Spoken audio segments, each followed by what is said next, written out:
Okay, good evening. This is a called meeting to the order after closed session. Good evening and welcome to the regular open session meeting of Temecula Valley Unified School District of Education on June 27, 2023 at 6:21 p.m. The board has been in closed session since 5 p.m.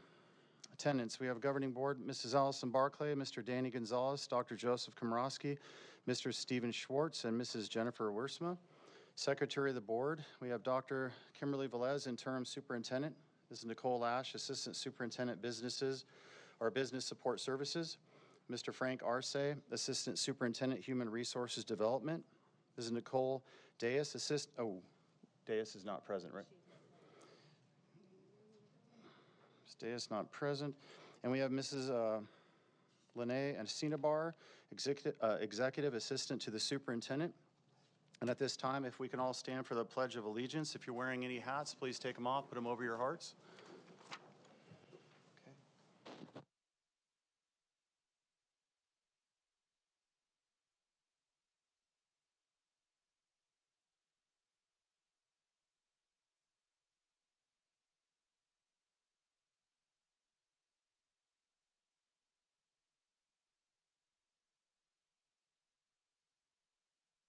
Okay, we're going to take a readout from closed session. Closed session began at 5 p.m. The Board of Education took the following action in closed session.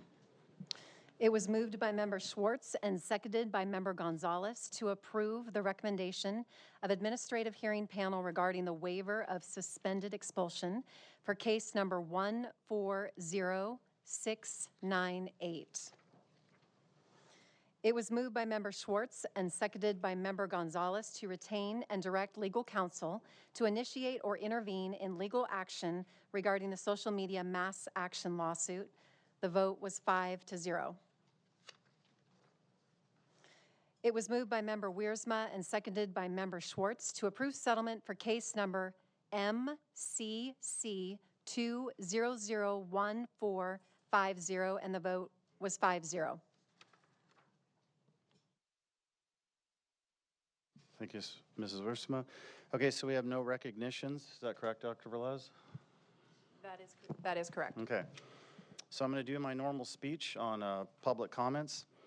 It's time for our Board of Education, TVUSD, to be able to once again conduct business in an orderly manner, and I'm very hopeful that this will be a smooth night. I want to emphasize that this meeting is for the School Board of Education. It's our meeting to be held in public, the board's meeting, so that the public can watch and witness how we govern accordingly. This is not a public meeting for the public. In other words, this is not time for a person or groups of people to congregate at the school board meeting for the purposes of causing disruptions. Just to give you a snapshot of what happened last time, I had to warn 15 to 20 people, kick out 5 to 6, and clear the auditorium. I'm very hopeful that it does not happen tonight, but I'm not going to put up with what happened last time. Quite frankly, it was a bunch of adults acting like kids, and it was despicable. So with that being said, if you cause disruptions, you will be removed. What I'm going to do tonight, we're going to do something new, so I save time. If I give you this from all my soccer buddies out there, that's your first warning. If I give you a second one, and this, you're out. You can see yourself out. A disruption can be a loud outburst or even something like constant talking in the rear that causes one of the board members and staff here to lose the ability to concentrate and thus govern properly. Also, when people are commenting, no yelling. There's going to be controversial comments coming from both sides. Be respectful and let people talk. If you comment, you're going to get yellow carded. If you keep on talking, you're going to get red and you're going to go out. A friendly reminder to students, you're here after school hours and you will be recognized in the capacity as a public citizen. You will be treated as such. We expect you to conduct yourself in a professional manner like the rest of us, exuding civic responsibility. I don't really see any students tonight, so we can skip over that part. With that, I expect you to follow the rules of this proper decorum at this meeting, and I reserve the right, if I give you a yellow card and it's if I give you the first warning and it's so egregious and it is a yellow card, you're going to be asked to be removed. I've had very egregious instances where people just get up and start yelling at the top of their lungs. I don't care who you are, it's just not going to happen tonight. We got a lot of comments, so hopefully it goes better than it did last time. This is a fair notice that if you have a burning desire to cause disruption, you'll be removed. And notice that we have barriers up now. Nobody can approach the dais. If you have something to hand to the board or the board secretary or executive committee, please give it to Jason Vickery, head of security in the back. He'll give it to us properly. Don't try to cross the boundaries. That said, if a person's being removed, other members of the audience should not incite the atmosphere any further. We've seen that happen a few times. That said, if you're removed, TVUSD offers an equitable service for you, as you can still watch this meeting online and outside. We got audio out there now. Hopefully I can get some feedback with the 50 chairs that we provided. Something new. Moreover, if the crowd cannot remain in a peaceful environment, the audience will be cleared and the board will conduct business onward with no audience. We don't want this to happen, so please do your best. With that being said, let me read off the official.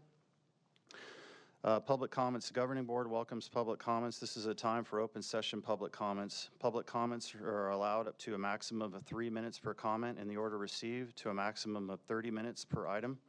For comments on agenda items or non-agenda items. For consent agenda item topics, a limit of 3 minutes will be allowed from one speaker. Unless the item has been placed on the published agenda in accordance with the Brown Act, there shall be no action taken. No discussion will be made regarding personnel issues in open session. Also pursuant to Education Code Section 7054, the public comment process shall be used to show support or opposition for any shall not be used to show support or opposition for any ballot measure or candidate for political office, including candidates for the district's Board of Education. All public comments are an important part of the board meeting and are given careful consideration by the governing board. With that, how many do we have? We have 37 general public comments. I'm going to move or get consensus from the board. I say listen to all of them at 3 minutes apiece. What does the board say? I'm good with that. Okay. All we need is a third. All right. So that's it. How many do we have? One more time, you said? 37 general public comments. Here we go. And Lene will be calling you up one at a time.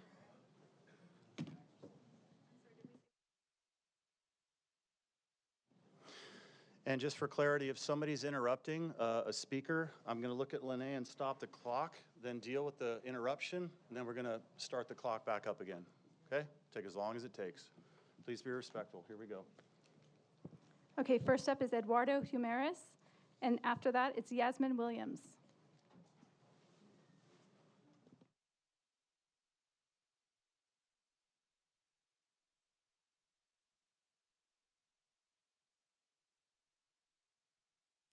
Sorry. My name is Dr. Humeres. For the 3 new board members, when did you decide that it was a good idea firing Dr. McClay? Your responsible action will cost us thousands of unnecessary dollars that could have been used for so many educational programs. Dr. McClay, one of the best academic assets of a school district. No professional motive, only political, and what I would describe as a revenge for being too outstanding for you to handle.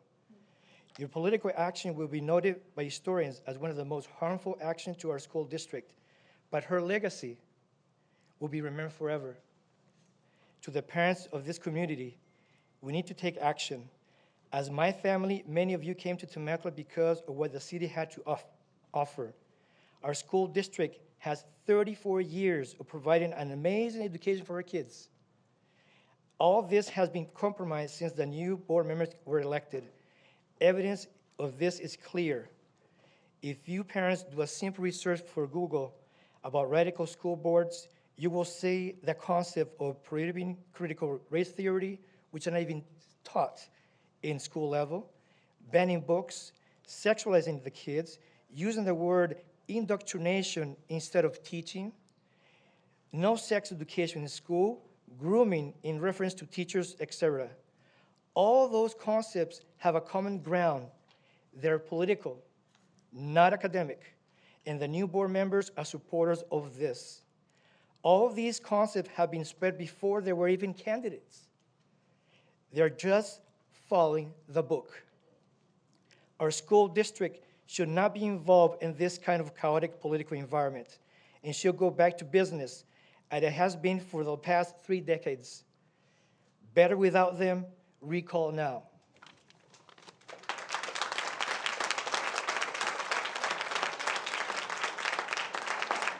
Okay, next up is Yasmin Williams, followed by Lynn Pencock.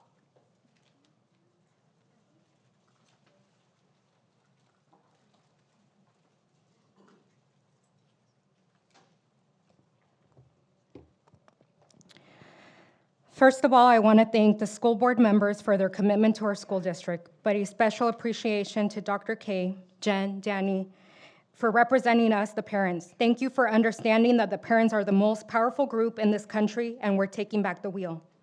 I'm a parent of students attending Chaparral and Nicholas. Let me tell you a little bit of my experience at TVUSD. I had Mrs. Michelle Boy tell my son's 5th grade class her opinion regarding her political views concerning, at that time, President Trump, telling her students that Trump was the worst president and discussing her political views with her students. Due to fear of retaliation against my son, I did not speak up, nor did my son. I will no longer be afraid to voice my concerns and my rights as a parent. My kids don't go to school to learn your political and sexual opinions. Just like you think it's okay to discuss your views, I have the right to voice my concerns and remind you of my rights as a parent. I have the right to demand age-appropriate subjects. I have the right to choose subjects that will be taught to my students. This is my student. I refuse for my kids to be made feel depressed and have hatred against other race. I refuse for kids to be taught about a pedophile, and I refuse for my kid to be indoctrinated. A wise woman once said, aka my mom, la educación no se enseña, se mama. I have taught my kids to succeed with hard work, respect, love, and grace and determination. They are not defined by the color of their skin. And that common sense isn't so common. And sadly, remind them that the American dream and American values are taken for granted by many. To Jody McKay, thank you for not responding to my 6 emails, 4 phone calls with valid concerns on my son's education. You failed me as a superintendent. Para todos los papás latinos, este es el momento de unirnos y demostrar que la comunidad latina tiene voz, que no seremos callados y defenderemos a nuestros hijos y nuestros derechos como padres. Thank you.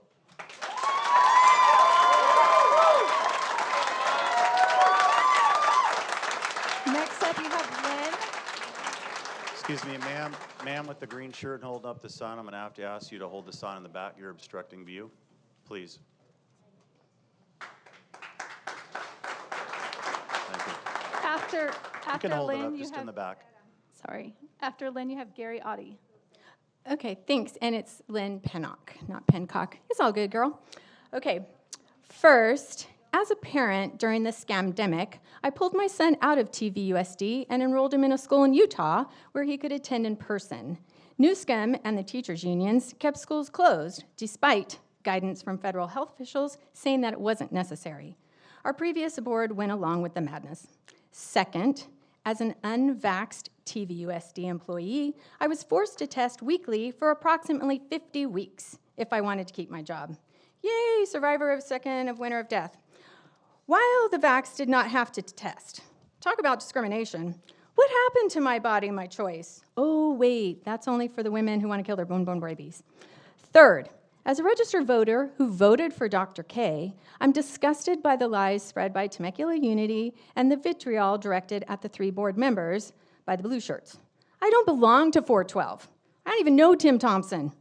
To insinuate that the 3 duly elected conservative board members were only elected by 412 is preposterous. By that logic, then Allison was only elected by the Mormons. I've been told 412 has about 1,500 members.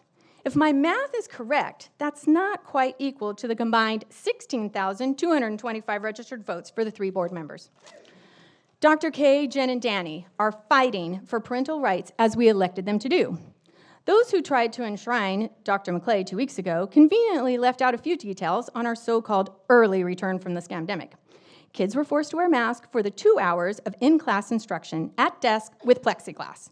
Talk about a waste of funds. That money alone could have funded a lot of copies for teachers. Not only were the desks 6 feet apart from peers, but all of the drinking fountains were turned off. The most disheartening was once we all returned all day in the fall, masked up, of course, kids who had services like speech still had to wear masks during that service. Unbelievable.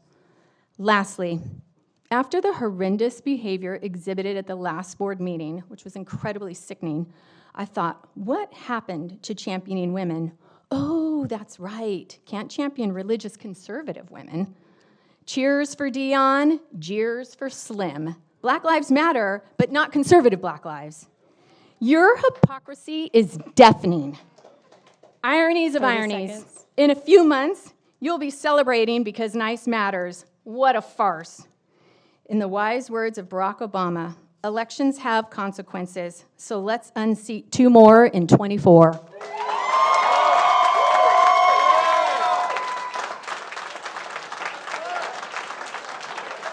Up now is Gary Dottie, followed by Erica Stepton.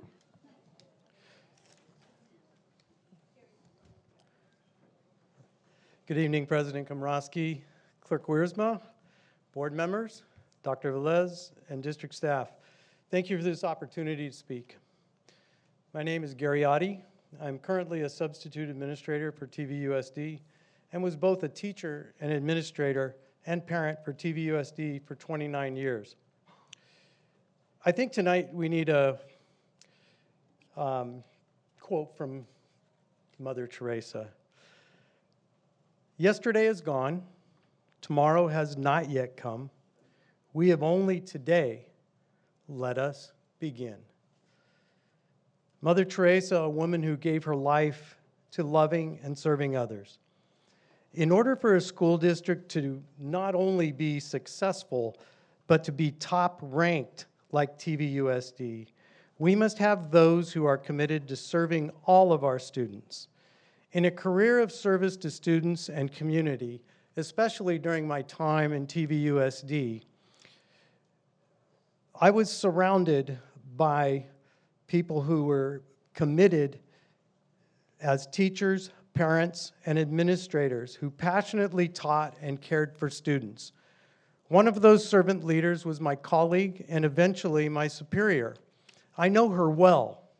She is a caring and most highly qualified servant leader, dedicated to our students. She was dismissed from her duties by a 3-to-1 vote by this board. This unfortunate action has further divided our district and our community. It leaves a cloud over our work environment. Decisions like this deflate morale and do not inspire. The stellar educational community I spoke of previously, including Dr. Jody McClay, chose this vocation because they wanted to give children and young adults the best opportunity to have success and a life of fulfillment. They were and are teachers and administrators who with fervor searched for the best strategies and worked tirelessly to provide a climate of learning in which all students could thrive. I am blessed to have been a part of this, and I take it all of the good to heart that I have seen in my 34 years in Temecula. But yesterday is gone. Nevertheless, it 30 lives in my seconds. heart. We can't predict tomorrow, yet we can act today to bring our community together.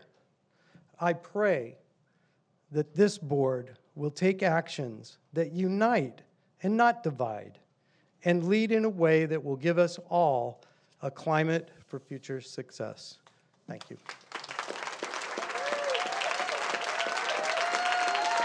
Erica Stepton, followed by Christy McClure.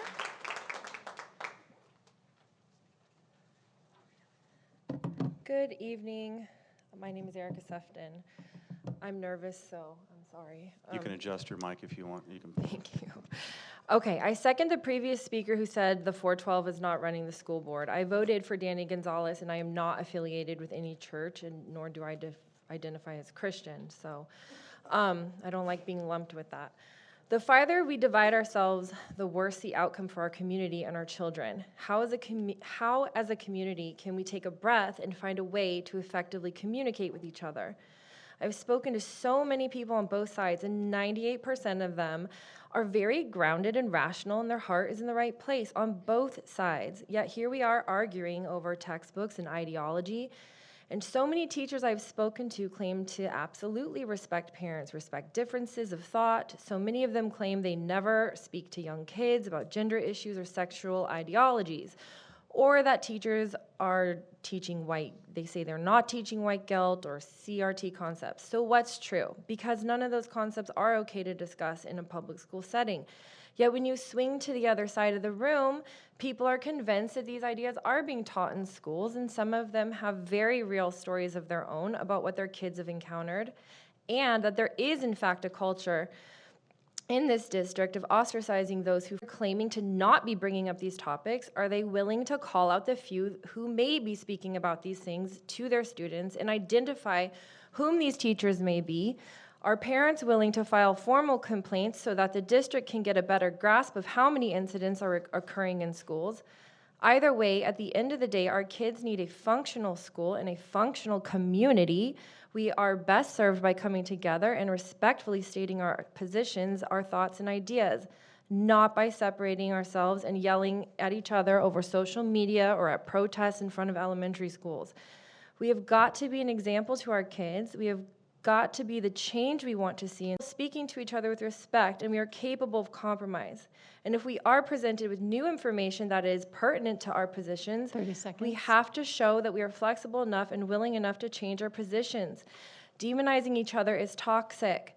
Let's be a community that has enough maturity to listen to each other. I believe that this board will make good decisions for the Temecula School District.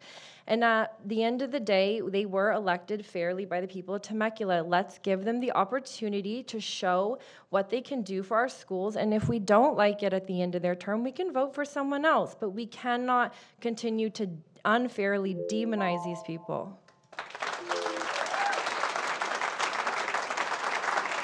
Christy McClure, followed by Gia Ruda. Christy McClure, followed by Gia Ruda.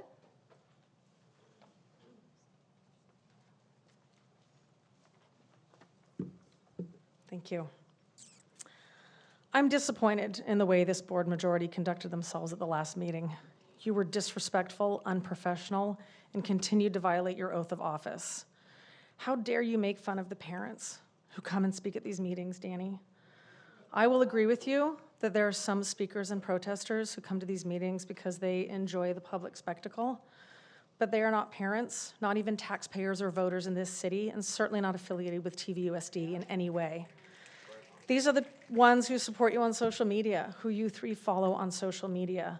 Joe, sometime that you shake hands with at the breaks here in this room. If you don't want these disruptors who enjoy public spectacle, stop encouraging and supporting them. Parents like me who moved here years ago for the schools, work in Temecula, pay taxes, vote, have children in this district and will for many years to come. We come to these meetings because we see the dereliction of duty. Most of us have attended and watched meetings in the past. This is not new behavior for us. We've even submitted public comments when we felt the board wasn't doing right by our kids and teachers. If the board majority was doing its job, we wouldn't be here, and these meetings would be boring, as Allison reminded us. You prevented community members from making public comments on specific agenda items when there was plenty of time left. The Brown Act is very clear about the board's requirement to allow public comments on agenda items, and you violated that multiple times at the last meeting. Concerned community members were not allowed to fill out a form, let alone speak. As a public governing body, you must allow the public to provide feedback, even adjourning and reconvening at another time if needed, to accommodate everyone who wants to speak. TVUSD school board policies state a maximum of 30 minutes per agenda item for public comments. Those who were turned away at the last meeting were speaking on agenda items with plenty of time left. Consult an attorney if you don't believe me. I did, and he has way more experience with the Brown Act than your attorneys do. The way you, Joe, and Danny treated Allison at the last meeting was inexcusable. You cannot yell at, cut off, and disrespect a colleague in a work meeting or anywhere while at work. Just like you both, I work full-time and I have direct reports. Joe, you have students, if not employees, who report to you. If I was your supervisor in a meeting and witnessed the two of you treating somebody like that, I would be in your office the next day with HR to address your behavior formally in writing. That went way beyond a verbal warning or reprimand. Your behavior with the audience was inappropriate. You 30 kicked people out seconds. who didn't disrupt at all and who stayed calm and wanted to participate in the process. You cleared the auditorium during a break and then had the audacity to make 2 different motions for a public forum that you're required to elicit public feedback per board policies pertaining to the budget. No public feedback was given because you kicked everyone out and they were unable to come in or participate. They didn't know they could come in. That's violating ed code. Please do your jobs. I keep saying this. Please do your jobs.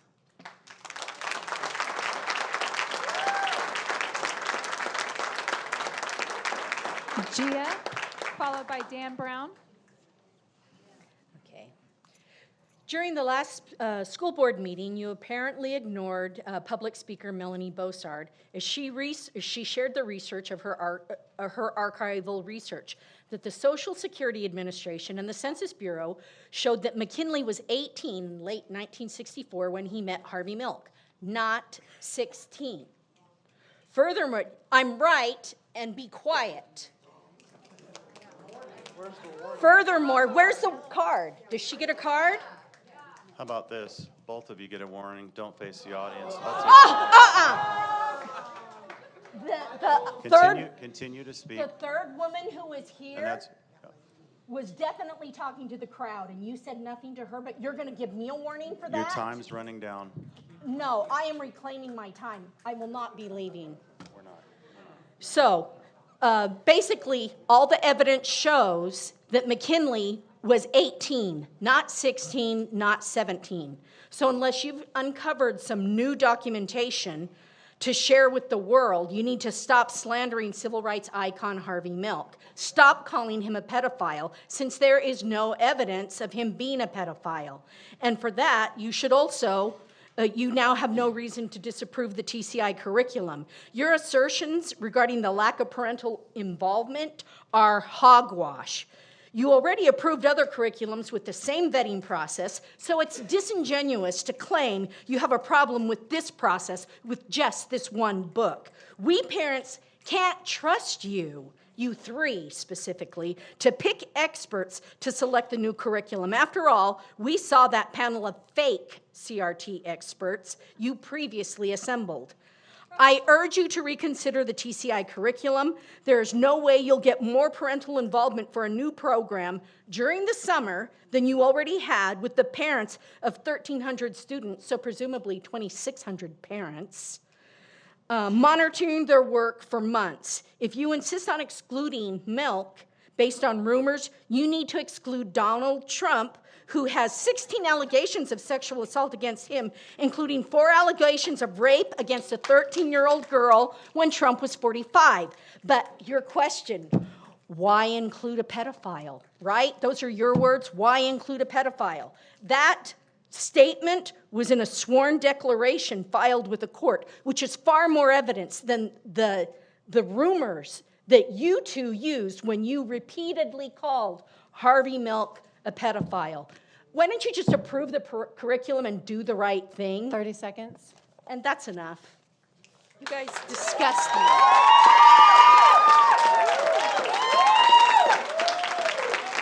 Maybe when the noise stops.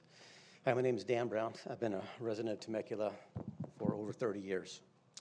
I'll start with Joseph, Jen, and Danny. I want to say thank you for your pledge to the parents of Temecula to return their sovereignty to the education of their kids, for reminding educators that they are merely guardians subject to the rules and expectations of the parents.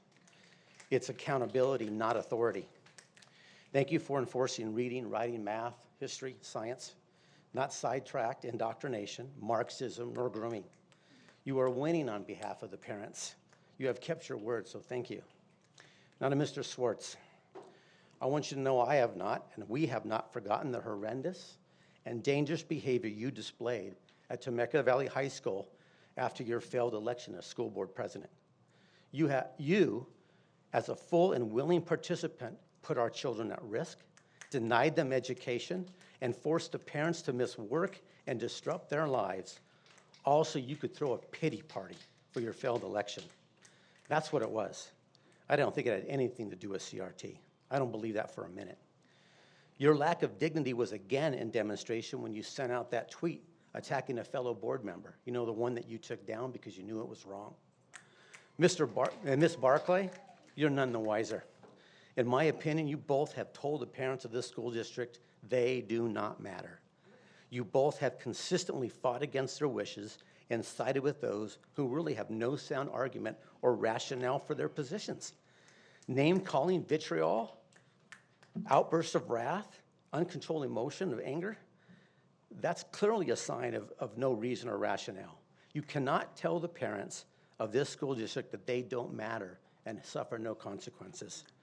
Just because they are not sending you hate mail or standing at this podium using disgusting name-calling and vitriol and threats of violence doesn't mean that they don't mean business.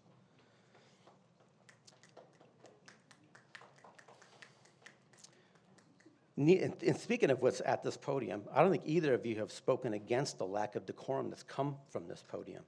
I don't think you've even asked to have it toned down. To me, that's encouraging it. I mean, do you not realize the Pandora's box that you both have opened up to not only yourselves, but every school board member that's going to sit in those seats afterwards? Civility is paramount to this board's function. 30 seconds. All this to me clearly speaks of your lack of ability to judge dispassionately. I think it's evident in your words and your behavior that you both are undeserving of those seats. It's not too late, though. I believe it's right and good to admit error and repent. I don't believe there's much grace on the side where you stand, but I know you'll find it on the other side of the aisle if you seek it. Thank you.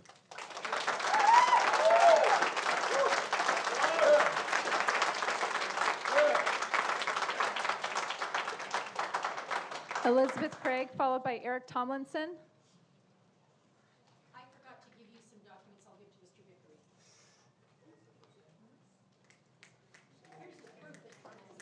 Mrs. Craig. Mrs. Craig, followed by Eric. It's Elizabeth Craig, unless she's Elizabeth not Craig. here. Somebody else up to? Yeah, Elizabeth Craig first. Elizabeth Craig, followed by Eric She's not here. Tomlinson.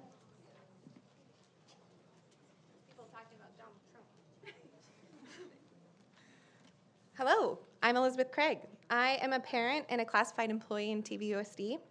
I attended the last school board meeting on the 13th and have a major concern about the president of CSEA's speech he gave.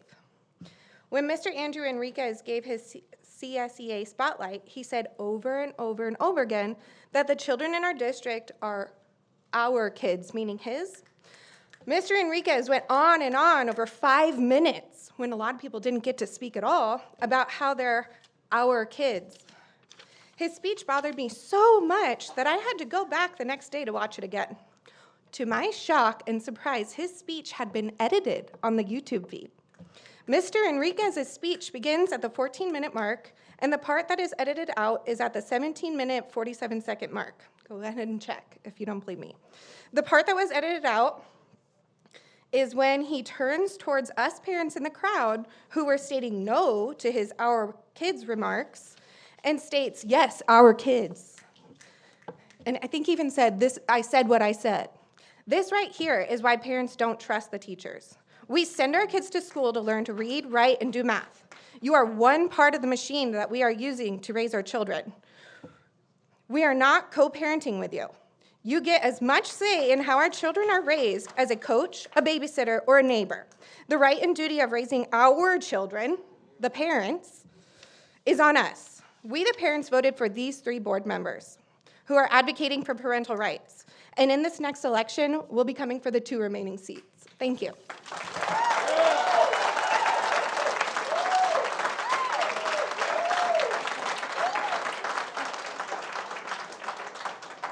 Eric Thomason. Followed by Christopher Bout. What I find most disturbing, that as a teacher, I'm not allowed to preach the gospel of Christ in my classroom. I'm not allowed to even speak of Jesus, or I could be placed on administrative leave.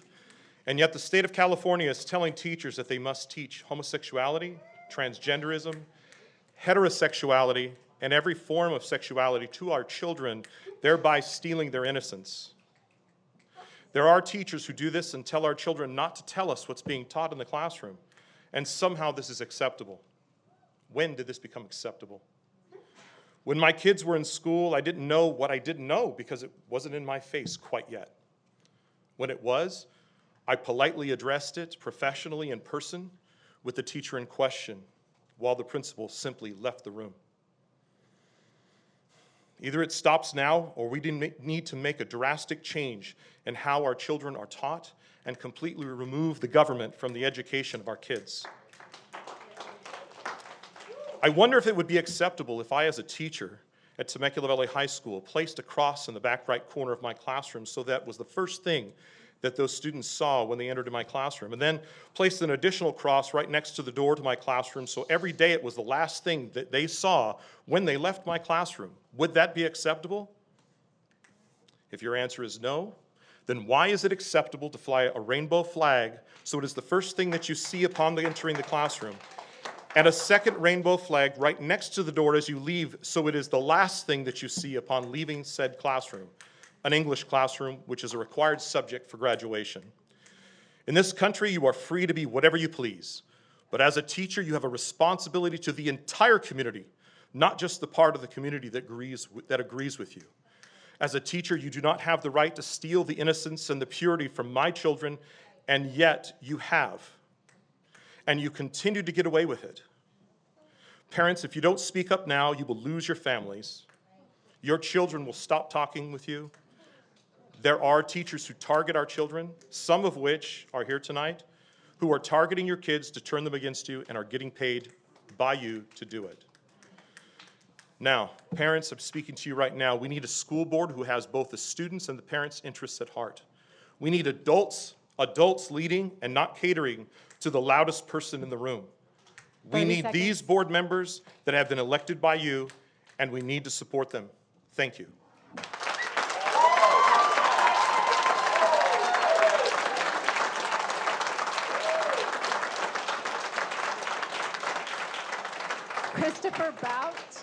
Christopher Bout, followed by Bob Howell.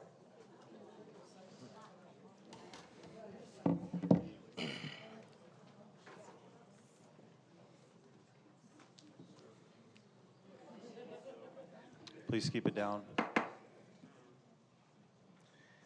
Good evening, President Komrosky, Board of Trustees, administrative staff. My name is Christopher Bout, and I'm a local parent with 2 kids in the district. I wish to emphasize that they are my kids.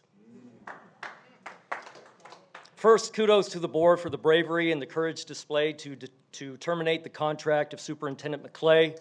As a parent, I feel I finally have a voice, so thank you. The last board meeting, Dr. K took a brief recess when the woke mob started throwing tantrums, and that was despicable. Last week on social media, you, Mr. Schwartz, said Dr. K should be sentenced to life in prison for that. Wow, life in prison? Really? For calling a recess when the woke mob got out of hand? When I questioned this in an email, you responded that it was a cut and paste from another post, so it was a scam. End of story. Well, you lied.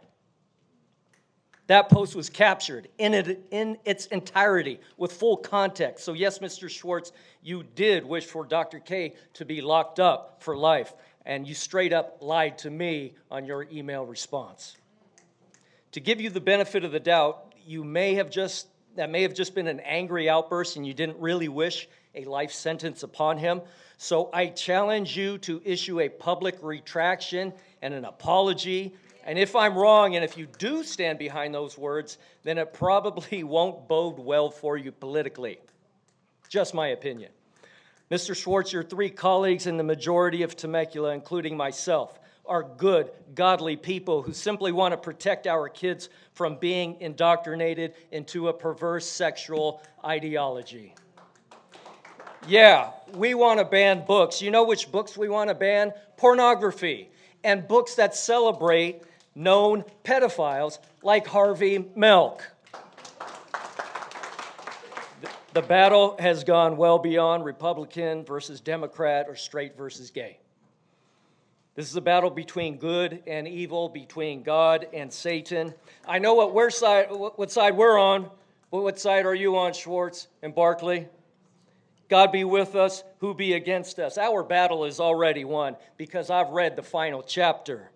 The irony is, Mr. Schwartz, that it is actually yourself and Barkley and the 30 woke seconds. mob who are the ones on track for a life sentence. But it is a sentence not what you think. It is a sentence you're not going to like because there is no getting out of that prison, ever. God bless you.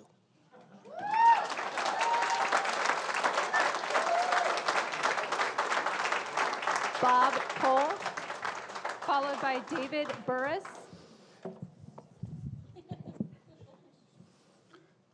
Okay, I just want to thank the Conservative Board for their hard work at making hard decisions. That would be Dr. Komrosky, Jennifer Wiersma, Danny Gonzalez.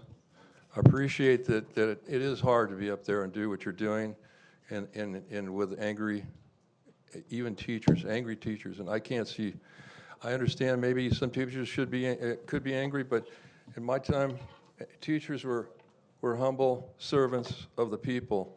They didn't get up here and trash the parents of the Lenny, can society. you pause the mic? Bob Cowell, just give me a second. I heard the audio's down. Is that correct, Jason? Jose? Is it up now? It's down? All right. We're just gonna pause until we get the video live. So we're gonna pause and let you speak once we get the video. Oh, okay. Yeah. Short break. That's why I asked Jose though. So what do you think?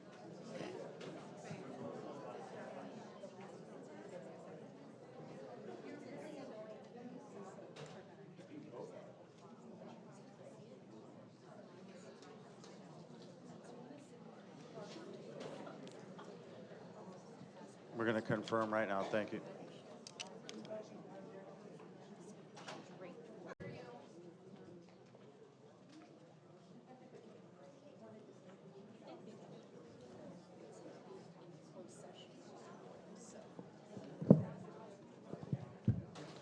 Did I say something bad? No.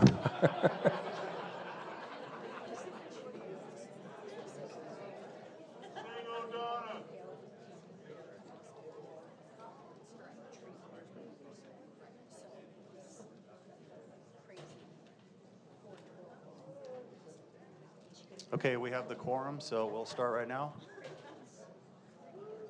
We're going to start. Okay, and ready to go. Am I Thanks on? for being patient, Bob. You're on. Okay. I don't even remember where I was, but I just remember that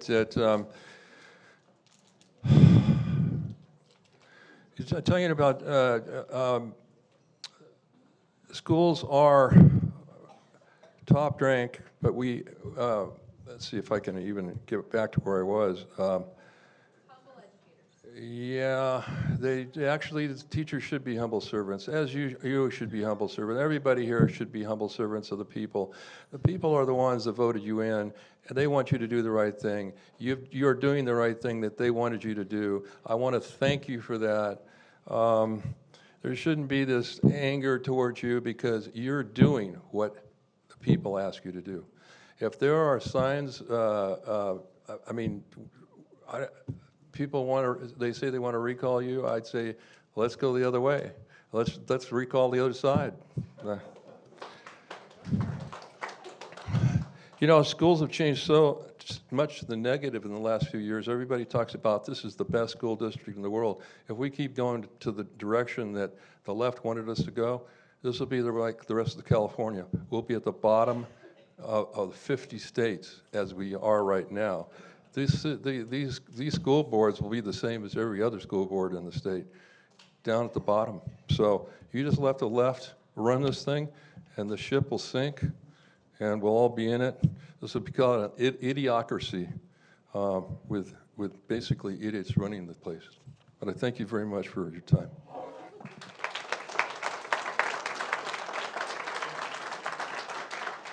David Burris, followed by Jennifer San Nicolas. Good evening. I didn't prepare comments. I didn't know if I'd have a chance to speak. This is the second meeting I've attended where I had to be checked with a security wand. And we've got this spectacle here again. And it's just sad. It really is sad. I live here in Temecula. My daughter is a student at the local elementary school. I live in a great house, a couple blocks from the elementary school, a couple blocks from Great Oak. I'm loving it here. But this recent time of turmoil has been very upsetting to me. Firing our superintendent. I looked at the website of the company that you proposed to hire to help us find someone, and one of their points was, remember, the candidates are interviewing you. 2 of you have responded to me or engaged with me, while 3 of you have not, despite your promises of parental engagement and respect for parental rights. I've spoken to you personally, very briefly at one of the meetings before. I haven't had a chance to speak to you or get a response to my emails. Our district should really have leadership that exemplifies strength and a courage. And I think any candidate saying the silly bank line barrier gets the message, wait a minute, there's a weakness here that is very concerning. And we speak of compassion and a heart for people, but there's a feeling in our gut that there's a level of insincerity that does not truly listen to concern, and it kind of creeps us out. I think there's an opportunity for leaders to proclaim independence and strive to cut through drama. Yet, when push comes to shove, if you just fall into line, what have you accomplished? My daughter's, I hope she has a great textbook for her social studies curriculum. And I just want to recognize we're living in a historical moment where all across the country there are groups that are paying to create nights like this and to silence and chill instruction about what it is to be a citizen in the year 2023, to not live in a theocracy, to not try to pretend that we have no gay citizens in our city. I don't understand your intention. You may be trying to do something very good. 30 seconds. But the impact so far, the fruit of what you've sown, has clearly been controversy, turmoil. When I park my car, there's people handing out shirts. The first time I saw these white shirts, it was because there was fighting in the streets in front of one of these meetings, right? And for those of you that are kind of cosplaying as concerned parents, I really pray you find a community that's healthy and respects education.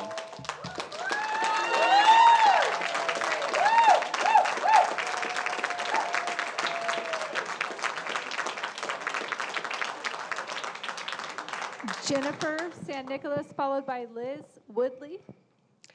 Good evening. I'm standing before you with a lot to say tonight, but given the allotted time, I'm going to talk about safety at this meeting this evening. First, Mrs. Wiersma, your ties to the domestic terrorist organization Moms for Liberty and your little stunt on your Instagram interview the other day was a call to arms to the Glendale Proud Boys who flocked here like a plague of locusts. The same Proud Boys who caused a violent riot outside the last 2 GUSD board meetings. Mr. Komrovsky, your less than subtle attempt to dissuade us from coming to the meeting is also a risk tonight. The sidewalks from here to TVHS are lined with Proud Boys and other people trying to intimidate and antagonize. You were warned by the Sheriff's Department to hold this at TVHS, but you obstinately put on your Kevlar, everyone else be damned. It is no secret the board majority are following marching orders. If the 3 of you have ever had an original thought, it would die of loneliness. In the future, it would be best you remember you are responsible for the safety of every single person here. Thank you.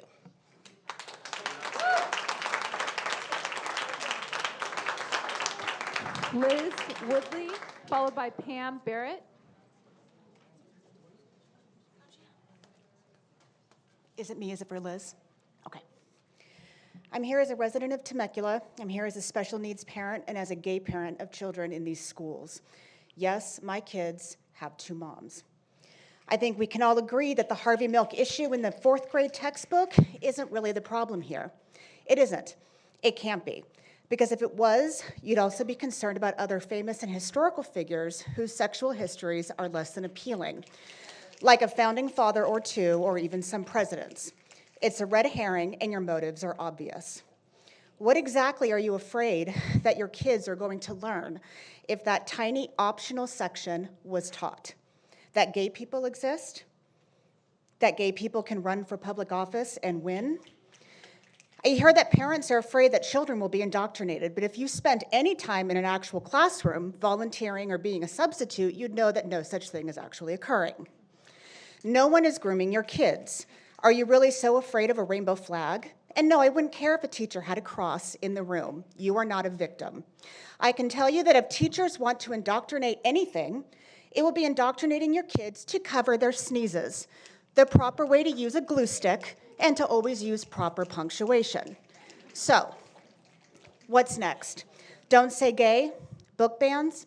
Will my children be denied a free and fair education because they aren't allowed to mention their two moms in a class for an autobiography assignment or a family tree project? Will my wife and I not be allowed to attend school events in support of our kids out of fear that another child might be traumatized by the mere presence, and God forbid we stand too close? Will my children be singled out in a separate but equal 2.0 that will surely fail at every court level, just like it's happening in Florida? And don't forget, I'm a special needs mom. And any one of these teachers behind me will tell you that special needs moms are different. We are pit bulls, and we don't let up. And I will not stop. You leave my kids alone. You want to bring Christ back into education? Great, then let's be concerned about what he would actually care about. How many students in this district are homeless? How many students in this district are food insecure or come from abusive homes? How many are struggling to read or don't have any friends? Do you know? Do you even care? I'll remind you that being a Christian is about controlling yourself and helping others. When it's about controlling others to help yourself, that is not Christianity. 30 seconds. Bigotry in the name of religion is still bigotry, and it has no place in public education. Keep it up. The whole world is watching.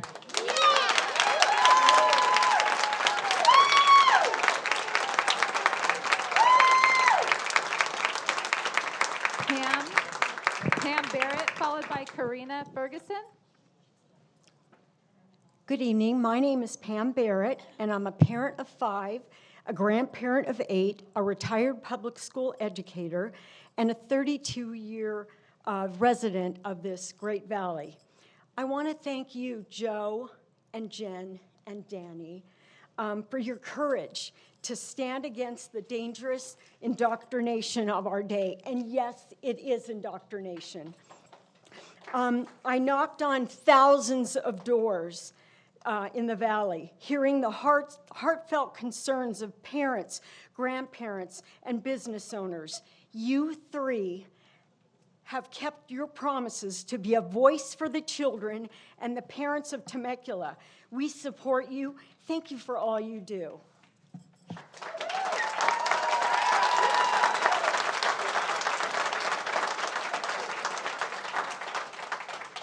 Karina Ferguson, followed by Heather Lind.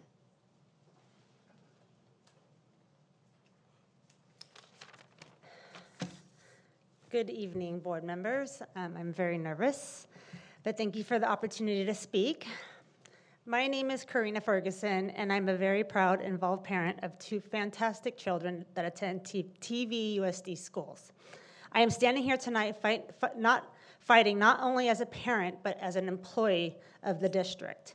2 years ago, I decided to apply for a classified child nutrition position for TVUSD.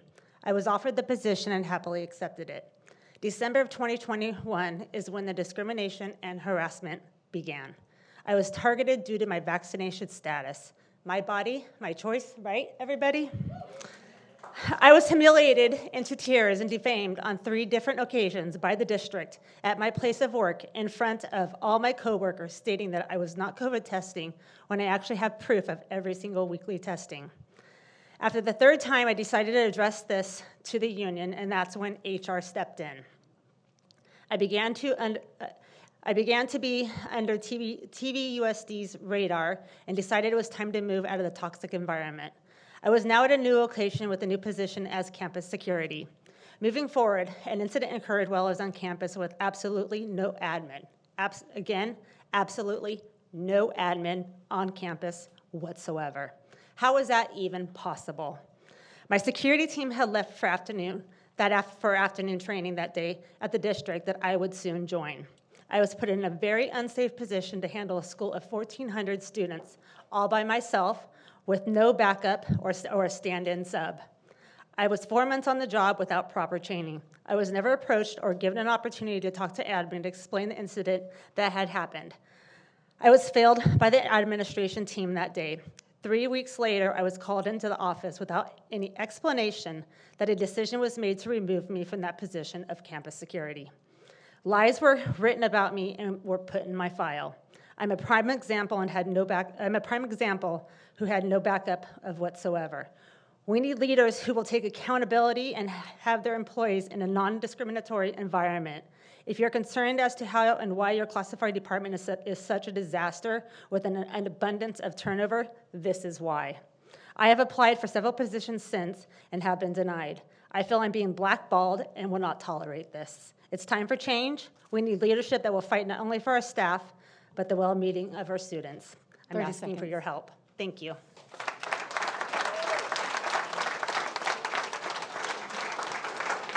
Heather Lind, followed by Tracy Nolasco.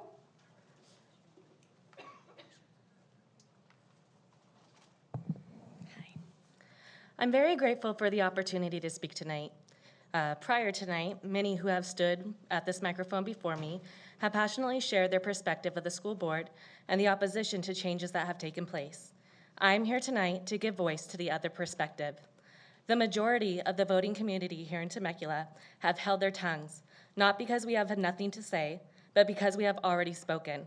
We did not speak using hate speech, personal attacks, death threats, and the like.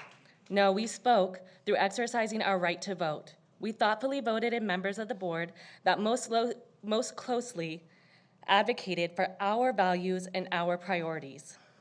Watching the last board meeting, I saw and heard many declarations that students of TVUSD are our children, declarations that instructors, due to their degrees and experience, should be the driving force in decisions about curriculum, and that they alone are the ones that should be in the decision-making process. I want to note how much educators and educational support staff are appreciated. The work, dedication, and well-intentions do not go unnoticed. However, clarification needs to be made.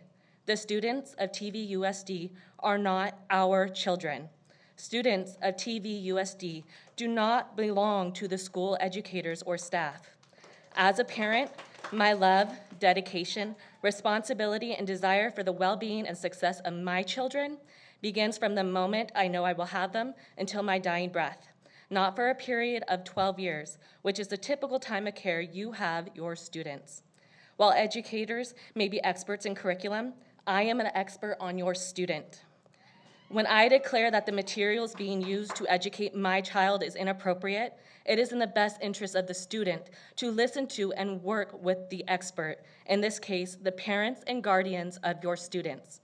It is time for educators and parents to work together as the driving force in curriculum decisions, to demonstrate respect and appreciation on both sides, as both sides have value, expertise, and insight. Our ultimate goal is the same.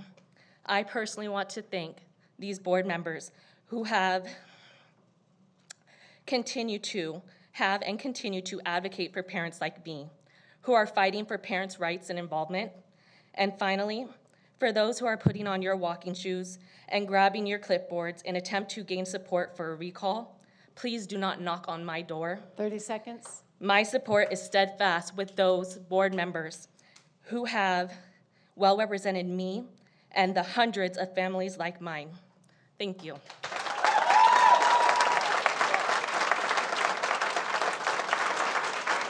Tracy Nolasco, followed by Ben Richards.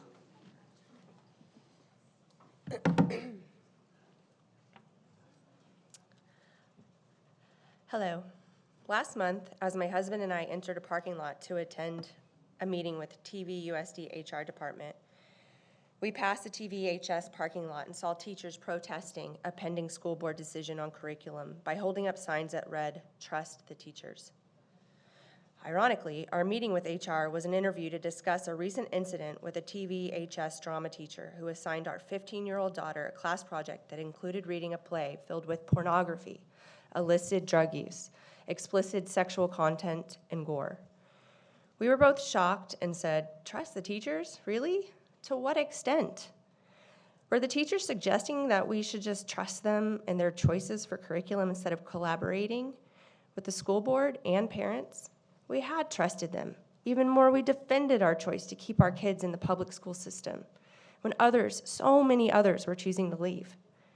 After being forced to discuss our child's the unsettling material that she read with our child, our daughter faced, not only having to do that, but also our daughter faced retaliation from students, from faculty members, from the community, some going so far as to blame my student for choosing the play, when it gave no clear warning of the content, no permission slip to the parent. HBO says as a warning that it contains sexual gore. These people had no concern that what was given to my child. I came to ask you for policy and for you to set parameters for curriculum that would prevent the distribution of non-age appropriate material and to protect students from situations like we faced. I am hopeful that policy will be swiftly and unanimously passed to protect our kids. Curriculum could easily be tested by simply sending it through your email system already in place here at the district.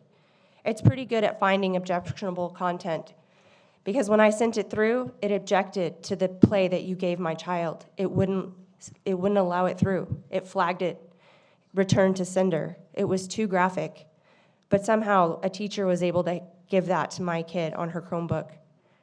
It's become clear to me early on that there are people who are interested in my daughter and her well-being, and that others are not. There are some people, even one on this board tonight, who touted his relationship with the teacher and 30 seconds. Said that he was in defense of him instead of asking or giving any consideration to my child. I'm asking for you guys to rally behind me, for the community to rally behind me. If you are interested in joining our fight, please go to TemeculaTransparency.com, and you can send an email to TemeculaTransparency@gmail.com just to rally behind our board. Thank you.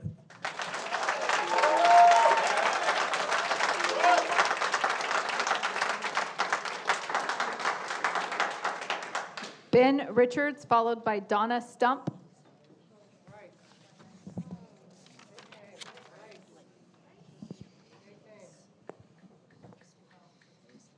Hi, everybody. I'm Ben. I'm the founder of SoCal Parent Advocates. Our mission is to expose, challenge, and resist radical gender ideology, critical race theory, and vaccine and mass tyranny in all SoCal schools. That's one of the reasons what brings me here. So I'm going to lay out what I've experienced here, the radical left's war on Temecula parents. First time I came here was in December when we banned CRT.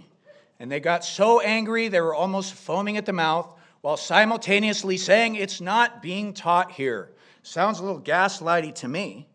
Then we had that CRT symposium, but that wasn't good enough for them. And the bad behavior was led by Mr. Schwartz, who didn't even want to participate. Okay? Come to find out, I find out that one Temecula Valley PAC under Jeff PAC sends an email out targeting one of our school board members' kids' elementary school to protest. That's another story. I'll get into it on my second address tonight. And then we have Mr. Schwartz commenting on his fellow board member that needs to be locked up forever. So why am I telling you this? Okay? I'll tell you why I'm yelling. Mr. Ben, because I want here to tell, here, I'll quiet down. I want here to tell you that there are some of these people here that no matter what you say to them or what you do, no matter how many times you say, I'm not a racist and I'm not anti-LGB, they don't care. They don't care about you or your parental rights, and they don't care about your boundaries. You can hold these smut books that we've been finding in the schools up to their faces, and they'll have absolutely nothing to say. So what are we going to do about it?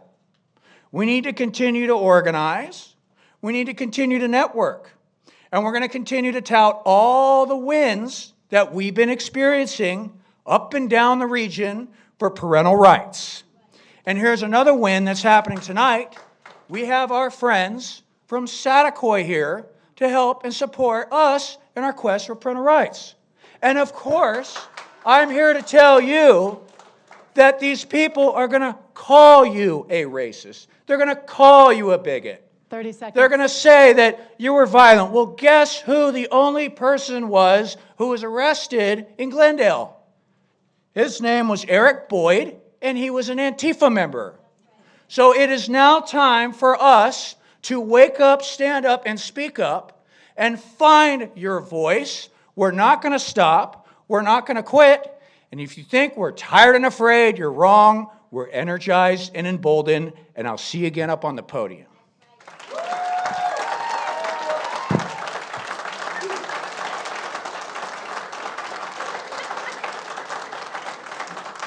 Donna Stump, followed by Russell Stump.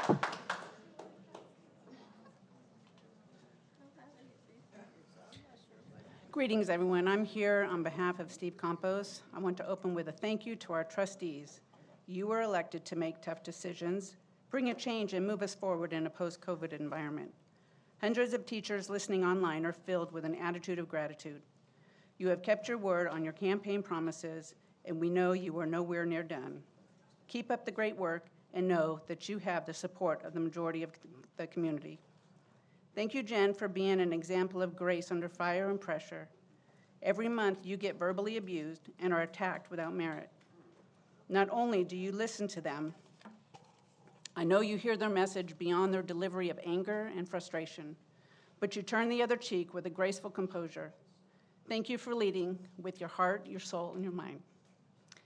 Danny, thank you for your diligence. When I met you over 2 years ago, you were determined to get involved and make a difference.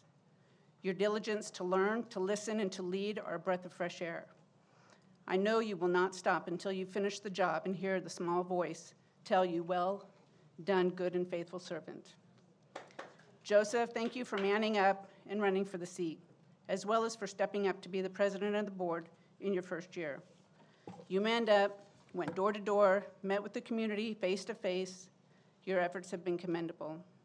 The irony is those who have challenged you from behind this microphone will have the opportunity to man up, literally walk the talk, run for an open seat in 2024. The question is, will they? Now I want to speak with my colleagues.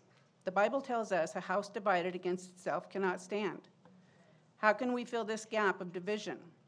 I would like to offer that if we give this majority of the board the opportunity to work with and get behind them, that we will accomplish great things and staff morale will reach an all-time high. The goal in the past has always been to build a relationship with the board and gain their support. In my 12 years of TVEA involvement, we have never accomplished that goal, even though we had endorsed all of them at one point, only to be let down time and time again.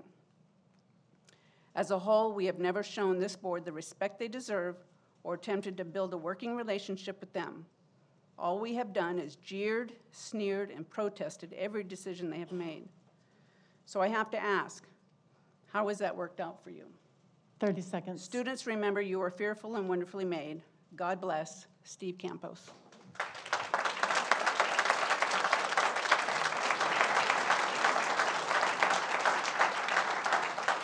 Russell Stump, followed by Jack Hoff.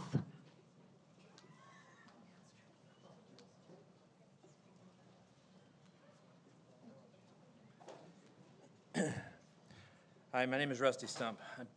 My mom calls me Russell. I'm a little trouble, so you can call me Rusty anytime you want. I live in TVUSD and have a school-aged child.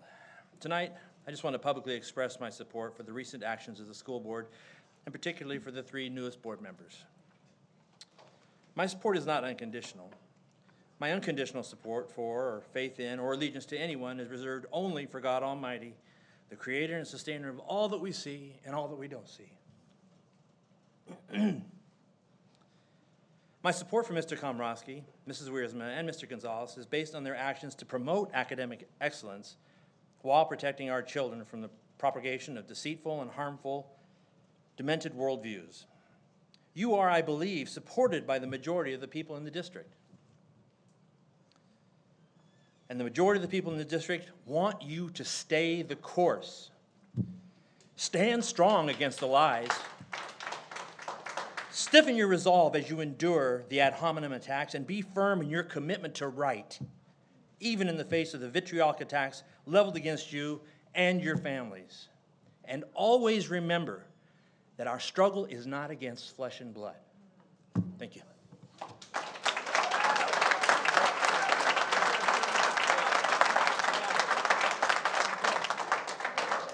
Jack?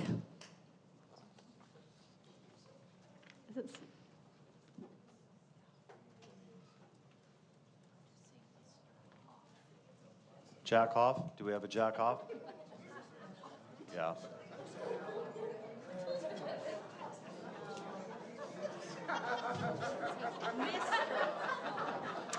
JP Santone, followed by Courtney Cooper. JP?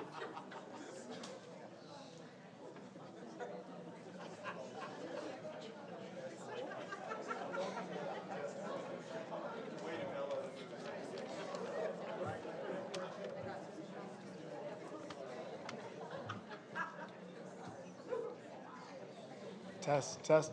Hi, my name is JP, and I've been a teacher in TVUSD for 15 years. I'm a parent of 4 children in the district, and I live inside the district boundaries. So I figured I would put that out there so you kind of know where I'm coming from as a teacher and a parent. I'd like to start off with just thanking Jen, Dr. K, and Danny for doing a rare thing in politics, which is actually following through with what you said you were going to follow through with. That doesn't always happen as much as you would like. And doing the things that we elected you to do, like protecting our children and giving us the best district in the valley. A couple things I wanted to do, if I had time, and we'll see how time goes, is talk a little bit about the curriculum situation when it comes to elementary. I will say that I have 4 children, and they're working their way through the elementary school system, that all of them have been given an incredibly engaging and rich elementary school social studies education during their entire time in the district. I understand as a teacher the want to have a new book and to have new stuff and new ideas, and that's all great, and we will get that, I'm sure. But at the same time, sometimes it takes a little more time to vet everything and make sure we're going in the right direction with those things. Some of the activist groups that are pushing in our town are kind of putting out some misinformation that I think is a little alarming. There's a lot of talk about the FAIR Act, and that we were going to have some sort of violation or things of that nature. But I don't know if we check back, but the FAIR Act went into effect in 2012. Okay, we've been doing the FAIR Act with our current curriculum as it sits right now. There's no reason that if we go one more year with our current setup that all of a sudden we're going to be in some kind of violation. Secondly, there's no actual requirement by the state of California to have a new curriculum in place by next year. That was a made-up farce. And finally, on the curriculum piece, there is a plan in place that kids will have books in front of them for next year, even though my kids never came home with some sort of a reader or textbook during their entire TK through 5 experience. And so I don't think the teachers even use them generally. Now, the last thing I'll finish up with is there's been a big push by the left-wing activist groups to create this narrative of district-wide chaos. But I can tell you, as a teacher in the classroom, that 2023 and the 2022 fall was the best school year that I've been a part of since 2019 before all the craziness. It was normal. The kids learned. They had fun. Graduation was fantastic. My kids' promotion was fantastic. There is no chaos outside of this room with the blue shirts. That's the chaos, okay? Everything in the district as a teacher is going great, and we love it. The kids are learning, and it's fun. I know there's a lot of people that want to cosplay the revolution and do all this stuff here, but in the end, we commend you guys. The people of Temecula are behind you, and we're excited to see what the future holds. Thank you.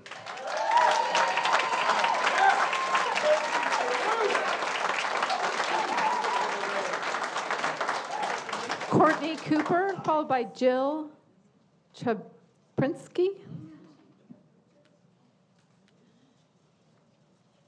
Good evening. I'm a nurse practitioner, a mother, but I'm here on behalf of Mom Army. We are a league of parents working to preserve the innocence of children. I'd like to start by saying that there was a recurring theme last meeting, and it was the statement that Biden himself has said before that these are our children. A child only belongs to their biological parents or their parents or guardians. They do not belong to the government. They do not belong to a teacher. They don't belong to the state. They don't belong to this district. After hearing a bunch of people speak, I'd like to address McClay. McClay was the superintendent for over 20 years, and in her 20 years, she hired woke activist teachers and created the mob you saw last meeting and today. Because of her lack of leadership, TVUSD is where it is today. When I attended Temecula Valley Unified School District, I didn't know the political affiliation of any of my teachers. I did not know their sexual orientation. I didn't even know if they were married. They taught me the subject that they went to college to teach. What I'd like to suggest to the board that the district create a policy that is a part of a teacher's hiring code of conduct, and when they're caught with any political activism or affiliation, that they would be in violation of their code of conduct. This would include flying any flag besides the American flag in their classroom. This would be grounds for termination. Another major point that I need to address, that according to the Naked Communist, number 17 of the 45 goals of communism, let me pull it up, is to get control of the schools. Okay? That's number 1 of the 17th goal. Next step of the 17th goal, use them as transmission belts for socialism and current communist propaganda. The next, soften curriculum. They've done all of that already. The next, get control of the Teachers Association, hence the CTA mob that sold out our kids for 3 years for COVID funding. And who backed them? Newsom. That's why they're all in blue. They're all fighting against us parents. Next, put the party line in textbooks. That's the red line we're at, Barclay. Everyone's here talking about book ban. There is no such thing as a book ban. We are the age of the internet. Every child has access to an electronic device. They can access anything everywhere. And we need to note that movies are still rated in society, yet books are not. Why? Because these teachers and the woke leftist agenda want to prey on the frontal cortex of our children. That is a psychological warfare to their physical and mental well-being. As a nurse practitioner, know that your children's psyche is being subjected upon.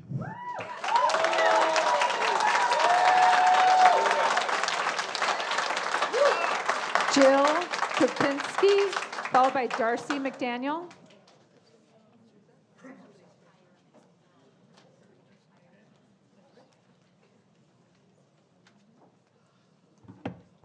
Hello. I'm going to keep this short and sweet. I haven't been up here too much recently, which has kind of been nice. I have just one question that I want put on the record that was a huge concern of mine from the last meeting,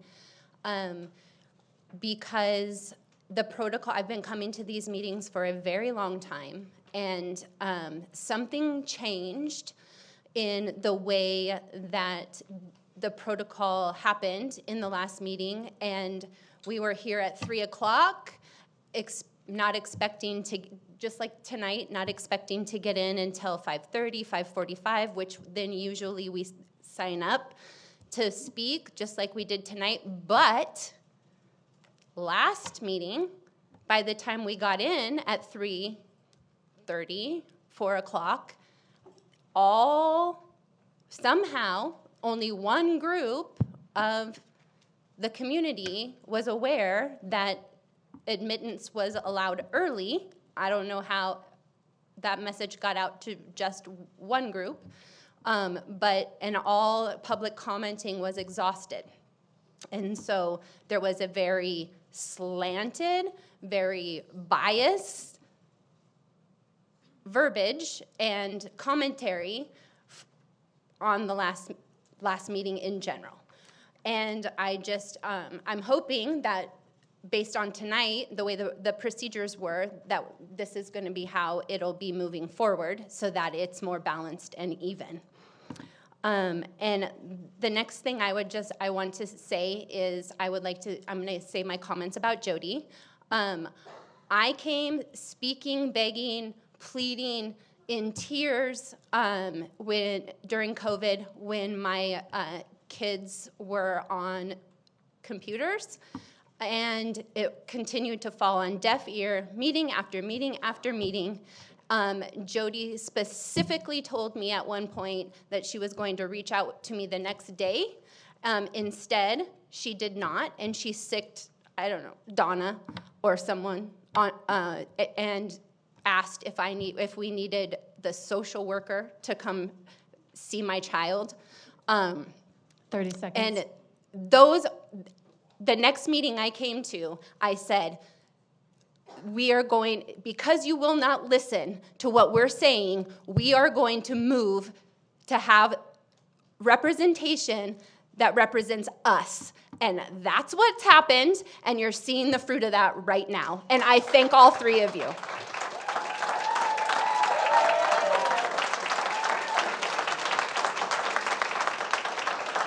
Darcy McDaniel, followed by John Leonard. Hi, I just want to thank you all for your hard work. Really appreciate it. And I want to thank our brothers and sisters that have come out from other cities to support the parents. I and my husband have lived in the Valley for more than 30 years. We raised our family here. We now have an 8-year-old granddaughter who's in the Temecula school system, and I'm deeply concerned. I'm just going to do this real short, sweet quote, and I'll be gone. This is by Laura Logan. Here's how you settle the argument over what content belongs in schools. If you can't publish it in the paper or say it aloud on TV or read it at an event, then it doesn't belong in a school. Get it wherever you want, but not in our schools. Thank you.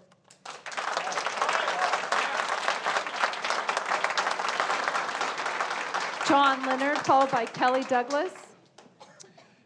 Hello, good evening, everybody. I'd like to congratulate the board on having the courage to moving past the tenure of your previous superintendent. I think it's very important for you to do that, and it'll bring a breath of fresh air into the district. And I think everyone would appreciate that, and change isn't always the worst thing to happen, and I think that good things are going to become of that.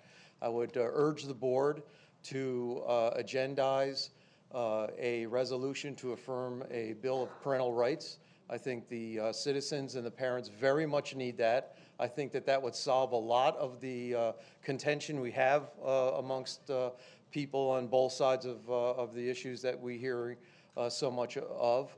And I also think it would be appropriate as well for you to have a resolution about flags flying within the district, that being the California flag and perhaps the United States flag only.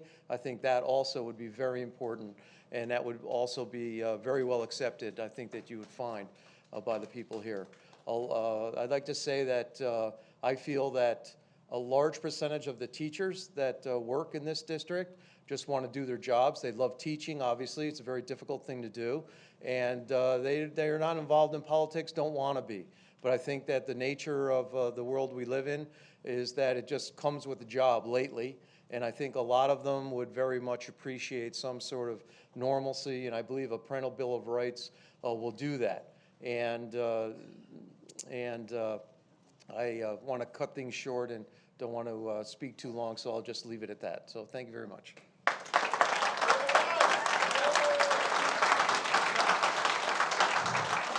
Kelly Douglas, followed by Cindy Burgeon. I'm speaking today as a parent of 2 TVUSD students in Mr. Gonzalez's trustee area, and I want to speak about my concerns over the last 6 months in this district.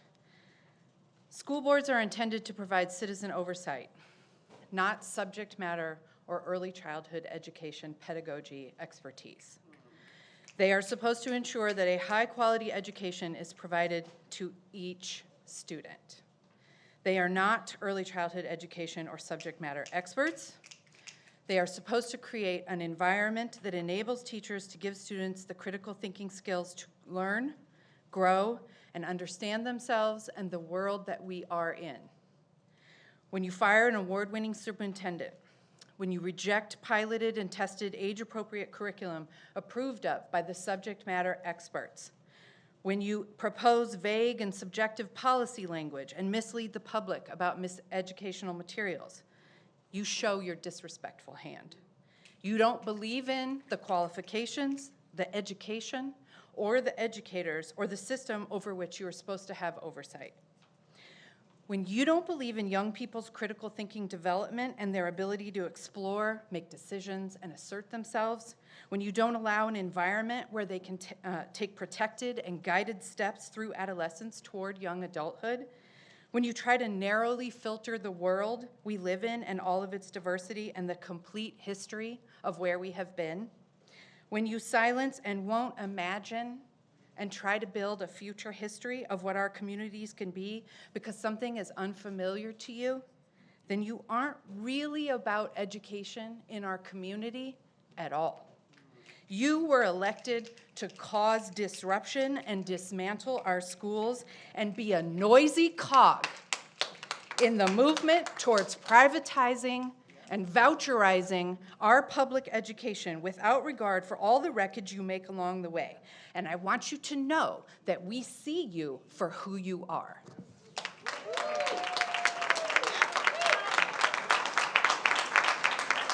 Cindy Burgeon, followed by Lori Trask. Hi, good evening. Thank you for letting me speak. My name's Cindy Bergen. I've lived here in the Valley for 38 years. I have 2 children that graduated. Next, my daughter is going to speak next from Temecula Valley High School. And I just wanted to come up and I want to thank you, Dr. Joseph and Jen and Danny, for standing up and doing what you're doing. You're standing for righteousness and truth. You're exposing the darkness, and I praise you. I praise the Lord, and I thank you for that. I just wanted to share, I'm not going to take a long time. The scripture God gives, my life verse is Proverbs 3, 5, and 6. Trust in the Lord with all your heart and lean not on your own understanding. In all your ways acknowledge him, and he will direct your paths. And so I'm trusting him and knowing that he's doing that. And God bless you, and thank you.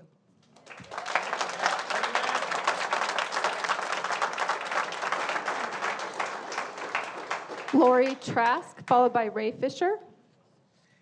Hello, again, my name is Lori Trask. I'm a resident here of Temecula, and I just want to take the opportunity to let each of you know that I am praying for you by name. I have a privilege of gathering with other moms on a weekly basis. We've been doing that for the last few years in my home, and we pray God's word over each of you. We pray for you by name. And I wanted to just let you guys know that. We appreciate you, Joseph. We appreciate you, Jennifer. I haven't gotten to meet you yet, Jen and Danny. And with you guys, Stephen and Allison, we pray for you too. And I wanted to share, when we pray scripture, I believe we're praying God's will over each of us. And what I pray not just for you, but for the school, the teachers, we pray for the students, we pray for our children individually and personally. We pray for both sides of the group. And one of the prayers that we are praying on a regular basis is out of Acts 26, and it's a prayer. It says, "Open their eyes that they might turn from darkness to light, from the kingdom of Satan to the kingdom of Christ, so that they can experience forgiveness of sins and sanctification in Jesus Christ." And so that is a prayer that we pray for you. We'll continue to pray. We'll continue to lift you up. We're grateful for you. We're grateful for what God is doing in and through you. We're grateful for the fact that you continue to stand. I know you guys take a lot of abuse. You guys take abuse from one side, and you guys take abuse from another. And so we're continuing to lift you up. We're asking for God to give you courage. We're asking for God to give you boldness. And we're asking for you guys to fear the Lord and to walk in the fear of the Lord. Thank you.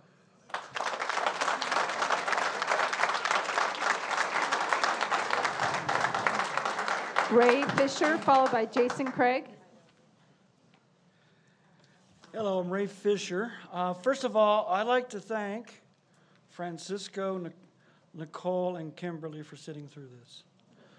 I mean, my goodness.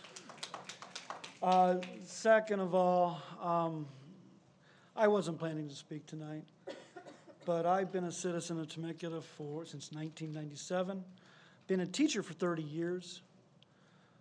My wife and I, she was working in San Diego, I was teaching in Chino Hills. We looked in the middle, oh my goodness, there's the city of Temecula, and we loved it. And it's a great city. It's a great place to be. And what I did is, through my teaching career, I just moved closer and closer until now I teach at Great Oak High School. And I do have 2 daughters who went through the district. Outstanding teachers they had. And you know, the students I have may not be my children, but they are my students. And some of the things about my daughters, like when they went through our school district, I had teachers that found stuff in my daughters that I had no idea. I had no idea my daughter was an amazingly talented artist. I thought she was an athlete. She was that, but no, she's got a full-on art scholarship at University of San Diego. Now, my friend John Santone is over here, and we don't agree on a lot, but we can work together. We can get stuff done. And I'd like to see our school board start doing that again. School boards should not be mass entertainment for the media. And I tell you what, like, I really don't have a problem with some of the people here I disagree with that are from Temecula or teach in Temecula. But the roadshow, people from all over the place, from either side, if you're not from Temecula, you shouldn't be doing what I'm doing right now. Okay? Now, I mean, we need to make school board meetings boring again, where you guys take care of our students and not make a political agenda. 30 now, seconds. one more thing I want to say. I do agree with many that said that their political affiliation, a teacher should not be talking about in their classroom, but they should also not be talking about their religious affiliation. I'm a religious man, but it's not for what I tell my students, and it's not my responsibility as a teacher to spread that. Thank you.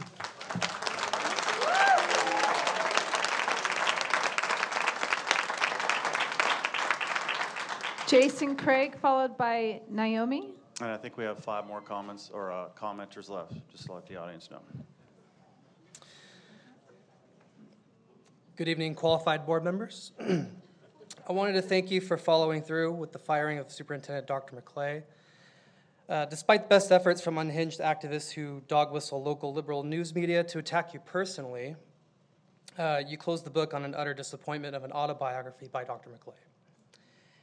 It's disappointing in the sense that it seems she was given enough opportunity to show that she's the right person for the job, but only hide behind her staff and union friendships. She was the cool grandparent that just lets her grandkids do whatever they wanted. I feel as I was privileged in getting to know you guys during the campaigns, where the future of the superintendent was always a topic of conversation with voters. It is, after all, your most important task, right? So it's refreshing to be reminded that the plan was never to immediately relieve Dr. McClay and her pricey services despite her failures, which did start with her handling of the student-teacher-parent relationships with unnecessary school mandates, segregation of students during COVID.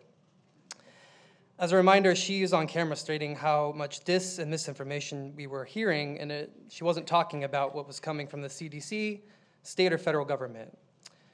Still curious as to why Ms. Barbara Broche initially voted against her hiring. Maybe she knew something we didn't. Maybe the election, during the election for the board, she also allowed union reps and teachers to market campaign materials in schools, which is illegal. No discipline given, just swept under the rug. Where was Jody's leadership as we continue to see no firm action on all types of bullying with students? What about the teachers turned activists using questionable explicit material in the classroom? Where was leadership when the media and the district teachers were allowed to spread misinformation and lies to parents about the disputes, social studies curriculum? This lack of support communication has brought the AG and state superintendent into our district now. I don't have enough time to go over numerous examples I know this job is no walk in the park, and I'm sure she's a lovely person to be around, but we need to learn from her experience. We need strong leadership for our district, and sometimes you achieve that with tough love. The superintendent doesn't work directly for the parents. They don't work directly for the teachers, activists, or churches. They especially don't work for Edgar Diaz and the Teachers Union. They work for the Trustee School Board. I commend you for giving her 6 months. Unfortunately, her lack of leadership left you no choice, and now you 5 can properly hire your superintendent. Thank you.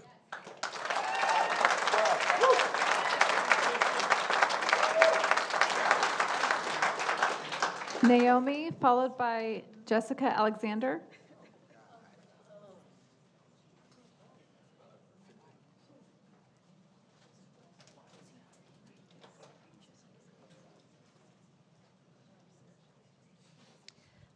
Good evening, board.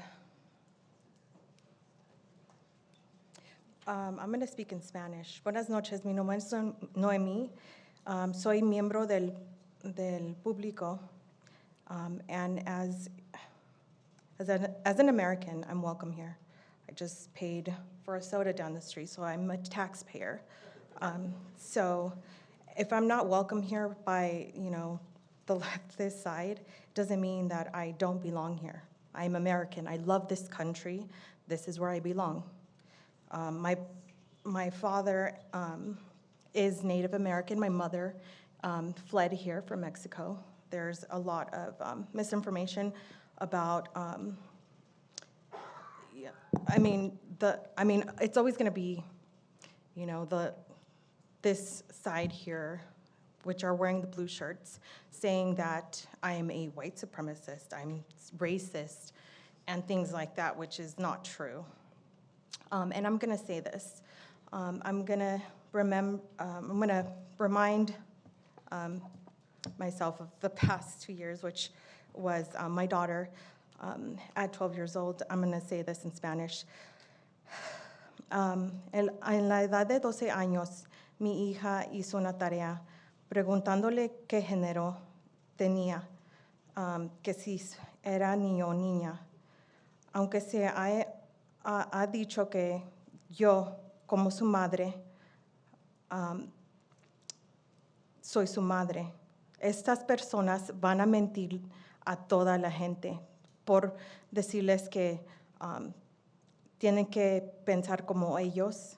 Y toda esa gente son demócratas las que están mintiéndonos a nuestra gente, a los latinos, a los padres, diciéndoles que según nosotros somos los racistas y cosas así. Pero la gente que dice que quiere tanto a nuestra gente, nos quiere robar a los niños. Nos quieren quitar los derechos como padres y madres. Y vamos a activar a toda la gente para votar con independientes y con los republicanos. Porque yo en mi pueblo, yo les he educado a esa gente de mi comunidad que tiene que votar por los derechos de los niños. Y en ese pueblo de que yo vivo son puros republicanos ahora, porque yo sí soy estadounidense y yo no soy un marxista.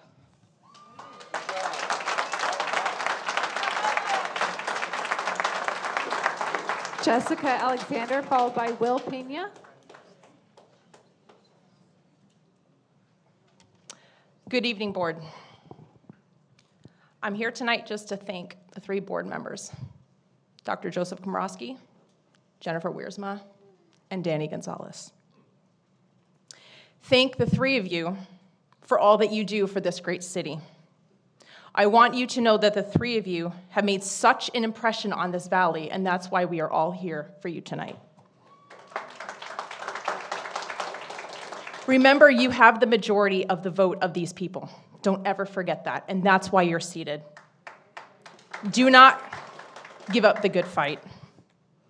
I also want to thank all of you parents, just like myself, who are here to stand up for true objective safety.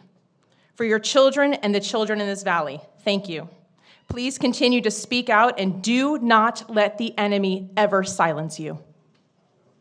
Thank you, teachers and staff, who are doing their jobs to protect the students from those who want to devour and destroy our children and families in this valley. Thank you to all of you residents who have the courage to stand in the gap to ensure that this great city of Temecula will thrive and prosper for generations to come. I know our children in this community are safer because the three of you are here. The Bible says, 2 Chronicles 7:14, if my people who are called by my name will humble themselves and pray and seek my face and turn from their wicked ways, then I will hear from heaven and I will forgive their sins and I will heal their land. And that is what we're doing tonight. God bless you, thank you, and keep up the good fight.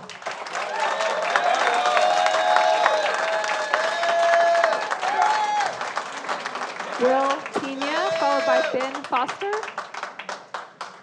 Will Pena, followed by Ben Foster. Okay. Hi. So, para que la gente que habla español, quiero que entiendan una cosa. Si quieren tanto a estos señores, que hagan más esfuerzo. Estos no hacen esfuerzos. Cuando quieren, quieren. Pero los que son demócratas y que tienen sus propios hijos, deberían de respetarnos. Porque nomás ellos, no. Tienen que respetar a todos los padres. Okay? So now, everybody can understand that. Did you understand, Danny? No? No? I forgot. Coconut. All right. Both of you guys. All right?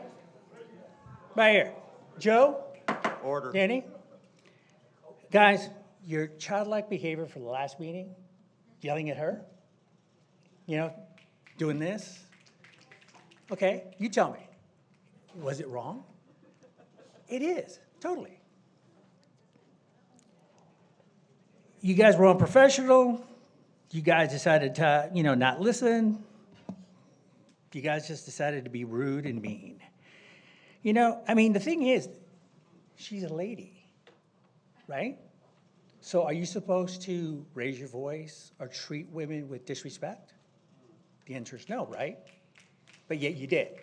You're bickering. What the hell was that? That's not a man. You're supposed to respect what she says and says, right now is not the time.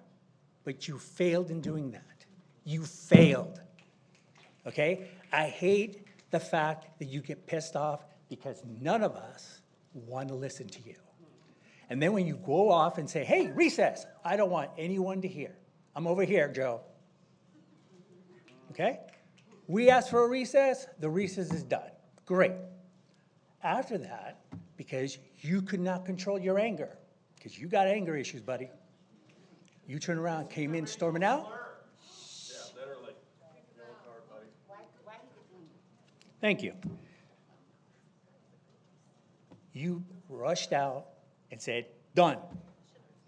Closed session. Why? Everybody was talking. We weren't doing anything wrong. 30 seconds. Okay? You get triggered easily, man. You need some help. I'm a veteran, you're a veteran. I know how that feels. So, if you know how it feels, and I see you doing this, you shouldn't sit at that desk. Done.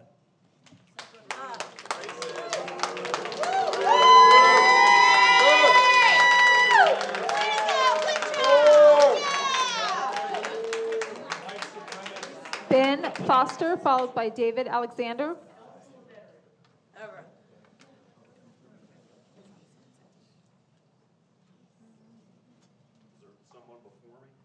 Ben Foster. Okay, I don't think we have a Mr. Foster. Okay, David Alexander, followed by Ian Weeks. Good evening, board members. Thank you for this opportunity to speak. Thank you to Dr. Komorowski, Jen Wiersma, Danny Gonzalez. Your leadership is noted. Your vision to return our schools to their core mission of educating our children is appreciated. The dismissal of an activist superintendent who lacked, from what I could see, any appreciable leadership ability and did not share your vision was a necessary, prudent step. Rest assured, your actions are supported by a majority of the voting public and the citizens of this community.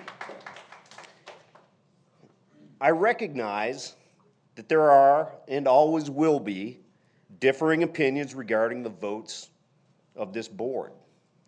I may not always agree with the votes of this board. However, to the teachers who disrupted the last meeting, the last board meeting, your actions are not the actions of professional educators who strive to set the example in and out of our classrooms and schools. You can and should do better. And if applicable, encourage your colleagues to do better. Speaking of teachers, the investigation into Mr. Bailey, it's been going on long enough. It needs to come to an end. This investigation is hanging like an albatross over the district. We don't need that. It's a failure on someone's part, I assume the superintendent. And my hope is that the interim superintendent and, by extension, the board will adjudicate this matter sooner rather than later, and we can move on. Finally, Mr. Schwartz, you, sir, should be ashamed of yourself. Your comments on social media regarding Dr. Komorowski are despicable and alone should be cause for censure. 30 seconds. There is a word for your actions, and that word is hubris. Pandering to your base that puts that hubris on full display. You can look at me. Your tenure on this board has been marked by your arrogance and failure of the board to act in the best interests of all the students. And I look forward to seeing you removed from that seat following the next election. There's more to say, but in closing, leave our kids alone.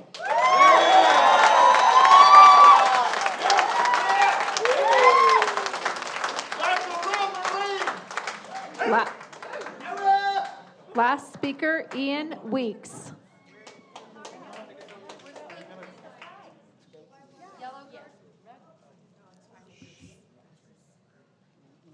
Thanks for having me. I see you for who you are, Danny, Jen, and Joe, and I love you for it. I'm here to support you. I don't live in this district, but I graduated from the high school across the street 20 years ago.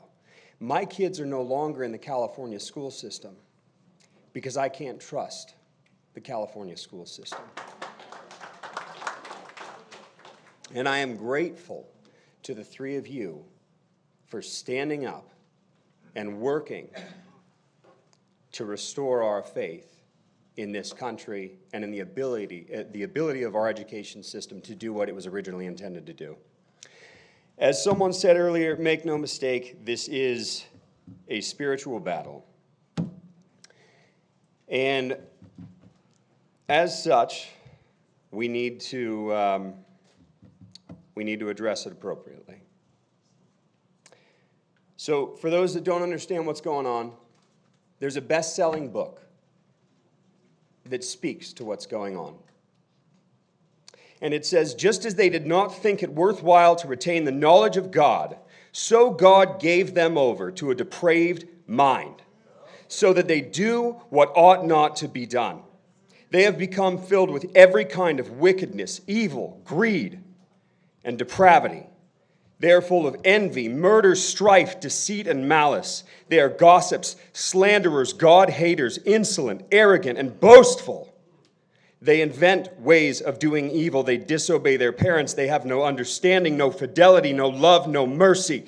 Although they know God's righteous decree that those who do such things deserve death, they not only continue to do these very things, but also approve of those who practice them.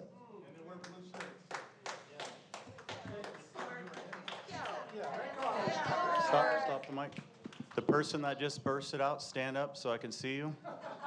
Yellow card. Thank you. Thank you for being courageous. Order. Order. That's it. Order. God tends to have that effect. California schools have been failing at their core competency to teach children to read, write, and do basic math. Until they are able to achieve those core competencies, they should leave the social engineering out of it. Jessica Alexander quoted the scripture that says, if the people that are called by the name of the Lord would humble themselves and pray, he would hear from heaven and heal our land. God Almighty, I pray on behalf of the people that are called by your name. Hear us from heaven, God. We repent of our wickedness. Forgive us for our failure to stand and lead. We ask that you would come and heal our land. And we pray these things in the mighty name of Jesus Christ. Amen. Amen.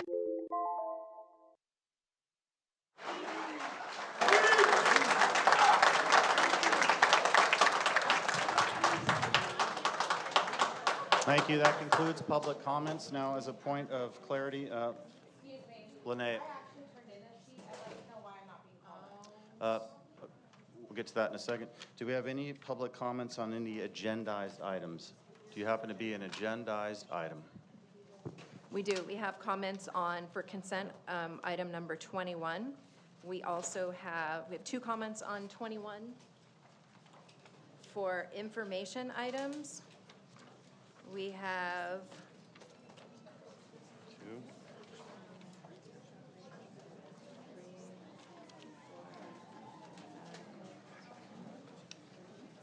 6 comments on information items, as well as 1, 2, 3, 4, 5 comments for action items. Okay, thank you. Okay, so we're on to the consent calendar. All matters listed on the consent calendar considered routine.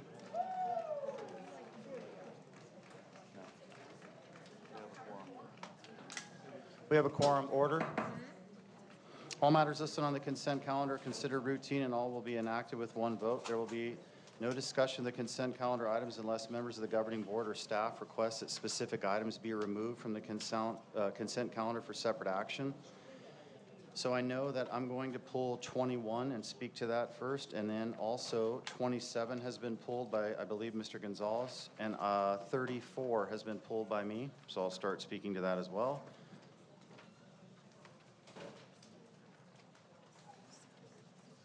Yes.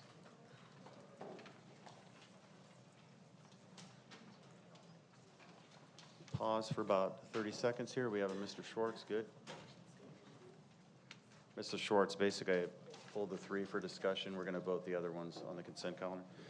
Okay, so I call for a motion to vote for items 1 through 20, 22 through 26, 28 through 33, and 35 through 36. Do I have a motion and a second?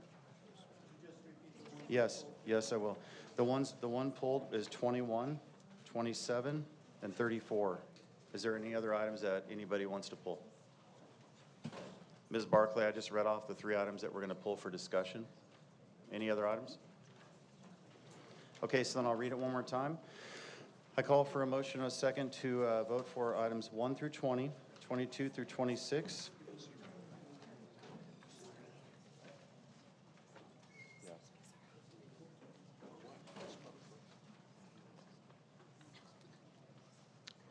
No, that's good, Mr. Schwartz. 22 through 26, 28 through 33, and 35 through 36. Do I have a motion and a second? Move. Second.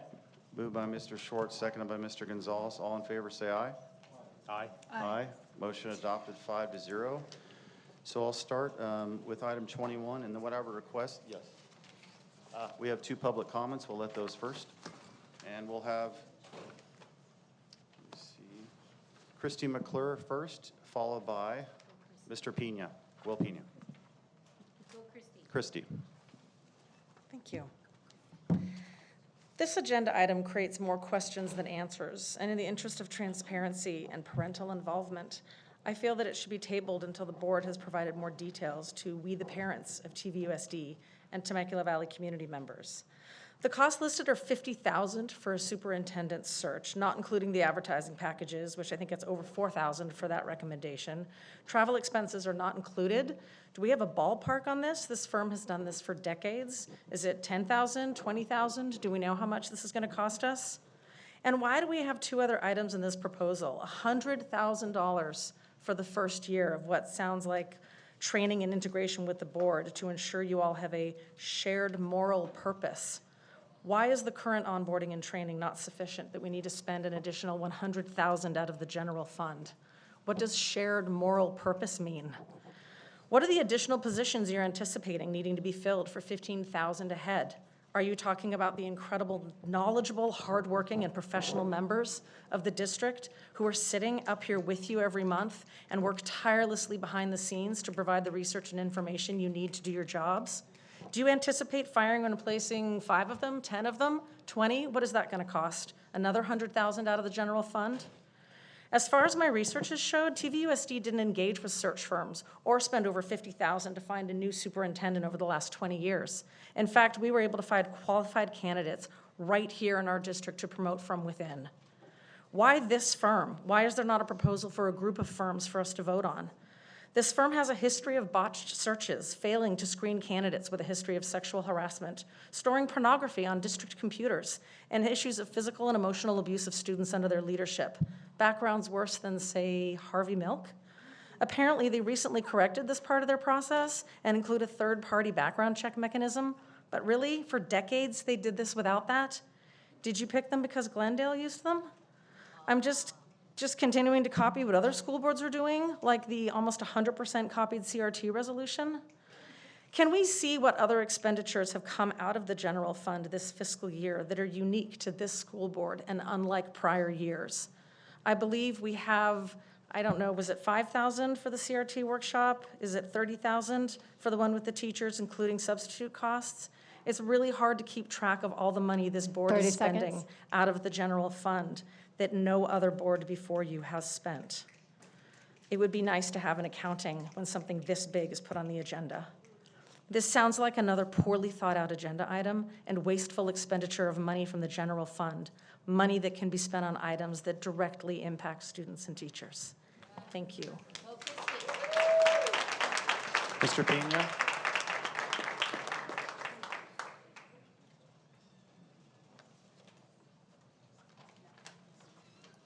My thing is this, simple and sweet. It's money. You guys are spending more money than you're bringing in. You fired somebody who was qualified, and now you're hiring someone else. No offense here, ma'am.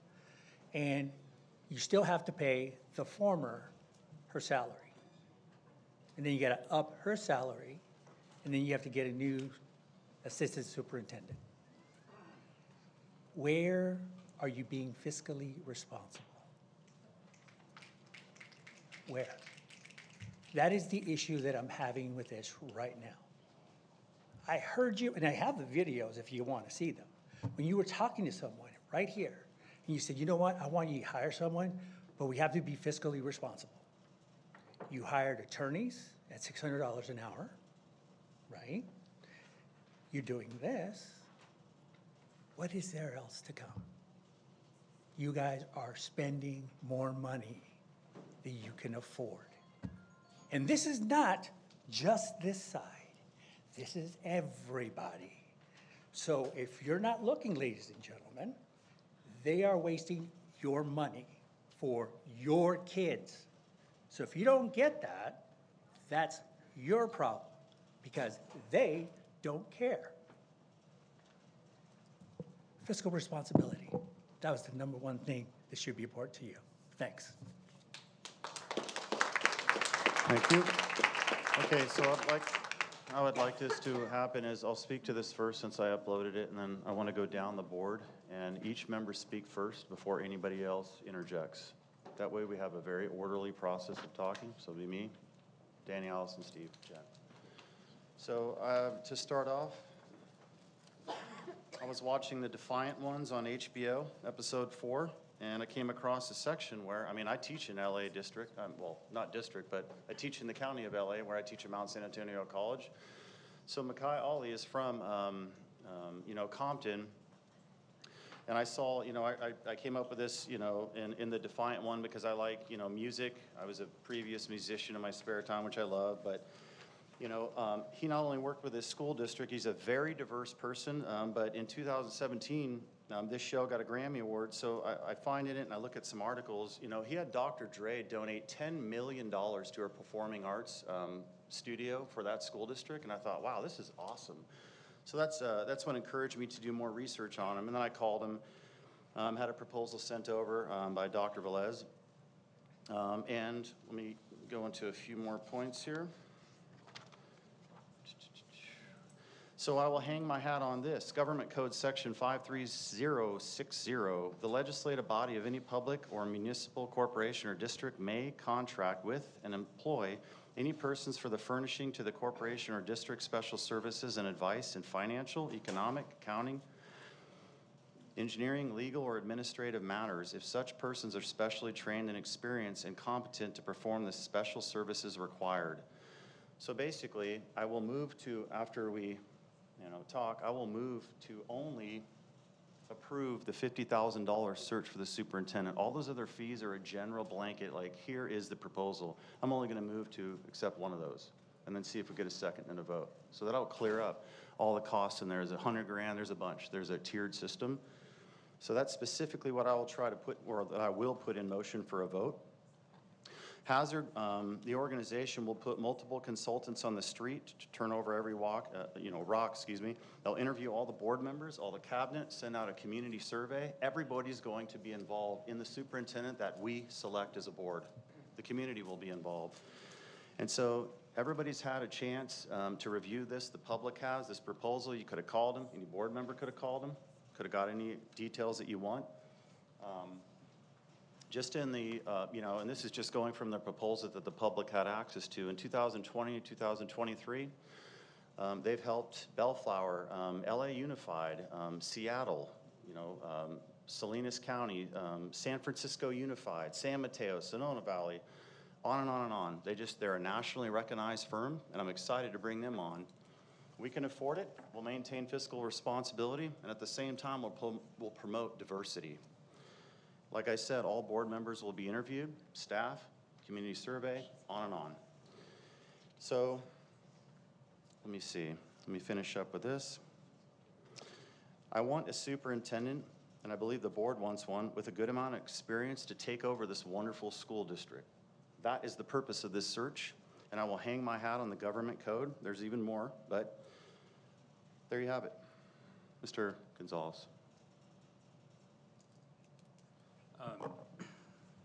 Yeah, my only concern with doing the search for a new superintendent was that the search was done in a lot more transparent way. I was sitting by watching when Dr. McClay was appointed as superintendent, and I saw and spoke with the current TVA president, who had huge objections to the fact that the teachers were not consulted at all about that move, that she was kind of pushed through. Community didn't get any input, the teachers didn't get any input, and this was kind of rushed through by the board members, and that's why I believe Ms. Broche voted against it at the time. This type of process, yes, costs a little bit more money. I understand that we haven't necessarily done that in the past, but that's because we weren't transparent and in keeping with the principles that we all ran on, which was to get community feedback on this and to pick a superintendent that's going to live on well into the future and help to take this district into the next era. It looks like Mr. McKay, who I read his bio on, is in no way, shape, or form a political partisan person at all. He's got a vast level of experience, including, I was just reading some of this gentleman's record and what he's accomplished, what he's done, coming from Compton school district. He was chairman of the California Association of Black Educators, which brings together, this guy's, most recently, he was CABSE released the blueprint for education equity living document. I mean, this guy's been all over the place, all through education. I think he's got a wealth of knowledge. Sounds like he's very well respected in the industry, and I don't see any reason to push back on this particular firm.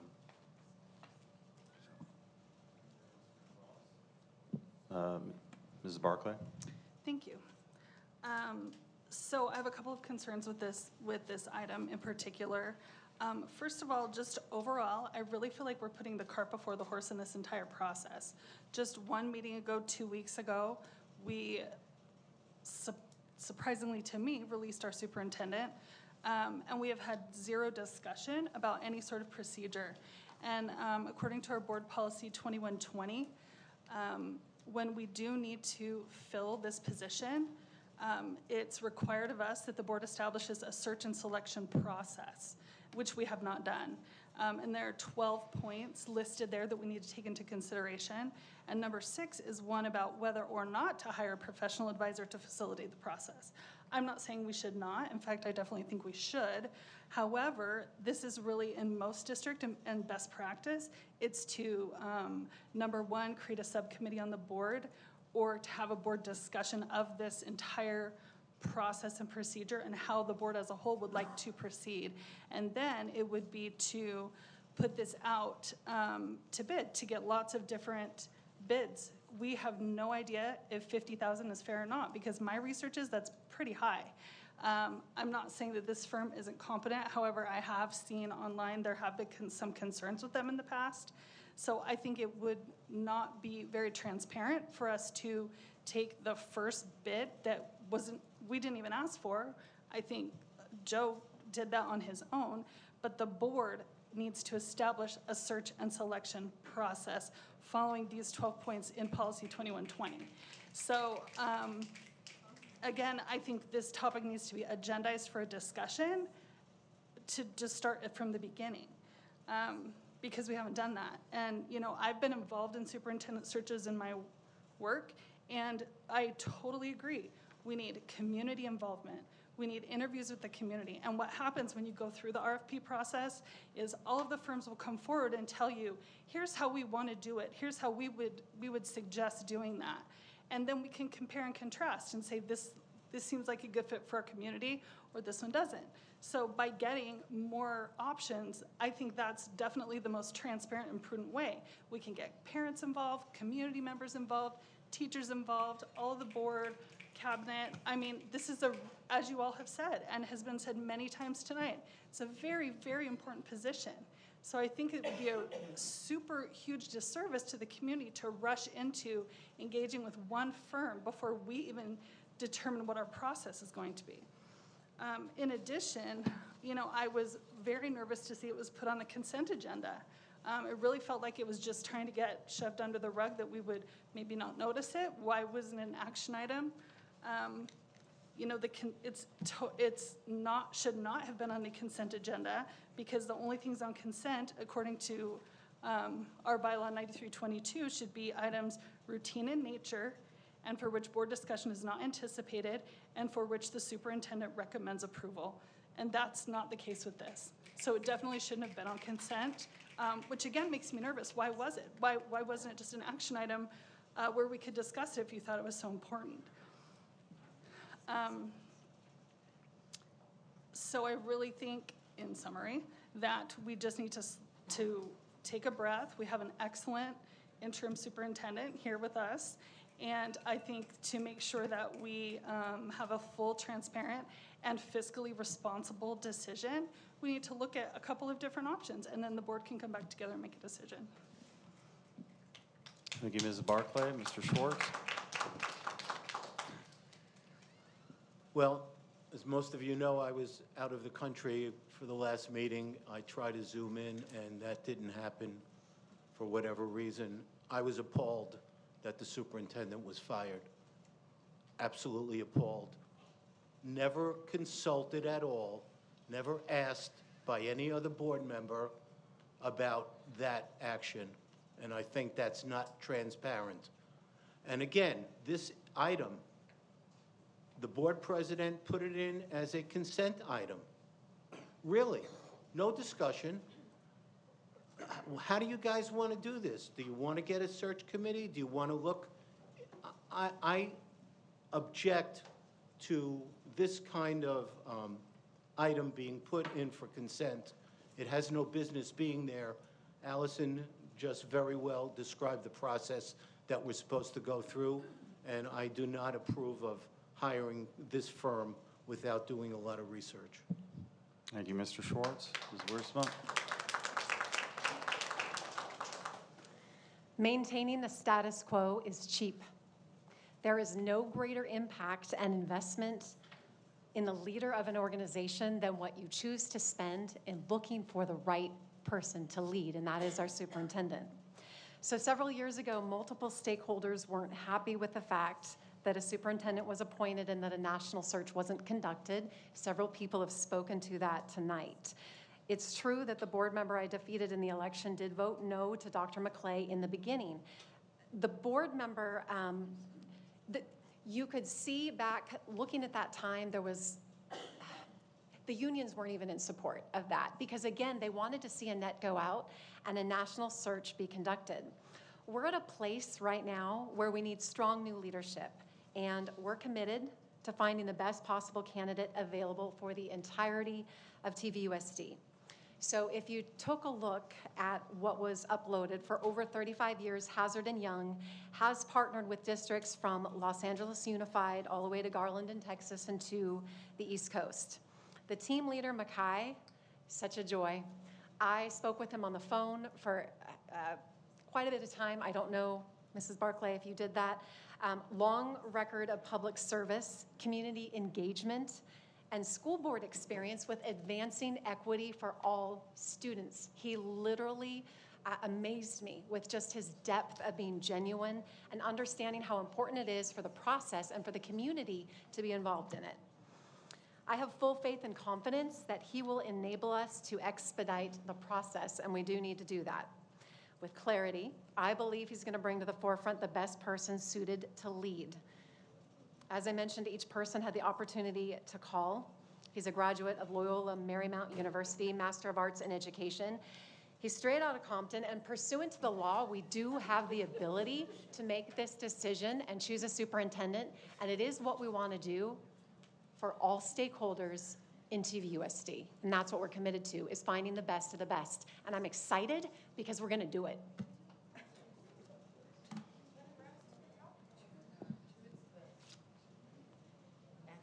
So with that, I'd like to call the question if we can take the vote. So can I just add one final comment that, once again, I just want to say I am in no way judging their qualifications. That all sounds fantastic. However, according to our board policy 2120, we need to lay out a full plan with 12 points before we proceed. And so I just feel like it's not transparent and it's not responsible for us not to embark on that so that we can get the best person. I mean, we're here now. We need a superintendent. And I wholeheartedly agree with you, Jen. We want the best person. Absolutely. We should undertake a national search. Fantastic. However, this is really jumping the gun, and I just think we need to take that into consideration and talk as a board how this whole process is going to happen, including getting a few bids in to see who is the best person to choose for this job.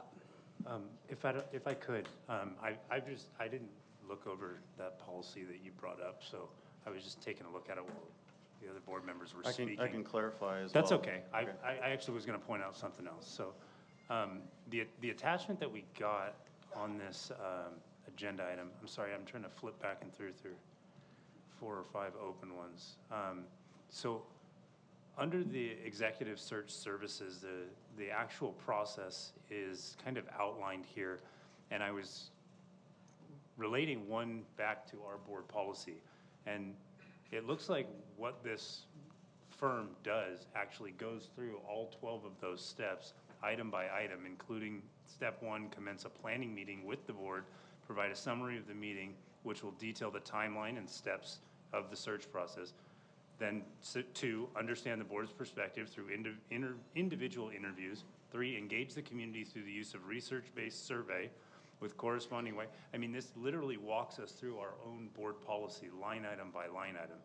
I understand that if your concern is fiscal, but I looked into a few of these, and I was seeing $100,000 price tags for a nationwide search for the superintendent, and that was kind of across the board with the people that I spoke with, so. It's not fiscal. Well, it is fiscal. I mean, I've looked at price tags far less than that, just in some neighboring districts recently. But I guess my point is that I just don't understand why, if our goal is transparency, that we wouldn't look at what's out there. We're choosing the first one that comes with zero discussion on the board. Like, what's our process even gonna be before we engage a firm? Maybe somebody else would come with an even better idea.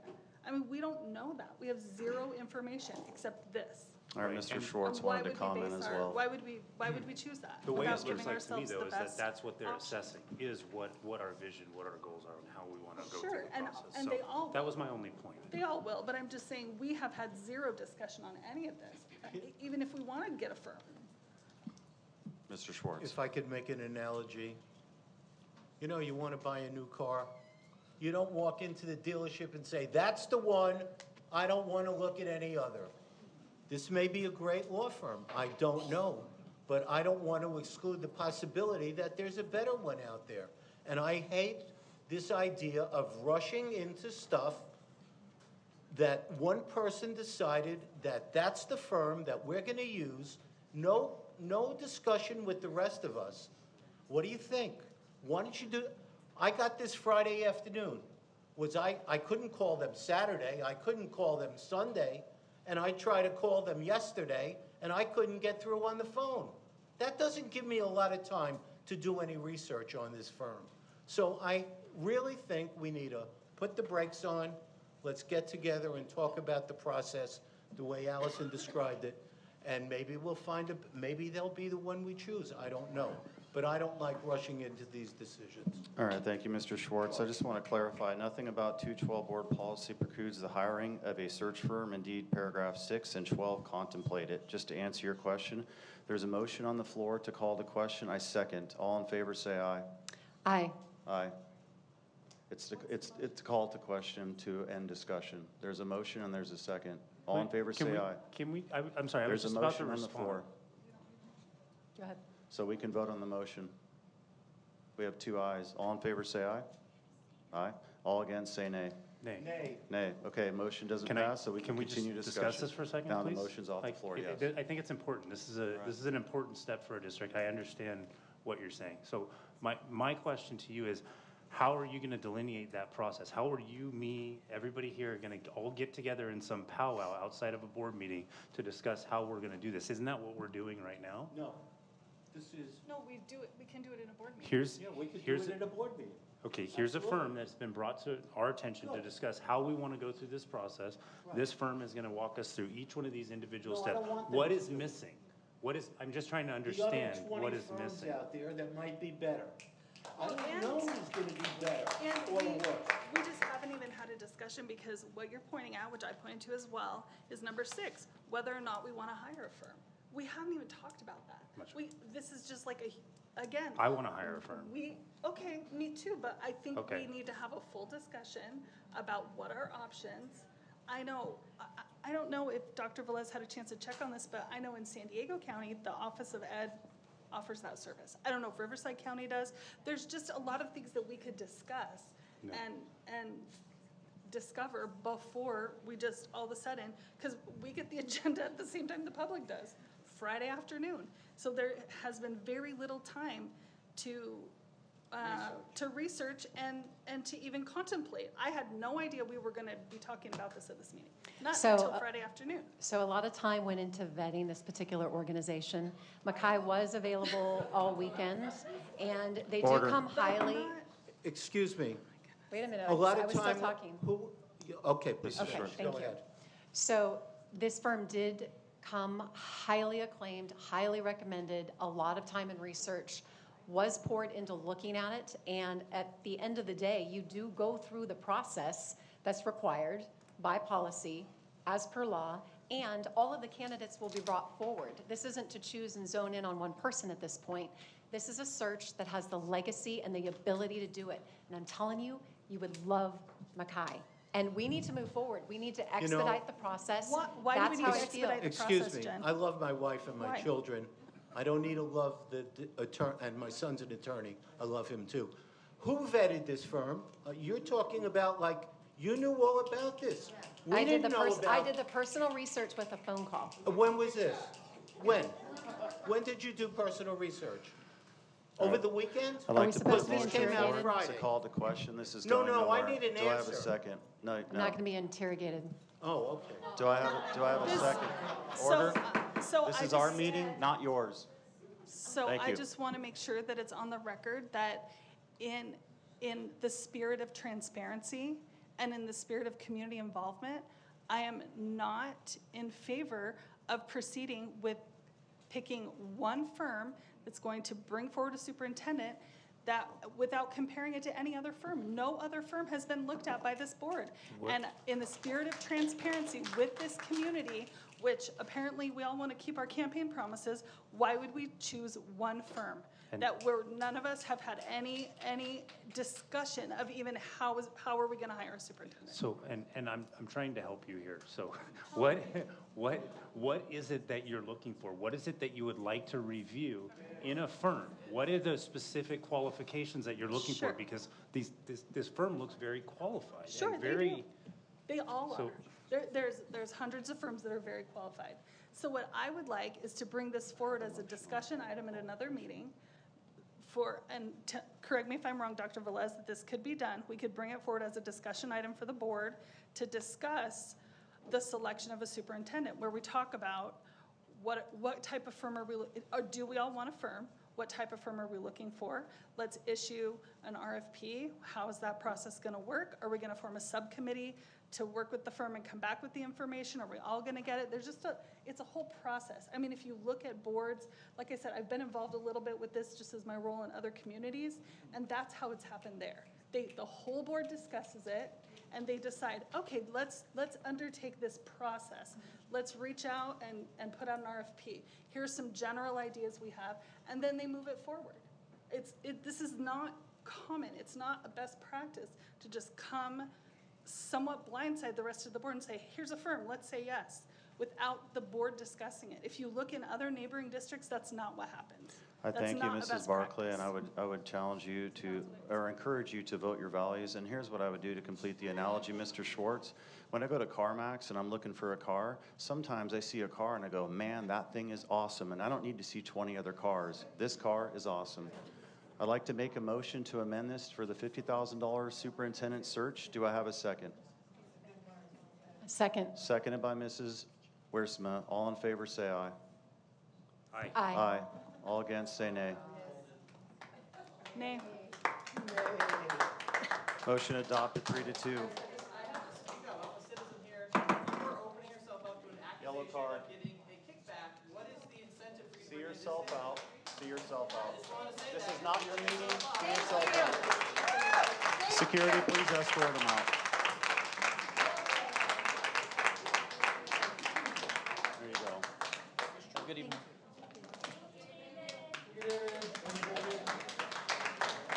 Okay, we're on to item 27. I believe, Mr. Gonzalez, you pulled this for discussion. Yeah, I'm looking for some clarification on what the justification for this is. Sure. Happy to provide that. So TVUSD is required to provide both over-the-counter and antigen COVID testing on district time for district employees, utilizing district resources. So what this contract is to provide that antigen testing through primary health systems, so that, and it's 100% voluntary, 100% free of charge. If we don't have the contract, then the district itself and our employees have to administer those tests. So this is a service to us through the primary health system to provide that antigen testing should an employee request it. Thank you, Mrs. Lash. What is the requirement for us to provide that? Is that still through California Department of Public Health? But it is a voluntary service, yeah. And I don't know how many people even participate, but we have to provide it. Any other discussion? Okay, so I move to approve contract, California Department of Public Health, K through 12 School Laboratories Memorandum of Understanding, MOU, between Temecula Valley Unified School District and CDPH. Do I have a second? Second. Seconded by Mr. Schwartz. All in favor, say aye. Aye. Aye, motion adopted 5-0. I pulled item 34, the agreement for special services between Atkinson, Andelson, Loya, Royd, Roma Professional Law Corporation and Temecula Valley Unified School District. So on this one, I'm going to move to amend this consent item to let Atkinson's contract expire at the end of June 2023. And simultaneous with that expiration, I move that, give me a second. I move that all district counsel be designated to Orbach and Huff and Henderson as the district's general counsel. All type of legal matters were previously being assigned to staff to Atkinson should now be assigned to Orbach Huff going forward, and any existing matters being handled by Atkinson should also be assigned to Orbach Huff as well. Do I have a second? Wait, so are you pulling this item? This is a motion to let Atkinson's contract expire in the next few days, to not renew it, and simultaneously with that expiration is to appoint Orbach and Huff as general counsel for TVUSD. And who are That they? is the motion. That's not, but that's not what's on the agenda, right? No, that's not on No, the no, agenda. this is the agenda to renew their contract. Their contract expires at the end of this month. Okay. I have moved to let that contract expire. Simultaneous with that expiration, and I'll say it one more time, is to appoint Orbach and Huff as general. That's, Dr. Komrosky, may I If speak you to this? want, excuse me, if you want, I will pull legal on the phone. Because I believe it could benefit the board so that you could hear this, because I think that you don't think that I can do this. I can do this. Would you like to hear legal? I would Because like to, I think legal could help you. I'd like to No. finish my question, if Yeah. that's okay. Okay. Really? Okay. So my question, I'm just trying to clarify, not trying to argue, Yeah, just clarify. no, totally. So what's on here is an agreement for special services with this law firm. It isn't referencing their current contract. So I don't think a motion needs to be made about that. It will expire on its own. Correct. And secondly, there is nothing on here, there is nothing on the agenda as a new contract with Huff, because that's not on this agenda. So on the last meeting, their item was on the consent calendar for renewal, and we pushed it off to this meeting so we can look. That might have been amended for extra special services. However, their contract expires in the next few days. It literally expires. Correct. So whether there's an amendment for special services or anything is besides the point. That is if we continue their contract. So I am moving to let their contract expire, and all services will be appointed to Huff. And just to let you know, we have 9 other law firms. We have Danis, Wolver, and Kelly, McCune and Harbor, Adam Silva and McNally, Fagan, Friedman, and Fullfrost, Orbach and Huff and Henderson, Horbottle Law, Lozano Smith, Tal, Rossini, Epstein, Becker and Green. We got so many law firms coming out of our head here Correct. that easily Orbach and Huff can handle any existing litigation, pending litigation, any other thing. So I think we should listen to staff on this point, because they made some points at the last meeting about some very specific specialties that this law firm has that others do not, and their grave concerns about not continuing on those specific specialties. I understand what you're saying, the general counsel moving to Huff, not a fan, won't matter, I never get my way up here anyway, so that's fine. But my point being, I think that we need to listen to, let the cabinet here talk to us about why this is so important, and they brought this up last time. There's some really specific items that this law firm handles. So I think we need to hear from cabinet. I totally agree, and I will let That is a point you. well taken, because that was something that I Yeah. know we discussed, and I was going to circle back on a similar question, but let me direct it a little bit more, because the actual agreement, from my understanding, was there was a specific case that was something that Orbach and Huff, or one of the other firms that we have, does not specialize in. And in reading this contract through human resources development, student support services, business support services, the only item listed on here that Huff themselves doesn't already do or have a large team of attorneys that takes care of would be collective bargaining. So my question is, why are we using all these? And did we reach out to Huff to discuss any existing litigation or cases that are pending to find out where those cases were at and if it was something that his firm would be able to take over? There has been some huge trust issues with this firm. So I don't think I'm bringing up something new.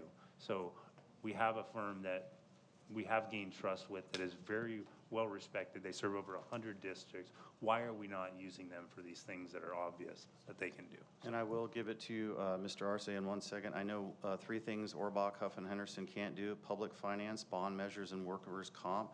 I did discuss with Mr. Huff. I said, Ken, is there any pending or existing litigation trial that you can't take over in this district? Any pending lawsuits? He said, we can take over everything. And these 3 things that we do not specialize, we can easily dispatch to one of the other 9. So I'm just letting you know in full capacity. I've already had the discussion because I definitely don't want to pull existing or pending litigation that And we're that it making couldn't their be taken job over. more difficult. Sure. We're just making our cabinet's job more difficult. If I may, I just want to add, first Absolutely. and foremost, we heard a lot of concerns regarding the trust piece. We also heard about the attorneys with Anderson Atkinson, specifically working with issues pertaining to the board. I want you to know we did make some edits to the contract based on those specialized services that we discussed. You'll see that those are outlined there specifically for the situations for which we work with those specific attorneys.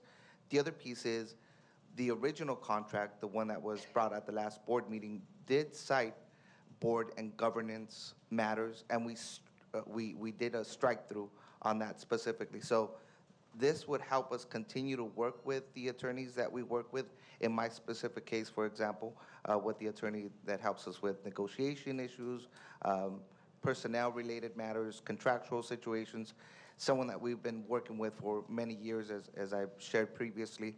So this is specifically for the departments in the areas where we work with these attorneys, and we work with them for quite a while now.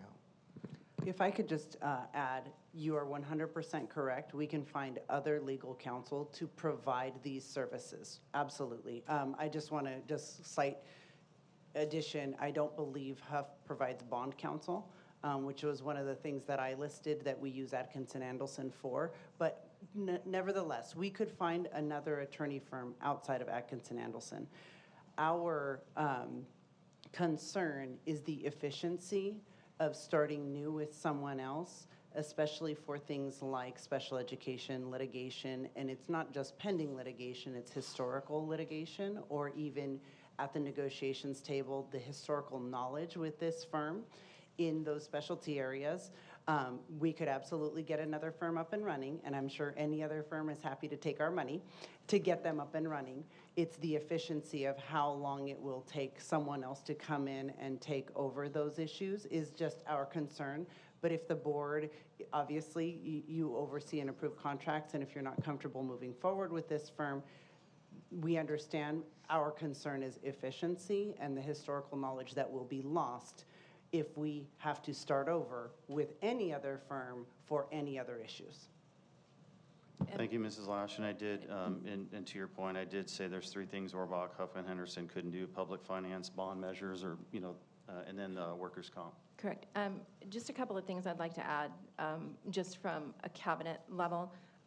I want to clarify something you said, Dr. Komrosky. Are you directing staff to take, if you do not approve this or extend this contract, are you directing staff to refer all those cases to Orbach and Huff, or does executive cabinet have the professional ability to be able to reach out to the appropriate law firm that they find appropriate? That is correct. All cases go through Orbach and Huff to streamline the absolute. We have 9 legal firms in this district, and it would go through Orbach and Huff as general counsel. Okay, so I will go on the record saying I'm highly concerned about that, as we have pending litigation right now. Not approving this contract will impact the the legalities we have going on right now. And I do need to say on the record that I am concerned about the historical portion of this firm that we have been working with. We are actually, as everybody is full aware, down one staff member right now in the executive cabinet. I will say I'm highly concerned about not allowing us to, number one, pick the attorney firms that we need, but number two, limiting our scope in terms of who we can reach out to. Thank you, and I will just say that they definitely specialize in special education, and we have 3 other law firms on standby that do as well. Dennis, Wolver, Kelly, and then we have Fragan, Friedman, and Fullfrost, and that's Harbottle and Law. And that doesn't mean that you can't use any of these firms. It's just general counsel. The new general counsel, like Atkinson was, would be Huff. You're exactly correct. I will say that there are, again, pending litigation. There are longstanding relationships with some of the attorneys that we've worked with, and we've had just the professionalism of our executive team to be able to pick the right attorney for the right case with the right firm has always been left up to executive cabinet, but it is up to the board to decide. I think I think I heard that a little bit different. So let me backtrack, because I did speak with Mr. Huff about this specifically, because I had asked him if he had been reached out to by the executive cabinet to talk about any of those specific cases. And with my conversation with him, the thought process behind that portion of it, at least the understanding I got from him, I'm not trying to speak for him, but what I got from him was that he was willing to help us to kind of bridge that gap and to help us to evaluate any of those other firms that we have that can help us to place those, or bring in additional legal counsel, or even with Atkinson, should there be a case that did not make sense for his firm to take on, or for him to jump in on the middle of. The understanding was two-part, in that we obviously don't want to take away resources from you, but we need to get rid of this law firm. So how do we accomplish that? Well, we could take that to Why do you feel like we need to get rid of this law firm, Danny? I'm unclear on that. I know I do not trust the guy farther than I can throw him. Well, there's one excuse guy me. I know that you That's don't. it. There's one guy, right? Yeah, I have no trust in that firm. Okay, no, but that one I need to speak when one she's- That's it. attorney. You that asked me a question, I answered it. No, I'm asking you. So you're Yeah. saying there's one attorney at the firm that you don't trust? Okay. That's what you're saying? My experience with Atkinson Andelson has not been great, and I don't want to deal with that firm. So that's my personal opinion. We don't deal with the firm. Okay, They deal with the firm. I haven't seen great things. I just feel like we're tying their hands. We're tying the hands of our cabinet. They have done a fantastic job. Okay. This is how we've stayed out of litigation. This is how we've had so many things solved, is because they are experts in this area, working with all of these We different attorneys. appreciate your concern. And we're tying, well, I know how far it's gonna go. Before We're we- Mr. tying Schwartz. their hands, and the fact of the matter is, funneling everything through one attorney, that is going to slow things down to a snail's pace. Oh, that's a what we've been very doing with difficult- Atkinson. He was general difficult- counsel, excuse But me. they don't funnel every case through Atkinson. That's Dr. not what they Komrowski, do. may I say one more? They're telling you that's One more, correct. and I think, I know the attorney that you're referring to about, and the trust concerns there. We work with multiple attorneys from Andelson Atkinson. Me, for example, I work specifically with Bill Diedrich. He is literally at the negotiations table with us, with both CSEA and TVEA. I think it would be definitely something that would be detrimental to our relationship with the association, and especially in interest-based bargaining and those types of things that we are still working through and implementing if we lost that access. And I brought that up. Rohrack and Huff do not do collective bargaining, and they do not do bonds. That's a very specialized, thing that I understand that Atkinson does. So if you want to strike everything else, I think what we're asking is, we had this law firm, and we used the different attorneys within that law firm that we had developed these relationships with to accomplish all of these different goals. Right now, we have Mr. Huff, who is our district general counsel, much in the way that Mr. Robbins was prior.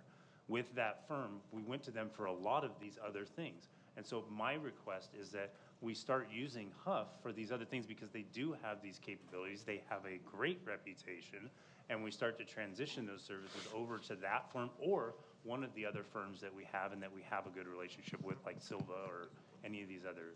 So could I just want to ask for clarification that, and I 100% hear and acknowledge the board's concern, that we, first of all, if we strike that we won't use them for anything other than bond counsel and labor negotiations. But then separately, if there's a labor issue or a special education issue, that we have historical context with, let's say, Adam Silva McNally, Fagan Friedman Fullfrost, that we have the ability, since we know those attorneys and we know the history that we have with them, that we're, and I think this is what Dr. Velez was alluding to, that, or McCune Harbor, that we are able to contact them directly since without receiving without having to go with Huff, or is that not okay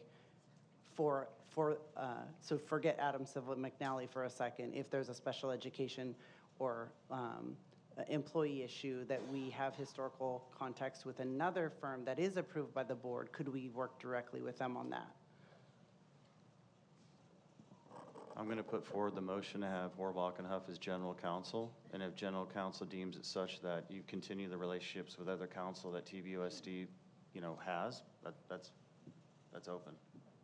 What is the term of this contract? Does it have the same stipulations that it can be ended at any time?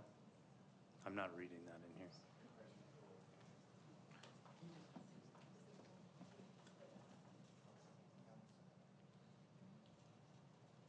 So we bring them back annually, but all of our attorneys are on an as-needed basis. So if we don't use them at all, we don't pay them at all. That's every attorney that we do business with, and they bill on an every 15-minute increment. So, and again, Huff may be able to represent us for special education, but if we have another attorney that we utilized in the past for a very similar case, it will be more efficient use of our dollars if we can go directly to that firm. And it's not going to be Atkinson Andelson, I hear that loud and clear, but could we utilize another already board approved? Because Huff will say, yes, they can do it, but how much money will we spend, or how much time will we take getting them caught up on the issues is just staff's concern.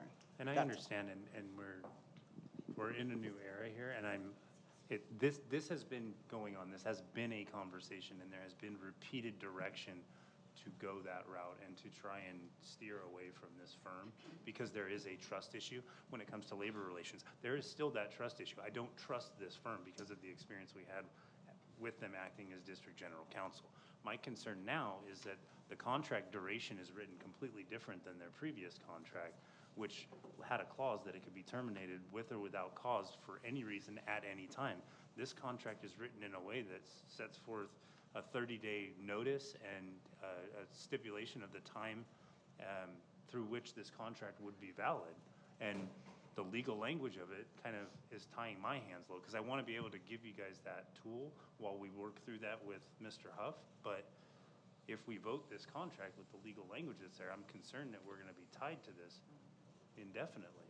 So an option might be, and maybe Mr. Gonzalez, you and I'm happy to sit down with you and draft a contract that you might be agreeable to and bring it back for consideration. I know that we've got 3 weeks in the interim, but I don't know that we have negotiation sessions. that was going to be my next question, is what do we have going on until the next board Well, meeting? maybe we do have negotiation Do we have sessions anything that we're going to need? and pending litigation, services but could for? we put the services just on hold until we get and again, I have no loyalty to a vendor, none at all. I understand. My responsibility is to the district and its fiscal position, and so I'm just trying to be responsible with the district's liability. If you say we're not using Atkinson Andelson, that is fine. My separate follow-up question is, can we not be efficient and go directly to another firm, such as Adam Silva McNally, who we've used for also a long time, who also specializes in labor issues? So I guess it's kind of twofold. Can we move forward with a path and bring it back to the boards? Why have we not used Huff? We've had a contract with them for a long time, but it doesn't seem like we've ever actually engaged with that firm. Is there a reason that we haven't used them? I can answer that, Mr. Gonzalez, a little bit. When I oversaw special education, I actually brought on Orbach and Huff, and that was probably, I'm estimating, can't hold me to this, but probably about 3 or 4 years ago for special education purposes only. We fortunately decreased the number of due process cases we had, and we really didn't need many attorney firms at the time to actually work with, so we never actually accessed them. I want to say maybe one time in those 3 years, but we just sometimes in special education need a body of attorney firms to work with. I will say in some cases there are certain cases that we need a certain type of attorney to work on that might have a specialty or a certain approach if we know we're going to a due process trial or something. So we've had it for a while. Understood. And I don't want to discount, where you're coming from, Dr. Komrosky. I'm really concerned about taking away the tools that our administration have to do this. And we are in a new era, and we are giving direction to prioritize utilizing Huff when possible. I think that we need to give that a shot. But this contract needs to be revised for the duration. So I don't know when that can happen. We can definitely discuss reworking the contract, and we can work our dates around that coming back to the board. Appreciate it. So, Can I ask just a quick question? So you said you contacted Huff directly? Yeah. You did? Like you talked to Mr. Huff? The board president and I spoke with Huff. Yeah, excuse So are me. we allowed I to need do that? I need to I just break need in here, I'm clarification. sorry. It's in our So governing I- handbook. You can contact Huff. Well, it says only the board president, We so. changed that in our Well, it's governance not- handbook. We didn't officially change it. Didn't we? I don't know, I'm literally just asking because we I did. have refrained from contacting council because of the board policy, but. Exactly. I'll defer to our board president, but I I'm was just told that asking. we 100% can contact Okay. as individual Wrong. board members, our district general Yeah, counsel. yes, we I'm can. sorry. I was told never to call any attorney without getting permission from the superintendent. Or the board president. No, let me- excuse me. I'm talking now. And I am really upset that we are in the dark about all this stuff that's going on. Mr. Komrosky talked to Huff. You talked to Huff. How come the rest of us weren't consulted about talking to anybody? This is getting to be a dictatorship, and I'm tired of it. We are all equal here. Every one of us is equal on this board, and You're being unruly. we Listen, should all. You are being Hey, unruly. hold on. Order. Excuse me, I'm speaking. We should all Yellow card. be treated, we should all be treated equally with the same opportunity to speak to council, to have these discussions, and I feel like everything that's going on here, you spoke to Huff, you If you spoke to want Huff. clarity, I'll called- give it to So- you. But no, if you I don't don't want want me to give you clarification. clarity, then you're Mr. just. Schwartz, this is, come on, we have to have a logical conversation No, we here. don't have a logical. This was on, I'm talking. excuse you, Excuse me, I'm talking. you We can't. continue to talk. If this You're not saying continues, I'm going to anything. give us a Can I 5-minute recess respond? because this board is out of order. Point of order. This board is out of order. We need to come to civility. Mr. Schwartz, I can answer your question. No, I don't want an answer, thank you. Then what are you doing? Okay. Okay, so I'm going to talk now. So there was an agenda item on here that was regarding legal counsel, and I wanted to speak with our board's attorney. So I contacted Mr. Komrosky to ask him for permission to do that, and he put us in contact. You're welcome. It's, all right. So we do have to go through the board president. That was made very clear on the governing handbook, very clearly. Either That's the what I'm board asking. president That's or why I the was superintendent. clarifying. Yeah, and all. But you just all said the- we're allowed to contact them, but no, only with the board president. We are allowed to contact them, yes. I need to let the With the board board president or president. the superintendent know. I'm not just reaching and grabbing the phone and calling him on my bike. So, or the superintendent. That's what I was. Is that true? Told, yes. I'm That's just exact- clarifying, honestly, I'm just clarifying. I literally wanted to help, yeah. So per the governing board handbook, either the superintendent or the board president can delegate the right for any board member to contact legal. Okay, Yeah, and so it's a fair deal. It was discussed in the Either governing way. board handbook, totally. Okay, so I'm gonna. we have another board Dr. member. Komrosky, can I- I move that we table this item until the next board meeting. Second. I just wanted to clarify Mr. Gonzalez's point. I think it sounds like you want to table it.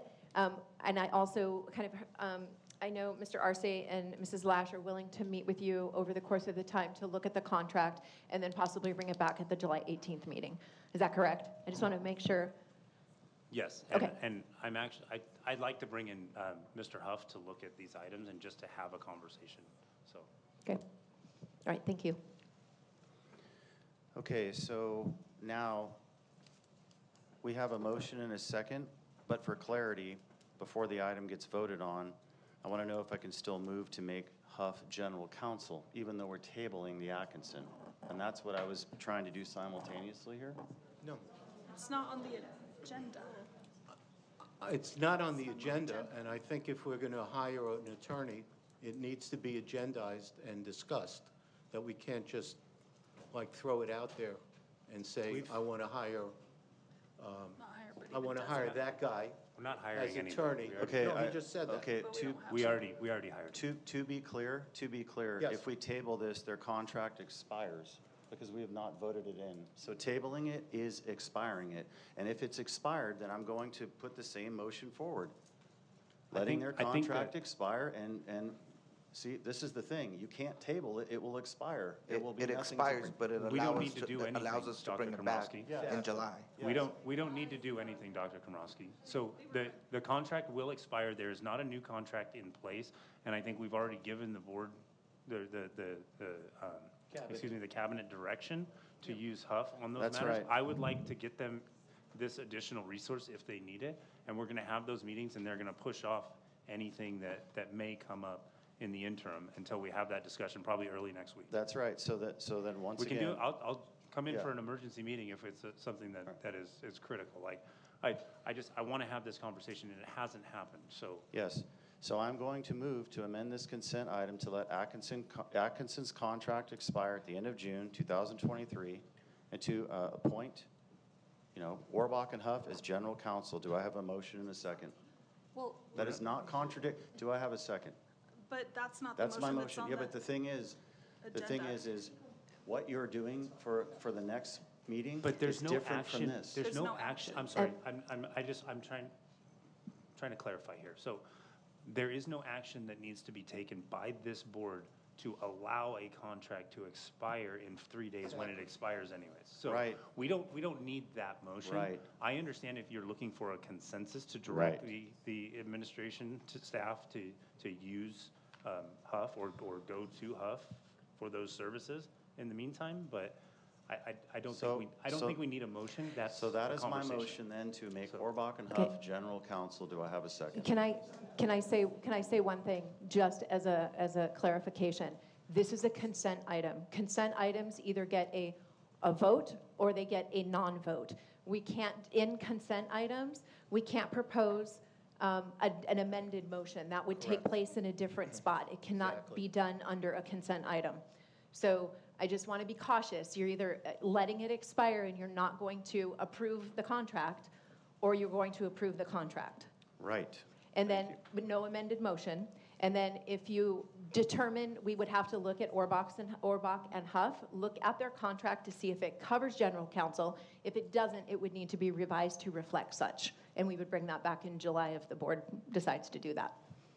Exactly. Yeah, and I would agree completely, Dr. Komrosky. I don't think we need to act on this. We can just table this for the time being. The contract will expire, and then we can have a conversation and bring it back. And I believe you can be involved in that conversation as well if it's just the two of us, if you'd like to join, so. Okay. So we are moving on then, and we are not by consensus or vote accepting Atkinson. We're letting it expire. All right, so that is, now we're on to items 35 and 36. Do I have a motion and a second to approve those? Moved. Moved by Mr. Schwartz, Second. seconded by Mrs. Wiersma. All in favor, say aye. Aye. Aye. We're consent? on 35 to 36 Last because we two just dealt with 34. We have two more. Yes.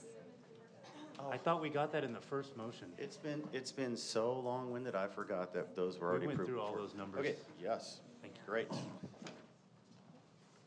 Okay, I believe we're on to information and reports. And we have 6 public comments, is that correct?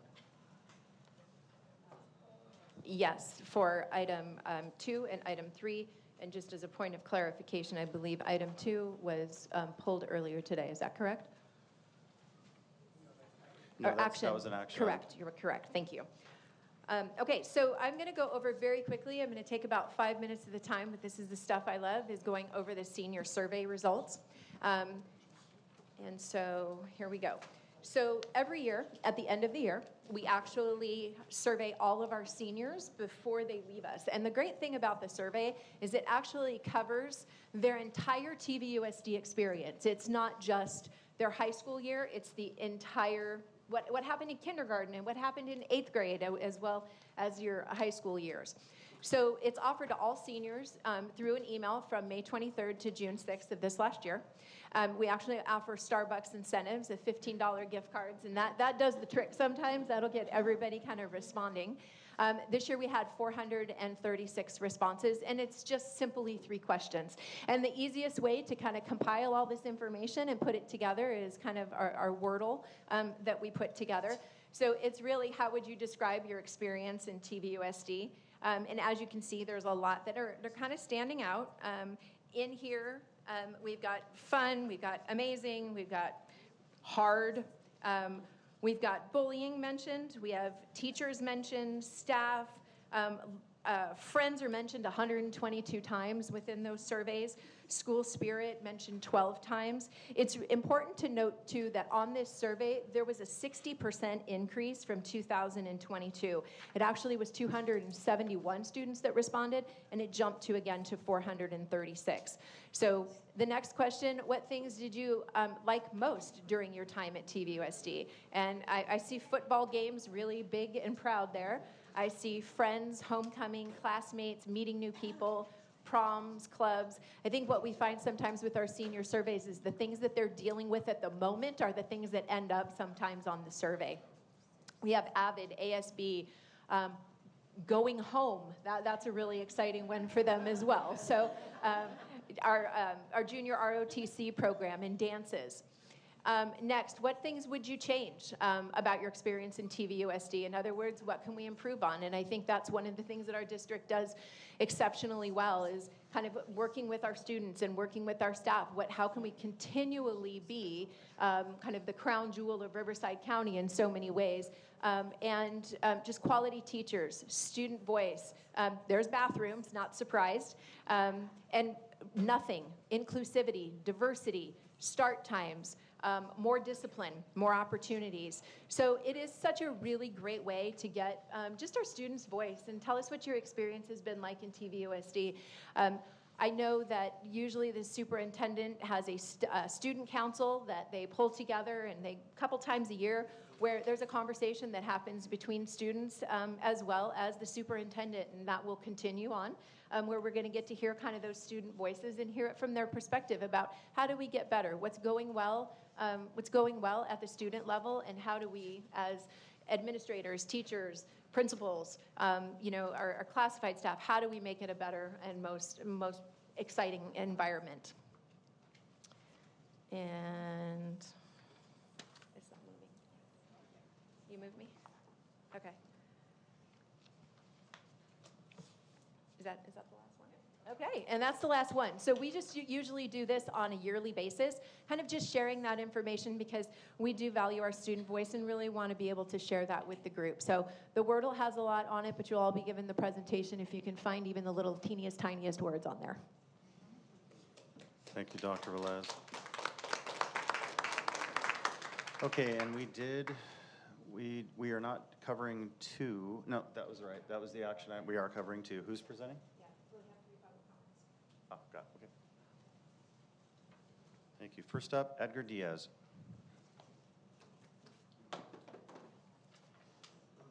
And then Carolyn Thomas. Hey, good evening. Well, I'm pleased to I participated in a ad hoc committee last Thursday where Allison Barclay and Jen Warisma came and met with teachers, looking over different options for materials that can be proposed and move forward for next year that would follow California adopted frameworks and standards. There was supposed to be a section there for the core knowledge representative to be there, wasn't there again. after I wasn't there the first board meeting that was 2 weeks ago. I was hopeful after a discussion there would be an action item to have something available in the fall, and I guess this is an information item, so I guess there's no decision to be made today on what to be happening for next year. So far, I heard that we can continue doing what we're doing, but then again, there's no current textbooks that we're using, so I'm not quite sure how we're going to continue doing that. I know that it's been mentioned that's misinformation, that we're not going to have any textbooks out there, but I don't know, I think that's pretty much a reality right now. If we're not having anything that's adopted or used, or we don't have enough to cover the whole year, so far we are moving forward with no materials moving forward.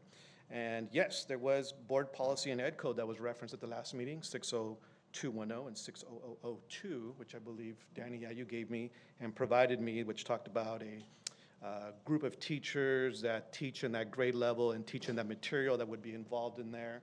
I think that's still the same thing that would need to happen if we were to adopt anything moving forward, that would be adopting any other kind of materials that are not already California framework and standards aligned. Although seeing that there's no materials available, we're still going to be doing the majority of the work to try to put that together. Although from the panel that was there on Thursday, that was not their preferred intent. They preferred to have something that was ready to go so they can modify as we need to, develop and figure out what kind of gaps that we need to have and address with students, which we always do, you know, special education or EL students. Those are all things that we kind of focus on depending on our class makeup, depending on the students' abilities are available during that time. But not to start something from brand new. I know with that core knowledge discussion that occurred, there's big gaps in either 4th grade and a few other grades that just do not focus on what California asked us to teach.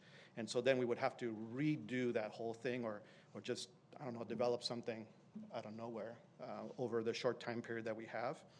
I was hopeful that there was a California Studies Weekly Kindergarten thing up for action items, and I was glad that maybe kindergarten would open the door to have Seneca materials available. So I heard that's been pulled, so I guess that's a no for kindergarten as well. Thanks. Carolyn Thomas, followed by Christy McClure. I'm a teacher in this district who loves to find common ground and solutions. I really do love that. And after a year of hard work, I was thrilled that 2 board members were finally willing to meet with us on June 22nd to find a path forward. Our elementary curriculum specialist, Emily Parra, outlined 5 possible options for us to discuss with the committee. We discussed the advantages and disadvantages of each. At the end of this positive and respectful committee meeting, it felt like we came to a collaborative consensus on steps forward for all parties. One of the 5 options presented to us at this meeting was the core knowledge curriculum. The core knowledge expert was unable to attend the meeting, so instead we delved into their online materials. Unfortunately, we found that their content sequence does not align with our grade level standards. For example, 3rd graders are required to learn about Temecula history, governance, and geography, but core knowledge teaches ancient civilizations, the Vikings, and the 13 colonies in 3rd grade. This may not seem like a big deal to those who are not familiar with content standards, but here's an example which might make it seem more understandable. Imagine that you were assigned to teach a philosophy course at your college, Dr. Komrosky. Your students came to class on the first day excited to learn philosophy, but the only textbooks they were given were physics books. Your students would be very confused when they opened those books, as their reading assignments had nothing to do with your lessons. As a teacher, you would be forced to find and create all of your own philosophy materials to teach the students. Or Mrs. Wiersma, imagine that you went into your local hair salon expecting to get extensions and color, but they did not have those supplies, so they gave you a perm and styled it into an updo because they thought it was best for you, in spite of your voiced concerns that you were not receiving the extensions and the blonde color that you had requested. Mrs. Wiersma stated that the reason for advocating for core knowledge is because of the 8th grade NAEP scores on U.S. history. You should understand that no, as in 0, TVUSD 8th graders took the NAEP test this year. Only a few elementary students at Nicholas Valley participated in the NAEP. Over the entire state of California, only about 4,000 students took the 8th grade NAEP test. Since so few students in California take this test, it has not been a priority for TVUSD teachers to teach to that test. We prepare students to meet the rigors of the California State CASP test and will continue to do so until informed that standardized assessment priorities have changed. To choose a core content curriculum based on data that did not involve any TVUSD students is not good governance. To choose a core content 30 curriculum seconds. that has not undergone a rigorous piloting process is not good governance. To choose a core content curriculum that so far has not had any parental involvement in the process is not good governance. And to choose a core content curriculum that does not align with the state standards is not good governance.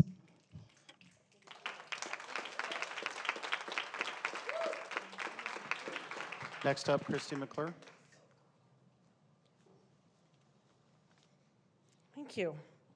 I'm very confused about this agenda item and what this board majority stands for. Oftentimes you say one thing, but then you do the other, and the incongruency is hard to reconcile. The motion in May was to adopt both, and then the agenda items today are receive information for the elementary social science curriculum, but approve the kinder textbooks. What changed? Your primary opposition in May to both of these was lack of parental involvement. The meeting and subsequent community outrage brought attention to the issue. When the district opened up feedback for a few more weeks, lots of parents reviewed the textbooks and provided feedback. Yet, I don't think any of you looked at the parental feedback. It certainly hasn't been discussed in a meeting in front of any of us. Danny, you said that you wanted an expert to come in and review the state-approved TCI curriculum, but there's never been an agenda item with your name on it stating that. The agenda item from last meeting was from Joseph, and it doesn't mention TCI, it just talks about a consultant. If you need to know information about this curricula, ask and get it on the agenda. We would all like to know as well. You all brought up the Brown Act last time and how everyone can't be involved, and you divvied it up and you went up in twos. Why not just schedule a special board meeting to address this specific issue? All 5 of you up here with experts, people from the district, talk about it. Talk about it for hours. We would love to see this process. Get your questions answered about TCI. They were valid concerns that you brought up over a month ago that haven't been addressed, haven't been spoken of since. There's no Brown Act violation if you all do this together. You did it for CRT, why won't you do it for textbooks for children? You talk about transparency and parental involvement. Yet, Jen, at the last meeting, you said, and I quote, "In the back room, some discussions that we've had that we can't share, we're working out the details." That is not transparent. That is not a committee made up of parents and teachers and administrators that you are required to form as step 1 of getting new curricula approved. You 3 have reiterated about misinformation being spread, about running out of textbooks. That information came from this room on May 16th. A district staff member clearly stated we might have enough current textbooks to get us through Unit 1 next year. But to be compliant, we must have enough for the entire school year. That was not misinformation. That was said at a board meeting. You can go back and watch the recording. I did. Your outrage over Harvey Milk isn't because the relationship was mentioned in the supplemental material for 4th graders, but just his place in California history. Why are you not outraged at other historical figures who had sex with children and appear more prominently in textbooks for even younger grades? Your outrage seems to be very limited to gay marriage and not any other forms of marriage. What you are telling us and what you are doing aren't matching up, and there's still misinformation coming from up here. It is clear that your personal religious beliefs are driving your decisions, and that violates the FAIR Act and... Thank you. Okay, next up we have item 2, elementary social science curriculum. Okay, I'd like to invite up our Director of Elementary Education, Ms. Emily Parra. She actually broke her toe, so let's give her just a second. Thank you.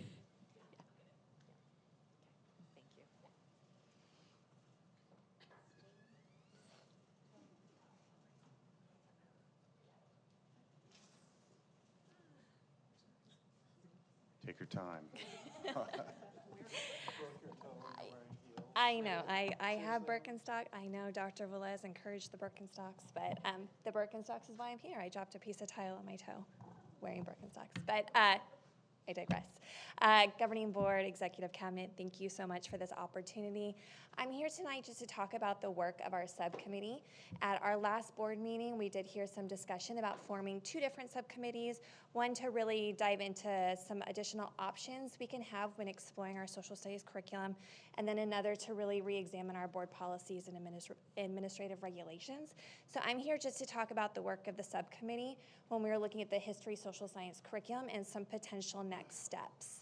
So we did meet last week, as you've heard. We did assemble a team of teachers. I did reach out to the whole pilot team to see who was available and interested in continuing this conversation, but we also reached out to several other teachers from across the district because we know that our district teachers serve in different capacities, and they have over the years, many of which have served on curriculum design or previous pilot processes, and so we just wanted a diverse perspective when we were coming back to the table to discuss other options. We did have elementary as well as high school teachers. We had our K-12 instructional coach for history social science. Mr. Edgar Diaz did join us. We had 2 trustees and then 4 district leaders. We did present 5 different options, and these 5 different options came from the directors who met to kind of have a brainstorming session. And so we did present these 5 options, and we also let the team know that this was not an exhaustive list and that if they had thought about other options that we hadn't considered, it was also the opportunity for us to talk through those. So just briefly, I'll go over the 5 options, and then I'm really going to focus on the 2 most viable that the teachers indicated moving forward, and then one of them will be addressed in next steps. So we did go back to the drawing board with the 4 curriculums that have been approved by the state, and we did rediscuss McGraw-Hill and Savas. We did also discuss using our current materials, which we've talked about previously. We discussed building our own curriculum, as that was a suggestion made at one of the board meetings. We looked at adopting TCI, but using just the textbooks and the workbooks and not having online access for our students to those supplemental materials. And then we also discussed moving forward with looking at more supplemental resources such as core knowledge and engaging in a pilot process after we look at perhaps amending the administrative regulations and the board policy. So we did send a survey out to our teachers following our discussion, and I just want to share with you the top 2 options that really rose to the top. The first one was looking at adopting TCI with the textbooks and the workbooks. So we did talk through the pros and the considerations, and so before you make a decision moving forward, we just wanted to share the discussion with you. The pros really were that TCI is a state-approved curriculum, and it does meet our current framework and the Fair Education Act. We do know that TCI can be purchased as a bundle, which has been previously presented to you. That bundle would be the textbooks, the workbooks, and the online resources. But when we talked with the teachers about this possibility of just having the textbooks and the workbooks, they were actually really supportive of that. They felt like the content in itself was really engaging to students. And in full transparency, they said, you know, given the time constraints we have throughout the day, and we know that we only have maybe 45 minutes twice a week to teach the content, we don't really have a lot of opportunity to dig into all those online resources. And so most of them taught just using the textbooks, and they felt like we could still meet our framework just with the textbooks. And you know, teachers are really mindful of the priority standards that we have. We do meet twice a year with elementary curriculum design, and we're always going over our priority standards within the different content areas. A lot of that's driven by the data, so this process would be no different. Our teachers would have the opportunity to come together, identify the priority standards for the history social science framework, and then plan accordingly. Some considerations that did come up was mostly around the online resources that our students have. We have reached out to TCI to see what our options are with those online resources because they do have a variety of things that they do offer to our students. And we were interested in seeing if there was just parts of that online resource that we could hide for our students so they still had access to other things. They did let us know that they are working on that in the future, but at this time we can't hide certain components. So we're proposing that until TCI can work with us on that, we just provide student access to the physical textbooks and the workbooks. But we do want you just to know the other considerations if we're hiding all of the online components, because the online components do include student features, which allow us to adjust the Lexile reading levels so we can either accelerate or remediate the students so they can access the content. They do provide Spanish translations, and they do have the opportunity to have the text read aloud to students. Within that reference library, there's also video libraries, glossaries, biographies, a civics library, maps, primary sources library. So if our students don't have access to any of that, I just want you to have that as a consideration. We also need to mention that the teacher's edition manuals for the teachers with TCI are all online. TCI does not offer a physical teacher's edition, so removing the access for the students is something that we can certainly work with, but our teachers would still have a license to utilize the online platform. That's not to say that they are going to share that resource with students, but the online component for our teachers allows them to provide the slides and the lessons, which they felt was incredibly valuable to this program. The second option we did look at was the continued use of our current materials. We do know that if we continue use, it will give our students something to work with for next year with those workbooks that they currently have. And the company has decided to begin working with districts again to begin printing these materials. We were previously told that they were no longer available to be purchased, but due to COVID and a lot of school districts delaying their timeline for implementation, availability to paper again, they have reconsidered that, and so they are willing to work with us on that. So we do know that a pro for that option would be that our students would have access to instructional materials to start the school year. Some considerations, though, for that is that we really see this as a short-term resolution. This wouldn't be a recommendation that we would make for many years to come, and it does come with a financial impact. Reordering these workbooks for our students would cost us about $162,000. We do know that our current materials are outdated, as you've heard previously, and they don't meet our current frameworks for social studies, ELA, or ELD, and they don't include resources for the Fair Education Act. Teachers also shared that the content is just very outdated in these materials. It does have a copyright of 2006. But it's been shared that the material actually dates much further back than that. So teachers did share, there's references to cassette tapes. We know that it comes with overhead transparencies, which thank goodness we don't have anymore. So again, pros and considerations of option 2. We did discuss kindergarten studies weekly because we do know that we did propose 2 different curriculums. Because we really wanted to best meet the developmental needs of all of our students, and we recognize that providing our students in grade 5 with one material doesn't necessarily meet the needs of our youngest 5-year-old learners in the classroom too. So we did have really great discussion as a pilot team about which curriculums were really going to best meet the needs of our kids, and kindergarten really felt like Studies Weekly was going to best meet their needs. I did share with you just the framework for kindergarten. Kindergarten really focuses just on learning and working now and long ago. And so when we talked about bringing Studies Weekly back to the table in our subcommittee last week, it was recommended by the teachers in that room and agreed upon by Mrs. Wiersma and Mrs. Barclay to bring it back for consideration, because I think a lot of the conversation we've been having really is about TCI. And the teachers were just wondering if we could bring that back for discussion. So they had just shared that they really felt like Studies Weekly for kindergarten was developmentally appropriate for our students. The Studies Weekly magazine it's hands-on, it's easy for students. It was the main driver about why we didn't want to go forward with TCI for kindergarten, was because it was a big textbook and it just really didn't make sense for our kindergartners at that level. It provides print-rich text features for our students, and it has thematic units. And given the time constraints of our half-day kindergarten program, we really felt like those materials best meet the needs of our students. So next steps, I know there's been discussion about the other subcommittee, and we're very much looking forward to working with you on that. My colleague Joe Ballaweg and I are here and available to work with you. We know that promotion of parental involvement is really important, and we share in that with you. So we would like to work collaboratively to revise our internal policies and regulations and practices so that moving forward we can promote parent involvement in the beginning of the process. We would like to reconvene to discuss options for kindergarten, since we didn't discuss options for kindergarten really beyond Studies Weekly, because we thought we had consensus there. So if we do need to go back to the table, we'll reconvene as a subcommittee to look at kindergarten. We would like to work collaboratively to develop additional subcommittees. We definitely feel the need for that, and we feel like the subcommittee work is really the most collaborative and productive because we can bring a lot of different voices to the table and talk about a lot of different things and truly come up with the best solutions for our students. We would also like to look at piloting supplemental materials, but in order to pilot the supplemental materials, we realize that we have to have a core resource to go with that. So that would either be looking at option 1 or option 2 of the TCI or Scott Forsman.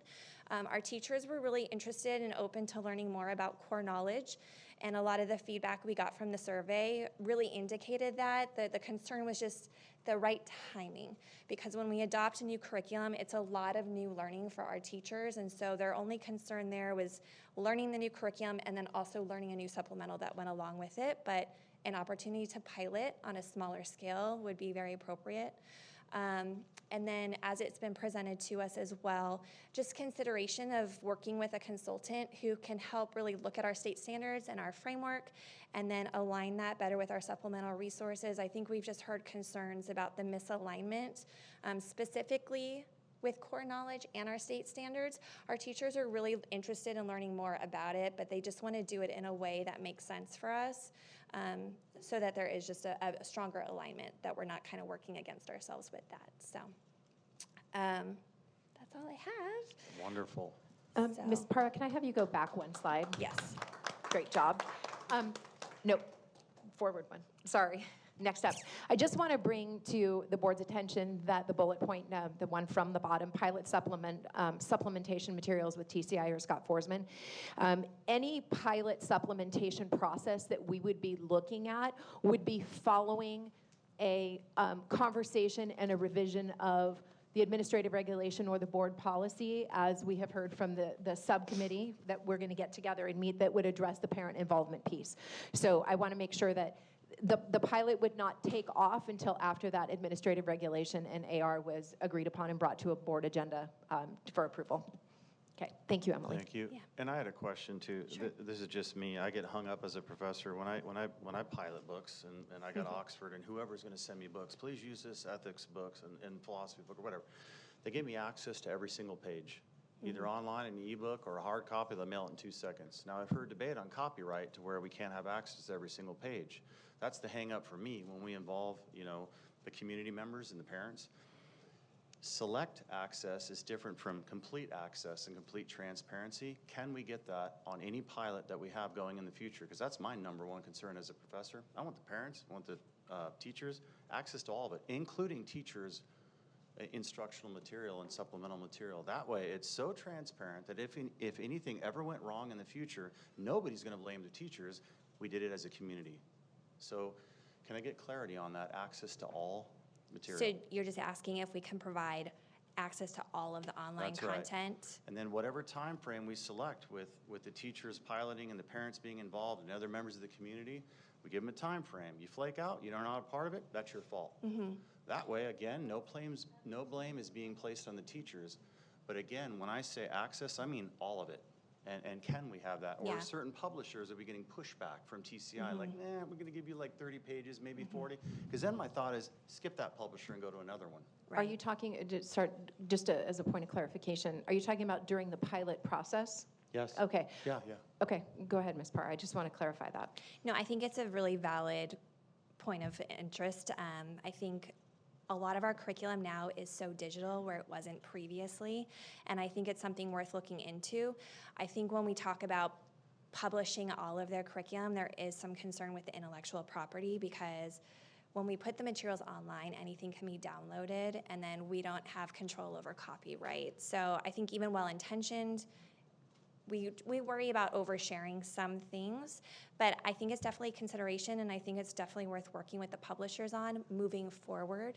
We did have the publishers work with us at the end to provide all of the online content to our parents for review at home, and we pushed that out through that SMORE, and I think it was viewed over 19,000 times, and so we did get it out, but I'm hearing from you there's more of an interest in getting out ahead of time. We've also talked about perhaps the possibility of having a publisher's fair for our community, similar to what we do for our teachers at the very beginning of the process. We invite in state-adopted publishers to come present the entirety of their curriculum so that the teachers can make an educated decision about which ones we will pilot for the year. But we would like to add that opportunity in for our parents as well, just to come hear directly from the publishers to see what they feel is going to best meet the needs of their students. Thank you so much. And then there's a question of modality. One is a hard copy book, have it at the district, not violating any publisher accessibility. There's a book. You can look at it, whatever, 8 to 5 on whatever such days. But I understand what you're saying. When you put something online, then it might be a copyright violation because somebody could download it. But can't we bypass that modality by having at least a hard copy of all material? Simultaneous. Yeah. I think that's been our past practice, is to have the hard copy. Got it. So, and I'm not saying you didn't. What I'm saying is, do we have that? So online, maybe not access to every page, but on hard copy, yes? Do we have access to every page with this TCI that was piloted before? Yes, we do. We have, are you talking about the text? I'm sorry. Are you talking about the textbook availability for everybody to review? Online versus hard copy, like a book. We did provide the hard copy. That's been our past practice, is put the textbooks out for review.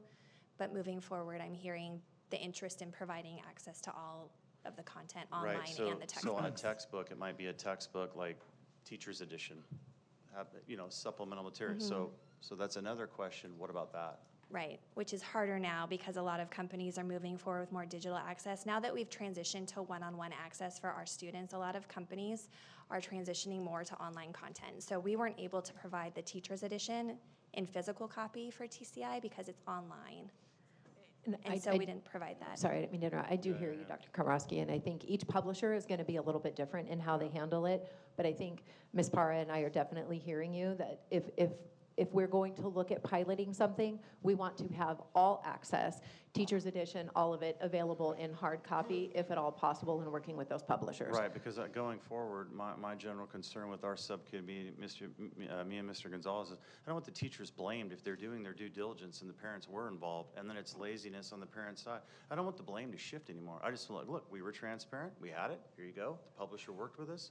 That's all I'm wanting as a general concern. So thank you. No, understandable. Dr. Komorowski. Can I jump in? Sure. Yeah. So Emily, first of all, I want to thank you for all of your work. Your presentation was wonderful, and I will say that the meeting that I had last week with Mrs. Barclay was such a great experience, and it was what I wish we had 3 months ago. Thank you so much for your leadership with the internal collaboration.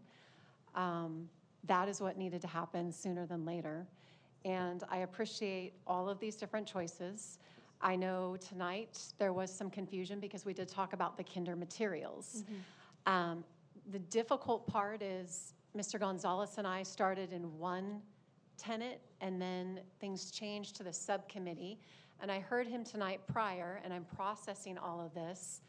I heard our kinder teachers too, and I absolutely loved the attitude and air that the teachers shared that day. And I just want to thank all of you who were on that call, because I felt like it was finally respectful and cordial and everything it needed to be. What I mentioned that night is that the kinder materials weren't offensive. I felt the content was good. I understand how it's a half day for them.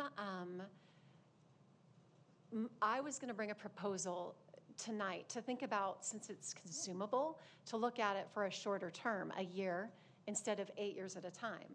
That was my thought coming in. In hearing Mr. Gonzalez and reflecting, because you never know what the conversation will be on the dais, I heard him talk about the pedagogy and aspects of maybe not having access to the Teacher's Edition and looking at tenets of how things are taught. And it gave me pause for thought, because I do want to see the Teacher's Edition. And I know we've talked about that because that gets laid out and it's important. I also knew we were going to get these great options tonight and come back next month. So I figured there wasn't harm to continue to do that.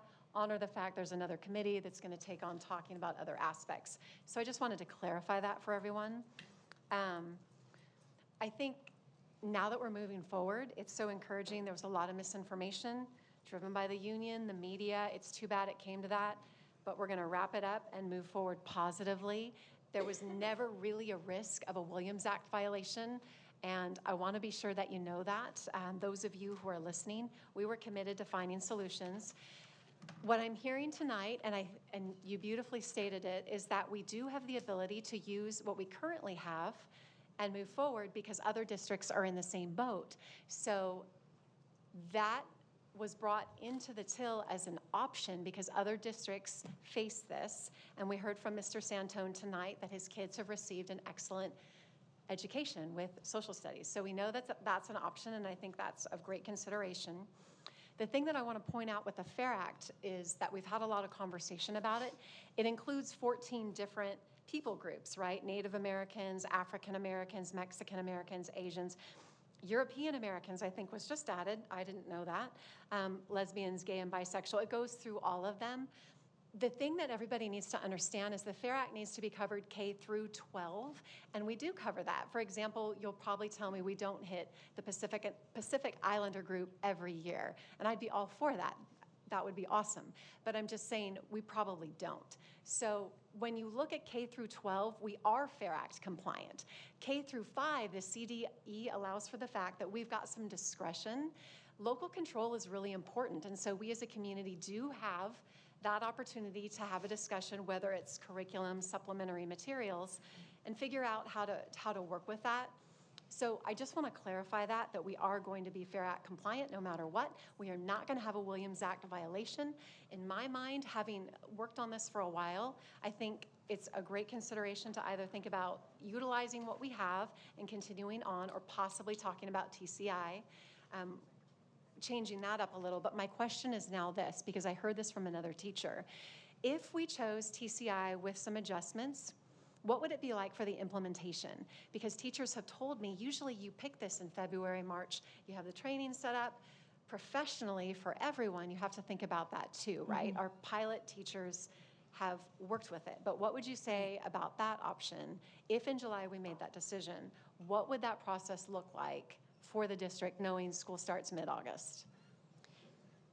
I'd like to answer that, but I'd also like to clarify one thing, because part of the misinformation did come from our team as well, because when we did reach out to Scott Forsman last year because we needed to reorder for this year, we were told by the company that they were no longer printing the materials. Now they've been purchased by Savis, and that due to supply chain issues, they just could not continue to print those materials. And that was the information that we were acting on this year, and that's the information that was shared. When Mr. Gonzalez encouraged us to go back and re-examine that option, we went back and worked with the company, and they just shared that due to COVID, the supply chain issues had resolved themselves. A lot of other districts were finding themselves in a similar position, and that they were now willing to work with us. So I want to take some of that responsibility, because that was partly on us. We were acting on the last information we had from that publisher. So thank you for encouraging us to go back to that drawing board, which again, we went back to the drawing board with TCI too, to talk about that possibility of just using the textbooks and workbooks. So when it comes to professional development for our teachers, we do like to get the materials ordered in enough time, as you've heard, because it does take some time for the company to get those out to our sites. We receive them in our warehouse, and then we get them to the sites. In order to start the school year successfully, we do schedule out professional development within the first couple weeks of school. So we have tentatively calendared those days. So every grade level would have 1 day of training with the curriculum that we move forward with their specific grade level and their content area. So the publishers do come back out and they train the teachers in the entirety of that process. Often they leave themselves available to answer ongoing questions our teachers have through the first year of implementation of a new curriculum. And again, we do meet as curriculum design teams to also go through the new curriculum and really identify priority standards and pull out lessons and supplemental resources that we feel are going to best meet the framework and the needs of our students. The one last thing I want to clarify, because Core couldn't come in, it just happened to be problematic both the first and second time. I know we discussed the online's free, so I know that that's a component we could look at if we went TCI instead of wrapping up what we have and order more consumables and hold on to it for a longer time, just to do the process completely and not rush the training. What would be the process in your mind to look at either infusing or adding when looking at civics and geography? And also there was a teacher here that mentioned with a specific testing that I was analyzing TVUSD, and that's not the case. It was more of an overarching theme that here in America we're losing in the area of history. So when you look at social science and social issues versus components of history, civics, geography, that was just always my interest, to be sure we've buffered it and we've really looked at that and how we can be the best of the best in the Valley. So tell me, if there was a TCI choice, what do you see being viable in terms of having that process? Would it be a curriculum expert who would advise? Would it be a panel of parents, experts, a couple of teachers, so that that component is there when it wasn't originally as per ed code? Like, how would you see that possibly being an option? I think the first option is that TCI really can just be a standalone without those online resources. It still does meet the framework in the Fair Education Act as is. I think our teachers were really interested in providing the absolute best options for our students, which is why they were really looking at exploring core knowledge further, but also recognizing that it does take a lot of planning to, again, realign.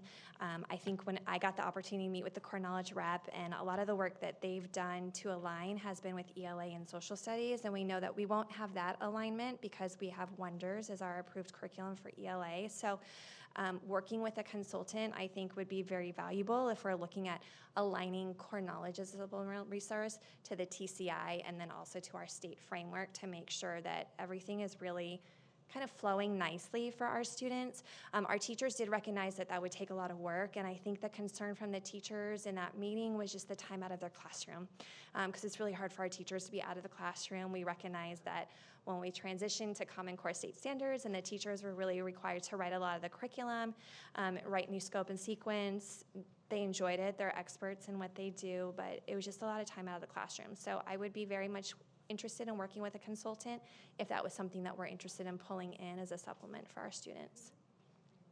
Of course, thank you. If I could jump in here just as the other person on the subcommittee, it was a very productive meeting and I appreciated it. I was very glad we could Zoom as I was not in town at the time. And I think one of the most valuable pieces for me in that meeting was listening to the teachers and what they had to say. And there were some concerns brought forward there that I actually had not heard before. One of which was that because the current curriculum is so old, they literally barely use it. And so they are all, because it doesn't align to the framework, it doesn't meet the FAIR Act, it doesn't meet any of those, so the teachers are basically on their own to create something that they can use in the classroom that works. So it's lucky that the parent who spoke tonight had a good experience, because I think there might be a lot of kids who aren't having a good experience because it's completely left up to the teachers, which I think is really asking a lot of our poor teachers. I felt so bad when I heard that, because I feel like they are really designing their own, which is what several of them spoke about. And those current materials, there is an issue with the FAIR Act because we are up for federal program monitoring next year. This district is. So we will have a finding because that curriculum does not meet those standards that were set out in 2013 and 2016. So we will have a finding. I mean, that's just a fact. No. No, that curriculum does not meet the FAIR Act for elementary school, because there still are components you have to meet in elementary school. So that does not meet the elementary school. Your mic's not on, by the way. We've got local control on that. We do meet the FAIR Act K through 12, and we always will because we have to per law. But when it comes to K through 5, there are guidelines that you can read that say it's subject to discretion of local governments and districts, and they do that for a very specific reason. Right. So I just want to be sure people know we don't want to violate that. I disagree with you on that. Won't. I don't think that's correct. I've also looked into it and spoken with a lot of people. I don't believe what you're saying is completely correct. Well, I've been through with several council members, so I'm correct. Well, I believe I'm correct. So, irrespective, there will be a finding because that curriculum does not meet the standards. However, moving on to what the teachers had to say. Can we pause there for a second? Can I ask that question specifically? Because how were we compliant? How did we get through this year, the year before, with 'Cause using there this wasn't curriculum? Can I, monitoring. please? I'm just telling you. Did we supplement this in some way? Were we bringing in other resources? How were we not found to be? We did discuss that just during the subcommittee, that the teachers have been bringing in their own resources. What those are, I can't necessarily speak to, because we do try to promote a guaranteed and viable curriculum, so we do know what content is being delivered to our students. But we do know our teachers have been supplementing for years, as they have shared. When we're talking about FPM findings, though, I think the main finding that we might be held accountable for is that what we are currently using does not have integrated ELD in it. And we know that when the ELA-ELD framework was adopted, we are required to have integrated ELD, and so that will certainly be a finding. Our COE did advise with the Fair Education Act, and I don't necessarily know if we'll be held accountable as a finding in that area, but they are concerned if we're recognizing as a district that the materials we're using are out of date, they don't meet the framework, they don't meet ed code, but we are then choosing to continue using them, then the ramifications of that. So I can't specifically say what we'll be held accountable for there. Mr. Gonzalez, just wanted to let you know, the FPM, or the Federal Program Monitoring, doesn't happen every single year. It kind of happens sporadically, so it just happens to be our year next year. Lucky us. And, okay, I'll come back because that just went out of my head. Okay, oh, yes. So, and the other piece to that is that, so what the teachers follow is the framework, that's laid out by the state. And Harvey Milk is in the framework. So if you think Harvey Milk's not being taught right now, it is. He's in the framework. I read it myself. So just saying, that we're leaving it open to interpretation by the teachers by not having an up-to-date curriculum. So anyway, so back to what the teachers were saying, I was just really impressed because they were very open. You're completely right, Jen. They were very open and listened to everything and gave their pros and cons on everything. And I was very impressed by their description of how TCI was used in the classroom, how it was very age appropriate at every level, how engaging the activities were and interactive, how kids were begging for social studies, which they said it's unheard of. Usually it's no social studies, and the kids were requesting it. So to me, it seemed like a really excellent curriculum. And I think that, and we did discuss this, that at this point, we all are maybe compromising maybe what our personal feelings are to do what's best for the children and moving forward with a curriculum. That, what I would like is the full TCI, and what you would like is core knowledge. However, if we can come together and we can make a compromise on what we all want, which I think the excellent one that kind of came to out at the end, that we all kind of roughly agreed to, was if we take TCI, no online, and then we pilot core knowledge. And the teachers did request that we not pilot it next year because they said the first year of administering a new curriculum is a little bit rocky. So give them 1 year to kind of get that under their belts. Then the next year we could pilot supplements, including core knowledge, and then that would be the time when we would want to hire the curriculum expert, since core knowledge doesn't necessarily line up exactly with the framework and the timing. Then we bring in that person to do that work, so we're not leaving it on the teachers' backs, so they can, so that can be done with an expert. And then we have an excellent, well-rounded, with all of us getting kind of the pieces that we want, leaving out what's objectionable to some, because we're not accessing those online resources, but getting a well-rounded curriculum for the kids in a reasonable amount of time, and not leaving out, going back to teaching from nothing. Yeah, and this year, each teacher's just kind of doing their own thing, which is, I think, difficult for them. So. Thank you, Mrs. Barclay. I just want to say, do you want to take a seat, Emily? You're sitting up there like a warrior with a foot fractured. I'm really thinking about it. I don't want you to I be appreciate standing that. there I would and happily take a seat. Okay. Yes. Please. Yes. Okay. Do we have any more discussion? Yeah. Mr. Schwartz. Having been in the classroom for almost 40 years, I remember being handed something the first day of school and saying, here, this is what you're going to do.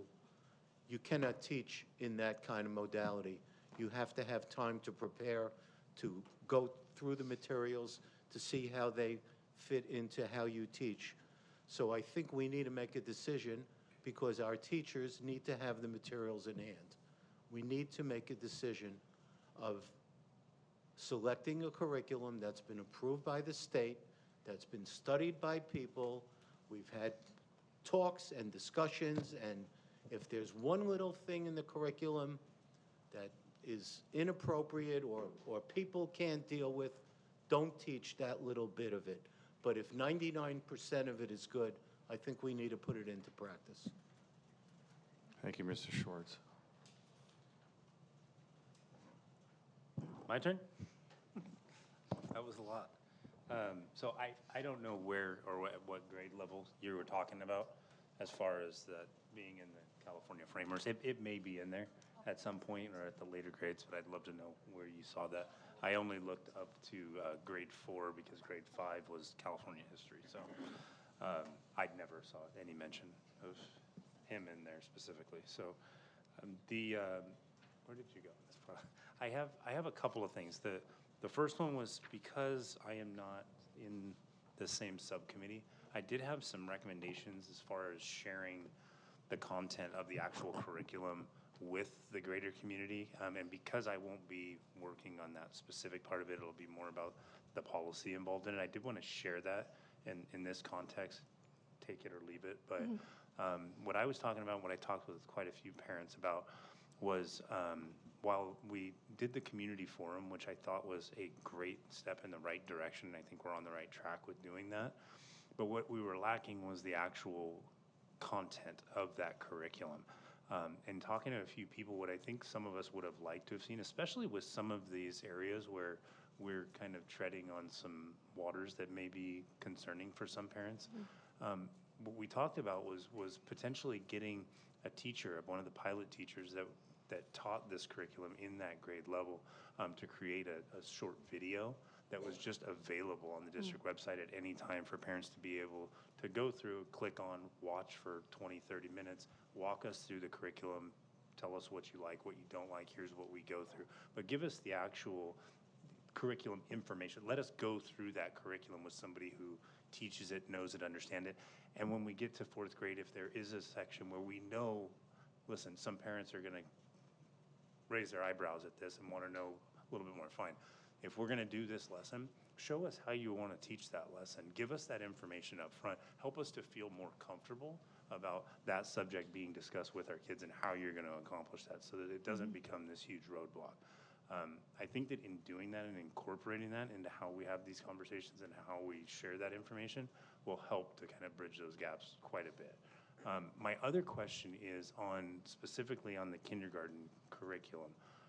When I first reviewed this, the first time it was posted, made available online, I went through it, the brochures. I understand the take-homes are really neat. My kids had something similar. I was curious, and I've asked this question about 3 or 4 separate occasions to try and get an answer to it. I'm hoping that you can just speak to it directly because I didn't understand why there was a DEI statement that was included in the center of that and why that addressed the pedagogy for how that entire curriculum was taught or why that was significant at kindergarten. We're talking about 6-year-olds. And I'm wondering why the inclusion of that and how that's going to be included or addressed in that curriculum. It didn't. I've never gotten that response, and a lot of people would like to have that response. So. Okay. Well, in response to your first comment, I think we're all very much on the same page there. Ideally, that parent forum we would love to do in person and host it at school sites so parents can actually come and engage a little bit more thoroughly in the process with us. We did have our publishers there just to walk parents through it a little more clearly. We did get some feedback from parents just saying this is great, but I can't possibly review 5 textbooks at my child's school and even know what to look for in that process. And so we did invite the publishers in just to go through that, and we also invited in some of our pilot teachers. So if questions did arise about a specific grade level and how they're teaching it, they were available to answer those questions. But we recognize the importance of doing that a little bit earlier in the process as well. So parents are really more part of that process from the beginning rather than understanding at the end. So we would like to move forward in working with you on that, and I think that's probably some of the work we'll do with you and Dr. Komrosky moving forward on that. With respect to the Studies Weekly and the DEI statements and the pedagogy, I honestly can't answer that, but I have reached out to our Studies Weekly rep, Cody Erickson, who has very much offered himself up to meet with the board or the community to really go through all of the components to make sure he can respond to all those questions as the publisher intended the curriculum to be written. So if you'd like me to invite him, he's happy to talk with you. Could all hop on I Zoom? would love to hear one of the pilot teachers address it. And it's not just me, I'm asking the question, but I've been asked this question by a number of people that opened it up and looked at it and went, hey, what is even the point of this? Everything looked great. We're not talking about anything specific, but how is it that we're addressing these specific topics? And why at kindergarten? Like, it seemed unnecessary, but explain to me how we're addressing that. So I don't know that maybe they were. one of the, I mean, send me an email. Okay. I'm here. I'm listening. I know, there's a young I know lady- Cody's I know watching there's- us right I know now. there's He's a been teacher watching at very Nicholas closely. Valley that I have contacts one me last regularly, question, so- too. So correct me if I'm wrong, but the framework is not a requirement, it's a recommendation.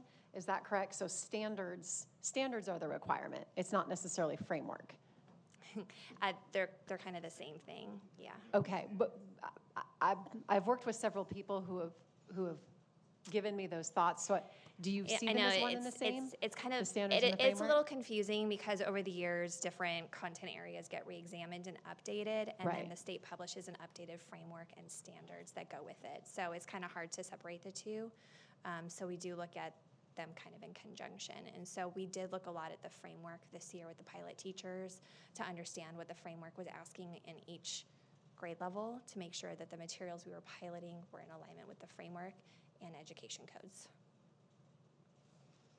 And I would kindly ask that you CC me on that email with Danny so I could be in the know. With And Cody? yeah, and maybe we can hop on a Zoom call. Yeah. Okay. Yeah, No, we need. Me and Danny are on a subcommittee. Yeah, it can be one-way communication. I think we can provide the information. I just want to kind of reiterate what Emily was sharing. The standards and the framework are required. They are required by the state of California. I know sometimes people use those terms interchangeably. They're technically not. Emily is correct. They're one and the same, but they are both required. So, yeah, I've just gotten advice that the framework is different and to look it up. So that's why, and I don't know, so that's why I was asking.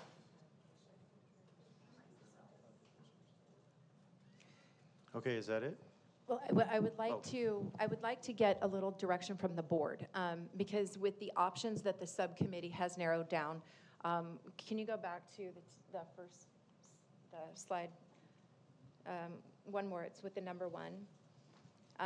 This was one of the recommendations, was to adopt the TCI with the textbooks and the workbooks, not using the online resources.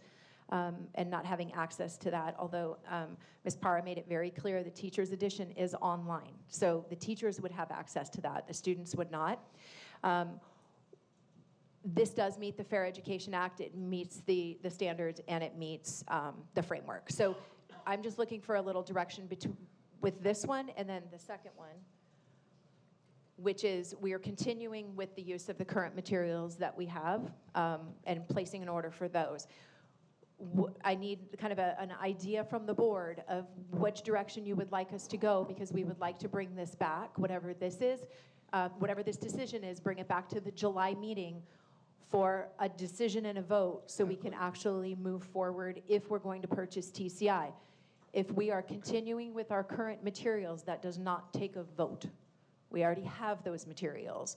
So I just need some consensus from the board. You don't have to vote on this, but I need some consensus of what we are bringing back to the July meeting. What is our current meeting schedule after July 18th? I don't have it. I think there's one in August. Is it just one meeting in August? Yep. I think, I'm not sure. We have August 22nd, and then we have 2 in September. Would we be able to maybe schedule a workshop ahead of that meeting? Well, I thought it was I thought it was a great suggestion. I mean, I'm talking even, the day before or whatever we need to give notice to make the agenda work. I honestly think it's a great idea to sit down as a whole and just, in an open meeting, be able to discuss this, because it's like we're kind of crossing over here. I'd like to do the work with Dr. Komorowski on the administrative stuff, but bring that to this meeting, and let's just sit down, let's hash this out, let's go through it, and let's come up with a path moving forward, if we think we can get that done. I'm open for a workshop, week of the 14th or week of the 7th in August. Hang on. I'd be fine doing it the same, day if we thought we could, get something across the finish line. So you're talking about Extend the board before meeting. the July 18th meeting? Yeah, even extend the meeting, to sit down and just focus on the curriculum for workshops. Yeah, it's like 10:15. That's fine. I just, 10:15 already. I don't care. I'm open to whatever. So am I. I just Yeah. think it's important that we get this When?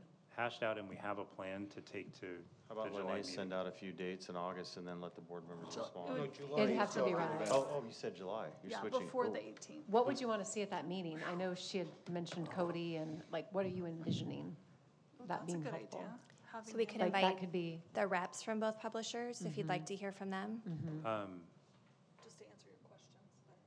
Yeah, I mean, I guess if the rep is Yeah. the person that's going to answer those questions, I feel like we have the correct, but I mean, that we've heard from a lot of the teachers that piloted. Let's invite some of them to help to answer our questions. And July 11th? I mean, What I about watched the forum, and felt like a sales meeting. I wasn't hearing, curriculum experts that are from Temecula that are using this. Yeah, those are the people Right. that I want to hear from. So, and how this- perhaps inviting the publishers and then pilot teachers as well. Yeah. Yeah. Okay. July 11th? You guys, Yeah. I'm in Texas in that week. I won't even be here. Which week? Like, we're leaving Friday, and then we're getting back on the 15th. You're leaving the I'm week leaving this, before, the 8th? I'm leaving this Friday morning, I'm getting back on the 15th. Well, Danny, you had even mentioned Monday the 17th. I mean, I'm fine with doing it I'm right doable. before the board meeting. I'm just worried that we won't have enough time to agendize something, should we want to bring it before the board for a meeting, but we could always, Agendize we it could on the always 14th. do. Well, couldn't we do, Well, could we do something in a special meeting or an Well, we could agendize emergency? it now for the 14th. So- We're all in open session, that's easy, and then Lene can. I have a suggestion. Ms. Anna Seabar behind us, I think we actually recall in the past, sometimes we've done a board workshop prior to a board meeting. And so if we could do it on the same day, I'm sorry, Mr. Schwartz, it'll be an extended meeting. No, that's okay. But if we could As long- schedule perhaps 2 hours for a board workshop with the publishers to have an open discussion. We will, I guess I'm looking for direction in terms of agendizing an item on the 18th. I mean, the board can vote how they choose to vote, but I would like to at least get an agenda item on the 18th. For the only agenda item we actually would need would be the TCI. Again, if we're going to Exactly. continue with the current materials, then we don't need a vote for that. I would just be placing it on the June 18th meeting, knowing that we can schedule a board workshop prior to that. What time? Yeah. Well, our regular meeting is at 6. We'll have to move it up. I don't know, Mr. Schwartz. I'll have to work with Ms. Anna Seabar on that. Yeah, 2 o'clock. I have an appointment in San Diego at 12 o'clock. I can be here by 2, though. Okay, Yeah, my vote's as closest to the board meeting as possible because okay, I think so regular too. work How time I about gotta 3 go o'clock, to. 2:30? 2 or 3? Whatever is needs to fine. happen Okay. to get 3 through it. o'clock. But yeah, Expedite it. I think that we could probably place both curriculums on the agenda for that Okay. meeting so that we can address them if we want to. I think between the work that we're going to do this week and next, Yep. the committee and the work that you guys are already doing on the curriculum side of it, we should be able to hash it out in a so when you workshop. say both, you mean what we're currently using and looking at TCI? Put those both on, don't have to have a Well- workshop What are we prior? Is using that, I think we're talking about the TCI curriculum. It sounds to me like core knowledge, even if we do want to supplement. no, I'm not talking T- about core, I'm talking about what we're currently, That's what, using. we're going We to don't have to use that to agendize start the next it school because year we have anyways. it already. gotcha, okay. Yep. If we just put TCI on the agenda, Exactly. Yeah. then we can vote no. I think we're going to need a little bit more time just for the training and all those things. I think we need to Well, just, we can discuss that. yeah, and we can, but I think from what I'm seeing, I think we're going to start the year with what we have now. We're probably going to need to do some outreach in those first few weeks of school anyways. Oh, for sure. So I think that might take a little bit of time. So do we have consensus But for we a can at board least get the workshop about materials. 2-ish on the 18th, and then TCI gets put on as an action item, and then the curriculum that we're using now doesn't require an action item because we just have it? 3 o'clock. Okay. One And last then we question, when you consensus then. agendize it, 3 is it with o'clock, 'cause specifics? I don't think I get back from San Diego. Studies Weekly would also need to be added. Yeah. Right, it would be Both of them. Studies Weekly and TCI would be on there, because you'll have an opportunity for both of the publishers to be here. Hopefully, they can make it at that time. It would be specific. We would be very clear in terms of what we would be adopting at that meeting. Right, because in my mind, the workshop could consist of whether it's everything, whether it's just the book versus having the supplemental. So I just want to be sure if we're agendizing it, what's the clarity? Can we make it specific during the vote? Because I don't want it to be nebulous for, yeah? So, Ms. Wiersma, the way I would suggest it is the board workshop and having the publishers come not only to answer the questions that you have, but in addition to that, I think they should be able to present, specifically TCI, the curriculum that the subcommittee, including the teachers, had recommended. That's what we would ask them to present on and then answer questions. Again, the vote would be specific to that, and the for vote could be kinder? amended at any time. Okay. But that would be, I think that actually would open up some conversation and be able to answer some questions that you all have. And then I have one more point of clarity. Mr. Schwartz, would you mind if we started at 2, since 2 subcommittees that you're not on would be, we would have an extra hour to hash it out, and then join us at 3? Don't know how long it'll take me to get here from San Diego. I'm guessing by this conversation, it's going to take longer than 2 hours. I think we need to work out the scheduling of it all, but let's figure it out and let's get it done. I will have Miss Anna Seabar do that. We will get that all scheduled for the 18th. Yep. And then we can invite the Emily, pilot teachers. you are awesome. Yes. So Ms. then, Bartlett. just for a next step, just for myself and Mr. Ballaweg, can we reach out to both of you to see when we can meet for our second subcommittee prior to this board Absolutely, workshop? and I'll be available by Zoom or phone. Okay. Regardless of vacation, I'll make myself. Yeah. Okay, and then inviting the pilot teachers to the workshop so that they can speak to Absolutely. it and we can hear what they have to say. Okay. I am out in the field for the next few days, but I will be available Monday morning or any day after that. Okay. We are taking a little time off ourselves in the beginning of July, so I'll get with Mr. Ballaweg and Tuesday we'll or look at our Wednesday? calendars and send some proposed dates. Okay, Thank All you right, so much. Great. Thank Thank you you so all so much. much. awesome. My request on this next item, Mrs. Wiersma is going to speak to it since she put it on the agenda, and then my request is that we go one at a time to where every board member can weigh in on this before we have discussion. Can we take like a 2-minute break so we don't miss what's going on? It's just hard because then we miss conversation, just like 2 minutes for the restroom. So we don't miss conversation. I would say that just go use the restroom now. Okay, but like, don't start conversation till we're all back, is what I'm saying. Because if she starts, then we No, miss. I got it. I don't want you to miss it. Yeah, Okay, yeah. okay. And yeah, because we have public comments, so you're perfect, Ms. Barclay. Okay. Well, I need a quorum to do public comments, so I guess we stagger it for one. We're winging it. All right. First public comment is Christy McClure. Christy.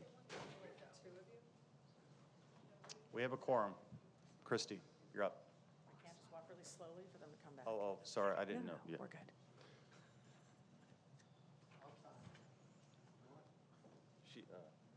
Renee's all dialed in. Is this on? Ah.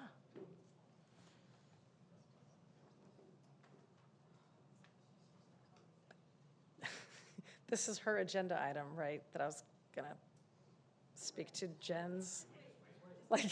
Totally. This is, No, this is good. You just hang in there. Motion for Yeah. a recess. It's a little weird. I guess. Yeah. Sorry. No, this.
It's not on?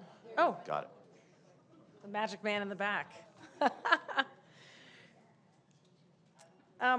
I strongly encourage this board to vote against this agenda item, or just don't even second it. There's really no need to add language that instructional materials should comply with legal requirements. They have and they do.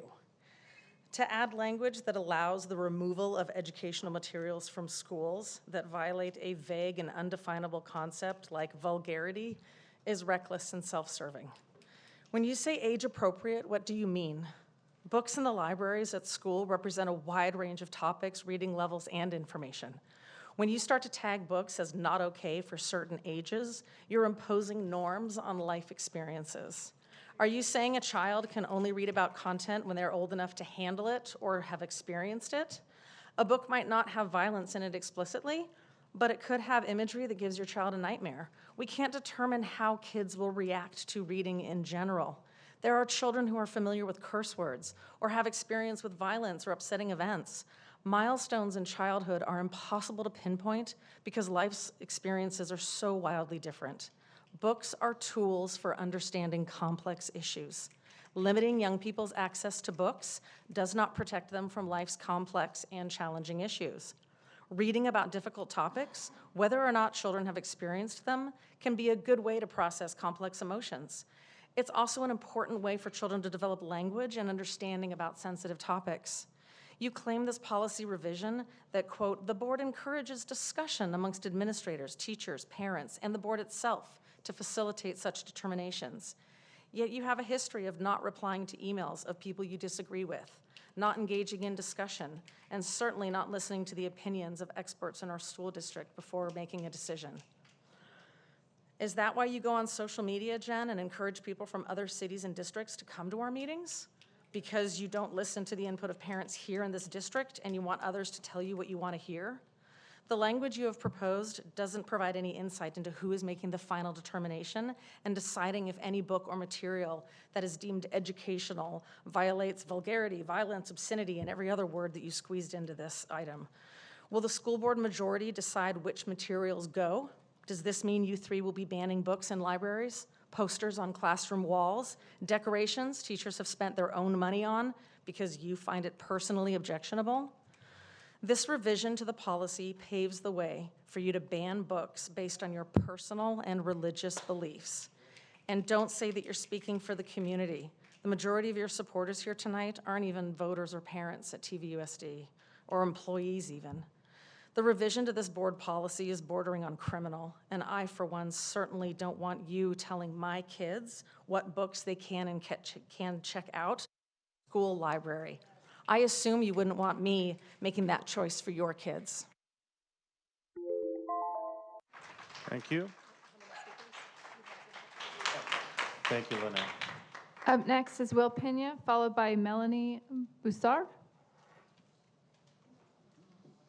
And to be clear, by the way, this is not an action item. This is just an informational. No, we get it. So your curriculum, which emphasizes a return to core virtues in subjects like math, science, civics, and classical texts, puts a strong emphasis on the centrality of the Western tradition, or a historical focus on the white, Western, European, and Judeo-Christian foundations, and demands moral virtue of its adherents. The curriculum presented by these amazing teachers not only comply with the district's education program, but also the legal requirements. They are also age appropriate and course related. The fact that you want to live in a bubble and can't deal with real life is not my problem and not my kid's problem. Okay? Some of the kids here have two mommies or daddies. Some kids have one mommy or daddy. Some kids have no parents. They have grandchildren or grandfathers and grandmothers. Okay? Teachers are appropriate when kids ask the question when they see something they don't understand, because they're supposed to be appropriate. Some parents, and I'll be honest with that, can't deal with that. Why should the 3% affect the 97%? Thank you. Melanie Bussar, followed by Ben Richards. Hi, I am a mom of 9 kids, age 13 to 31, and it is way past my bedtime. I have graduated 3 kids from the Temecula School District, and I have 2 more. I'm here to oppose revising the school board policy for 6,000 by adding highly contentious words to it, such as pornography, obscene, or vulgarity. These terms are vague and subjective. People have different views on what they mean and how they should be applied. For example, some people think that a book with expressive language that depicts gays and homosexuals in our society is vulgar, while others see that as an effective literary tool that expresses harsh realities and harsh emotions. So with this terminology you plan on amending, how can you decide which books are acceptable and which are not? As a school board, it's your responsibility to provide our classroom with materials rooted in research and evidence. But you want to eliminate materials based on your personal preference. These are subjective judgments. By doing this, you deny my children the right to an objective education. You are preventing my children from learning about different perspectives and facts that, yes, may challenge my beliefs. And so what if they do? My children deserve an unbiased education that empowers them to form their own opinions. By removing material that you don't like, the school board is violating the state standards and depriving our children of the opportunity to learn from materials that reflect the real world. When deciding what materials to reject, I urge the school board to follow the state guidelines and not their own personal preferences. Let us provide our children with an education that is truly unbiased and prepares them to thrive in our future. Thank you.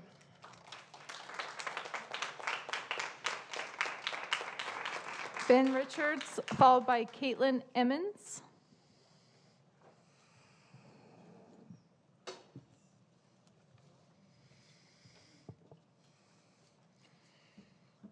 So I'm the guy that they call the book banning Nazi. And after finding out of their little protest in front of a board member's kids' elementary school, I decided to send old Ben Richards to crash the party. I want to know who wants these books in the schools. And let me tell you, they're not in this school. You know why? People like me. But I have been going up and down the region trying to get these books out of the schools in many different districts. Don't you shake your head at me. We got people up in Bonita right now that are trying to get the same books out of the schools. So you tell me if you think that this is pornography, because I'm going to tell you right now, anyone in this room who wants to fight me and have this book in my kids' school, I will look at you dead straight in the eyes. I'm going to tell you, you're no friend of mine. There is no reason why this book should be in a school. So this is what we call pornography. Now, obviously, someone like me, I'm not anti-LGBT. We can have books with people from all walks of life. But this type of smut is what I have people arguing with me about to have in the kids' schools. And it's not right. And let me tell you, people who call someone like me an outsider, I graduated right across the street. And when I get text messages every freaking day from parents who want this stuff taken out of the schools, you're dang right that I'm going to be that traveling road show and I'm going to go up and down the districts to get this out. And if you, well, I'm not going to stop yelling because our kids are under attack, Mr. and Richards. people are going to argue. Mr. Richards, it's a People little are going late. to We'll just tone argue it down a little with bit. me that they want this book in the school. It's sick and it's perverted. And you know full well that you can get these books at Barnes & Noble, you can get them at Amazon and the public library. But the people behind me, that's not good enough for you. You want it in the schools. And that's why I support this resolution. We need parental rights wording to protect reasonable parents like us. Because I tell you what, I'm not going to stop because this is absolutely perverted and it's ridiculous and this is to be taken out of the schools, and we will accomplish that.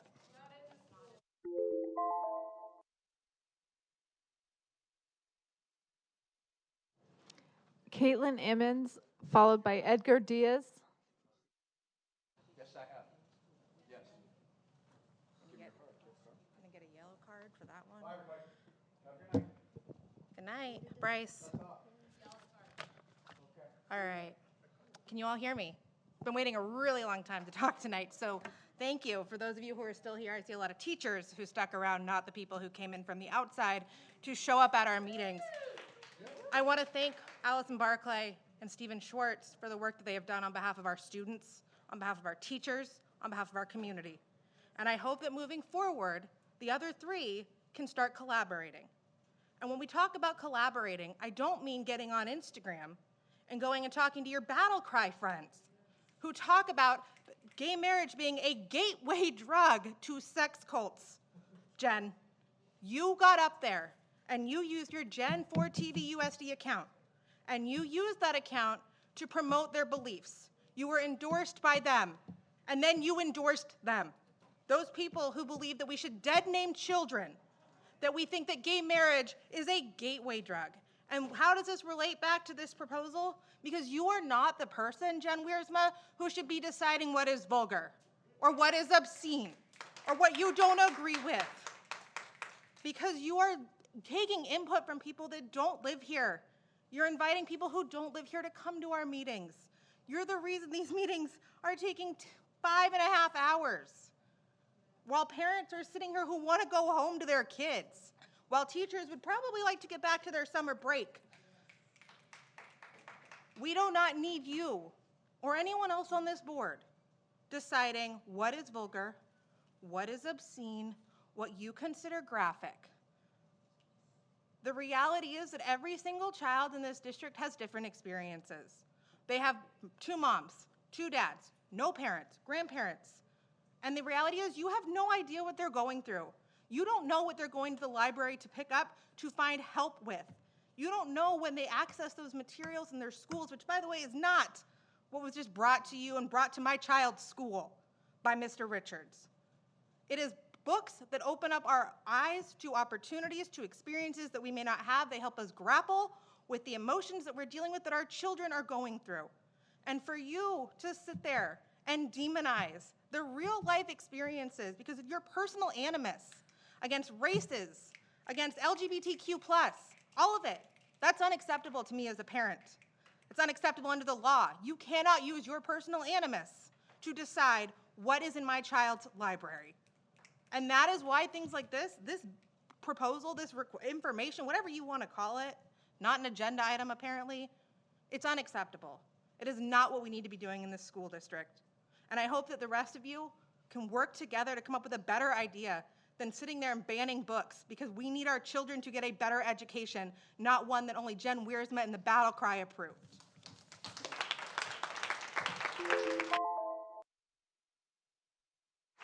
Edgar Diaz.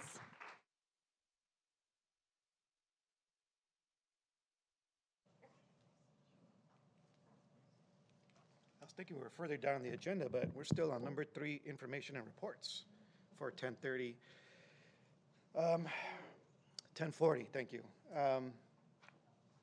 I'll address some things from later on. Just on this particular board agenda item, when I read it, it talks about like a general vision of what the board does.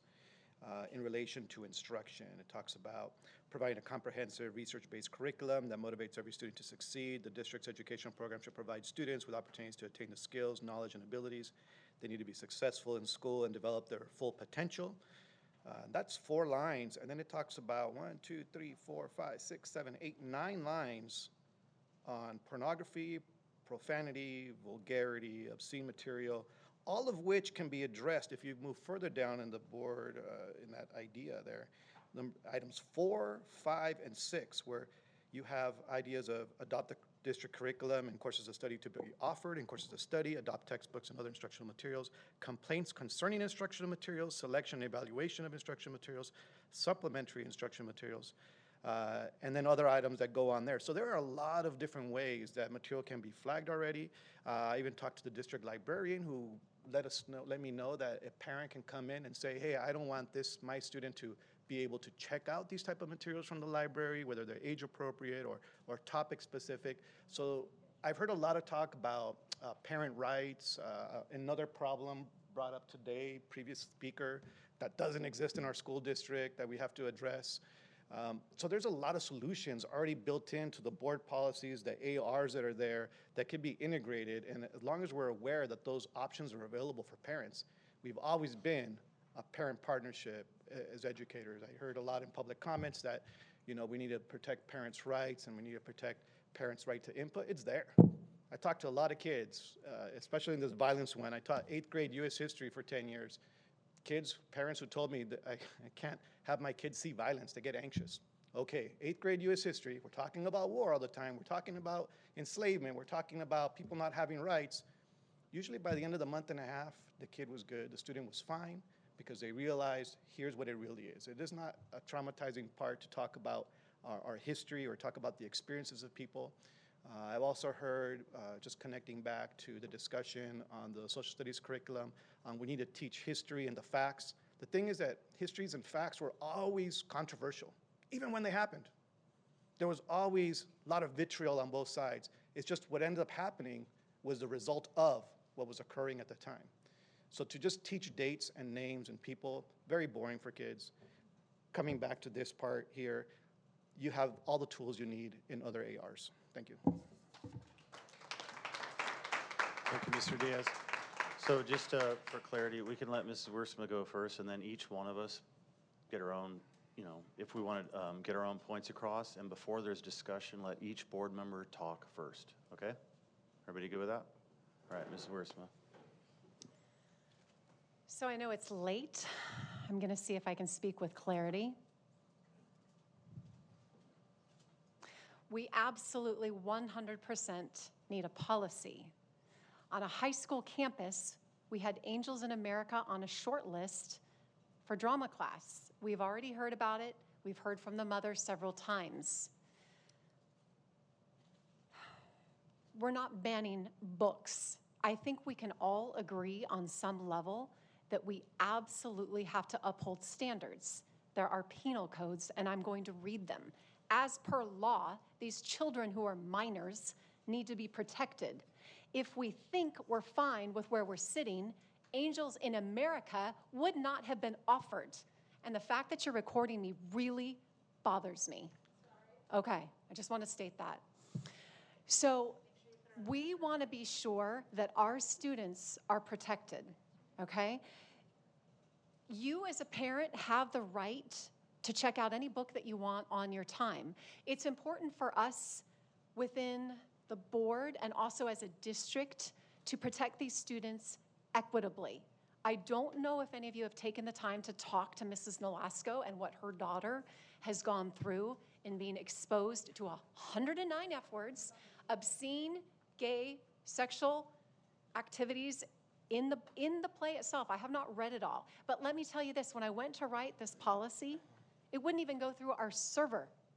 We had to basically open up the conduit so it could go through. She had problems getting it to the principal and the teacher. So there were issues all the way along.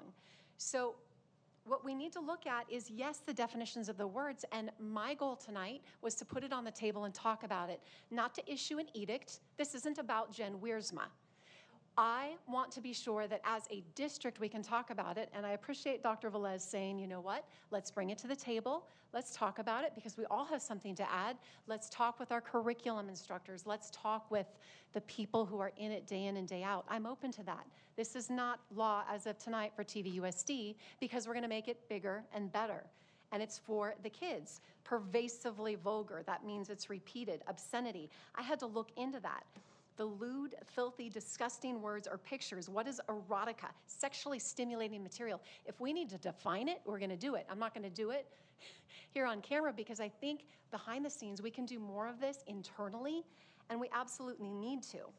There is no room to have pornography in our schools. California Penal Code 311, 311.2, Miller versus California.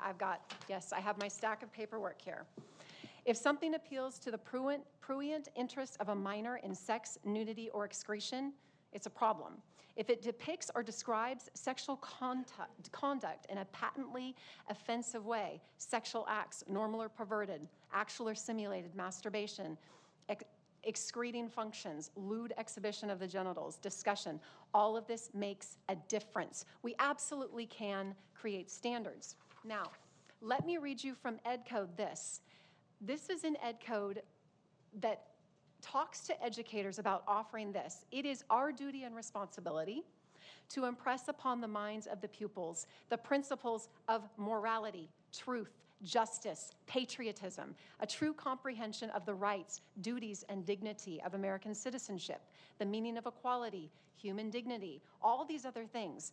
We teach them to avoid idleness, profanity, falsehood. You cannot read Angels in America in a classroom and say we're teaching these other things on the other side, morals and principles and values and manners. What are we going to uphold? We have to draw the line and decide what we think is best for the kids. And I'm telling you, what went through, I looked at the commentary on social media. There was a gay playwright here in Temecula that I thought about calling to come tonight who had commentary where he said, I write these plays. This is not for high school. It's way beyond the bounds. And you know what? He's in my account on Instagram, and I'm gonna get together with him for coffee. You know why? Because I wanna hear what he has to say. And the fact that he, in that point, said that play should never have been offered, but there are other plays where we can appreciate people from all diversities, backgrounds, racial, all of it. But I just thought, bingo, there's somebody I can talk to because we have to come together and understand that we do what is best for the kids. So this does not have to be an egregious thing to talk about. We absolutely need to define policy. I'm sure the others will contribute to this conversation. We'll find the right place for it and move forward with a greater understanding. But it is ridiculous to think a piece like this is acceptable. It's not. It's not. And if you think that it is for you, and I respect anyone's opinion because you get it for your own child, get it from Amazon, get it from the library. But the schools need to be equitable in the sense of caring for each and every student. And I think at the end of the day, we can draw lines that we all agree on. It's what we need to do here at TVUSD. I'm committed to it. Collaboratively, we're gonna do it. Thanks, Ms. Wiersma. Who's up? Mr. Gonzalez. I'll take a stab at this one. I'm actually a little taken back by some of the public comments, to be honest with you. I'm really surprised that we're arguing about things like outright pornography or other obscene materials. So these terms are all defined. Webster's dictionary is a good source. There's a number of them. It's ridiculous that we're really having this conversation because that's really not the conversation that we're having. And I'm just kind of getting a little fed up with the gaslighting that's going on. So I'm not speaking to you, ma'am. So I've already been looking at the curriculum development and evaluation administrative regulation 6141. I've also been going through a lot of these just through the curriculum adoption process. I don't believe that in policy 6000 is the correct place for something like this to live. But I think that we could all benefit from adding language in regulation 6161. Section number 1 basically states the same core concept. it's just not expanded on in the way that I think that we want it to be very clear that things that are vulgar and profane do not have any place in any high school, middle school, or elementary school, period. This statement was also further expanded on. We had a letter from our wonderful governor, his attorney general, and Mr. Thurman, who we had the opportunity to sit down with. And in that letter, it was very clear that school districts do have every right to ban or prohibit books or curriculum for obscene materials and vulgarity. And they use that language, and they cited case law on that specifically in that letter. I think that this only bolsters and improves our policy, but I don't think that this is the right place for it to live. So I think we should look at revising 6.1. Mr. Schwartz, do you want to go next? No, we're not going to speed this up, Mr. Schwartz. I'm sorry, Please, I'm done. I just wanted to repeat for admin to understand. I think that we should look at Regulation 6161.1, selection and evaluation of instructional materials under Section 1, on just revising that language to include something that would address the most egregious type of content that we could easily get rid of. Thank you, Mr. Gonzalez. Okay, Mrs. Barclay or Mr. Schwartz, whoever. Yeah. Mrs. Barclay. All right. Okay. Thanks. First of all, I have read all of Angels in America. I don't think we need to debate that here tonight. I think that, as Mr. Diaz spoke to, we do have processes in place. If things do come up and parents feel like something is completely inappropriate, that can be brought to the school, and those materials can be pulled. Those processes are in place. And I think sometimes it's going to be, we have ways to do that. And I agree, there has to be a line. But I also believe that, we're not giving Playboy magazine to kindergartners. So there is a line. There is a line. And the definition of pornography, since you mentioned, is printed or visual material containing explicit description or display of sexual activity intended to stimulate erotic feeling. So I think that's where this gets to be a really slippery slope, is that everyone's definition is a little bit different. And what I would choose at my home for my child, it might be completely different. I've had these conversations with a lot of parents, my own children, and some teachers over this last little while, talking about, so what's a solution?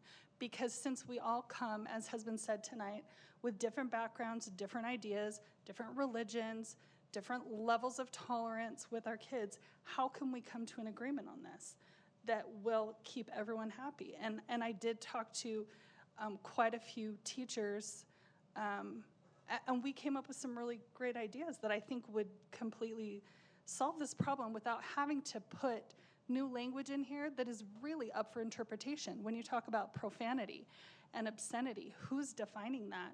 And what are we going to do? Are we going to pull Catcher in the Rye so when our kids get to college and they go, and their English teacher says, well, remember when you read Catcher in the Rye? And they say, oh no, we don't do that in our district. I mean, that's one of the things that is a problem. And, our kids don't check their constitutional rights at the schoolhouse door. They have the right to fair and equitable education. And kids don't learn critical thinking skills if they're never allowed to evaluate information that they disagree with or that questions what they've learned at home. Parroting talking points and memorized beliefs is not critical thinking. My own personal experience, when one of my older daughters was in high school, she brought home a book her junior year, and I had read that book, and I was like, whoa, you're reading that book? And she said, yeah. And I said, okay, how do you feel about it? She goes, it's fine, it's whatever. So I said, okay, I'm gonna read it with you because I wanted to familiarize myself with it. And then we talked about it and had a lot of hard subjects in it: rape, abortion, prostitution, but it was a very good literary work. And we talked about all of those and what our personal values are around those subjects versus what she read in the book. And it was a really great exercise in critical thinking for her. I didn't feel like she was exposed to something that, ruined her, because we discussed that at home. And again, if there are objectionable materials, I feel like parents, I'm all for parents' rights. Believe me, I'm a parent. I have 4 kids. All I've done my entire life is work with kids. And they're parents. And I feel like we definitely need to have parents have a say, but it's a really slippery slope when we start putting this language into here. And claims that books groom or indoctrinate children are just plain false. Real grooming happens mostly by someone in your own family or close to your own family. And indoctrination does not happen by having free access to information. Quite the opposite. To indoctrinate someone, you have to restrict their access to information. And having books represent a different viewpoint is a critical thinking tool which directly combats indoctrination. So by limiting what kids are exposed to is actually making it more difficult for them to make decisions. And it's scary to me that we're even talking about this because I agree. I 100% agree that there do need to be guardrails on what happens at school, but we have to look at what is a compromise that works for all. You know, what English teachers talked to me about was, you know, I said, well, every class, you have a syllabus at the beginning of the semester, and parents have to sign it. It's like part of the kid's grade that they bring home. And I asked them, well, do you put everything you're gonna read, every book you're gonna read on the syllabus? And they told me some teachers do, some teachers don't, and overwhelmingly what happens is they're not reading an entire book anyway, they're reading an excerpt of a book. So if it was the policy that we listed all materials for a class on a syllabus that a parent signs, and then if they had an objection to something, that's the time they could tell the teacher, hey, I'm not okay with this book for my child during this semester. We would like an alternative assignment. And that way, parents are involved. It's on the parents. The teachers are presenting it right up front to the parents. So for me, this is throwing the baby out with the bathwater when we put in words like vulgarity or profanity or obscene. I mean, good luck finding a classic that doesn't have a swear word in it. I mean, it's gonna be there. And do we eliminate the what can be learned in that work because there are some swear words? I mean, I personally would say we should not do that. I don't think we're creating better thinkers, better students, or a more free society by limiting what our kids, what they can learn. So. Thank you, Mrs. Mrs. Barclay, excuse me. Mr. Schwartz? Anyone who's worked with high school kids and thinks that they don't talk about these things has their head in the sand. Every playground in every high school and every bleachers at games, kids are talking about, they're using those 4-letter words. I'm not going to say them because you all know what they are. And they're talking about what they did with their boyfriend on their last date. And they're talking about, oh, you did that? Oh, I never did that.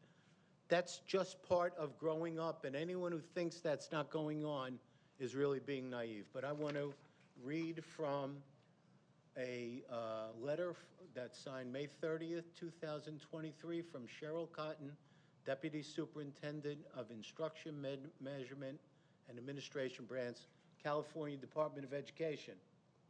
Students' right to be free, students' First Amendment rights. Students have the right to receive information. This right may be violated by actions that remove or prohibit materials, ideas, or activities. In an oft-cited case, the U.S. Supreme Court stated that a student's First Amendment right to access of information is violated when school officials remove books from a library simply because they dislike the ideas contained in those books and seek their removal to prescribe what shall be orthodox in politics, nationalism, religion, or other matters of opinion. I pass my...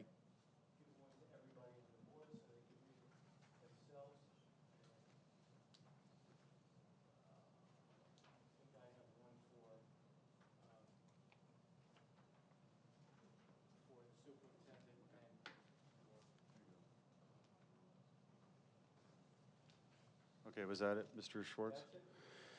Okay, thank you. I'm going to, I've heard buzz, so I sent an email to previous superintendent on June 3rd.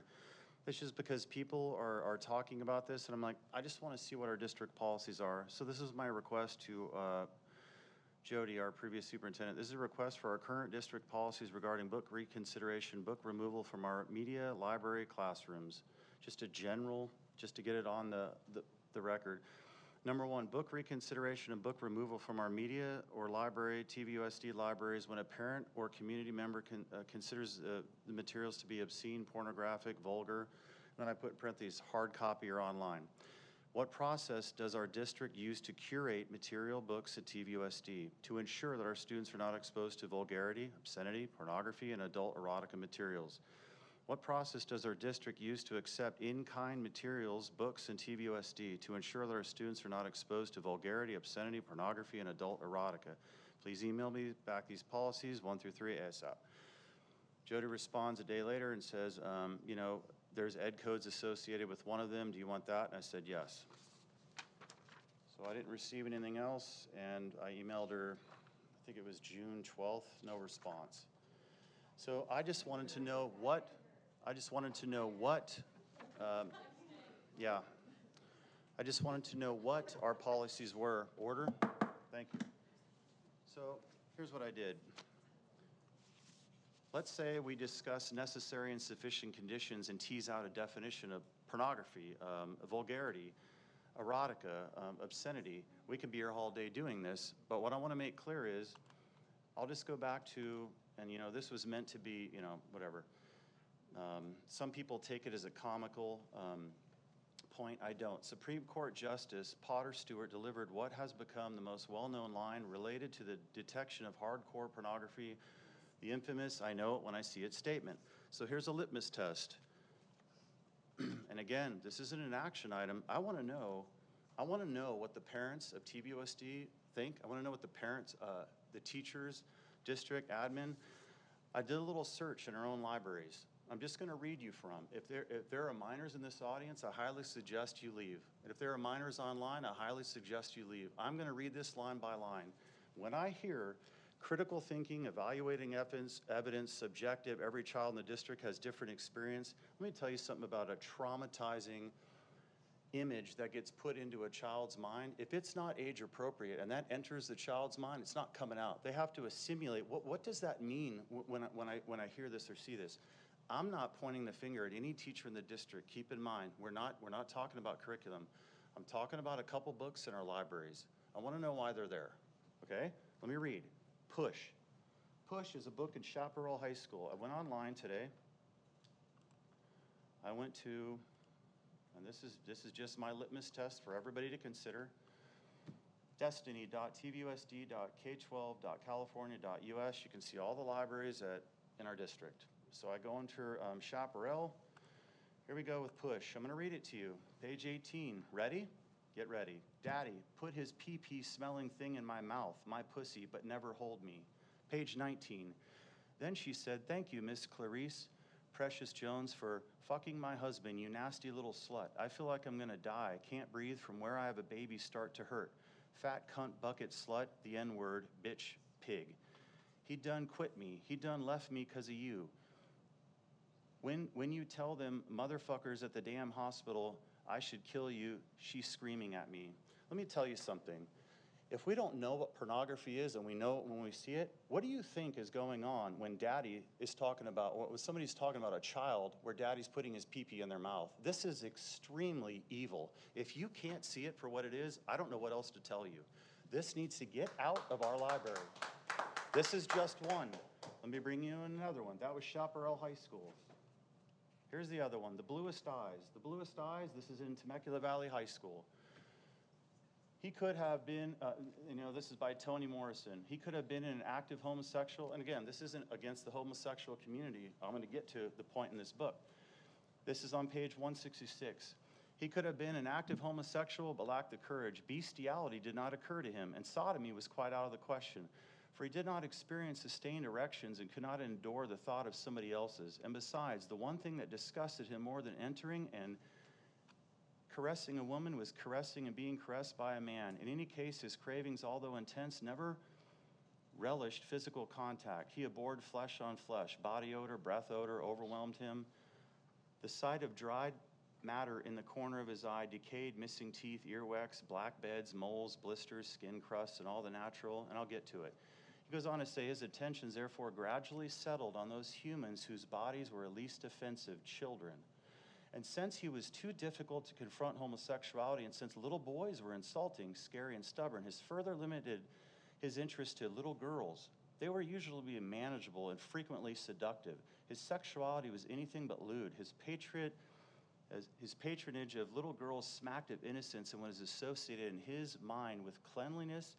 He was what one might call a very clean old man. This is insinuating pedophilia. Pedophilia. Everybody hear me? Why is this book in our library? Why is it accessible at all? This is the bigger issue. There's one more, and I'm not even going to read from it. It is called, where's it at? The Lovely Bones. You know what it's about? It's about a guy raping and killing a girl, and then in the afterlife, she describes the experience. So let me just tell all of you parents and in the audience, when you want diversity and you want critical thinking, you want your child to accidentally get a hold of that push book and the bluest eyes? Are you out of your mind? That is what I want you to consider with this board policy. At what point do you want to protect kids and their innocence from this garbage? This is obscene. This is pornographic. That's it. Please consider this for the next meeting. Again, this is not an action item. I'm not pointing fingers at teachers. What I'm asking is this: why are those books in our libraries? Why are they accessible?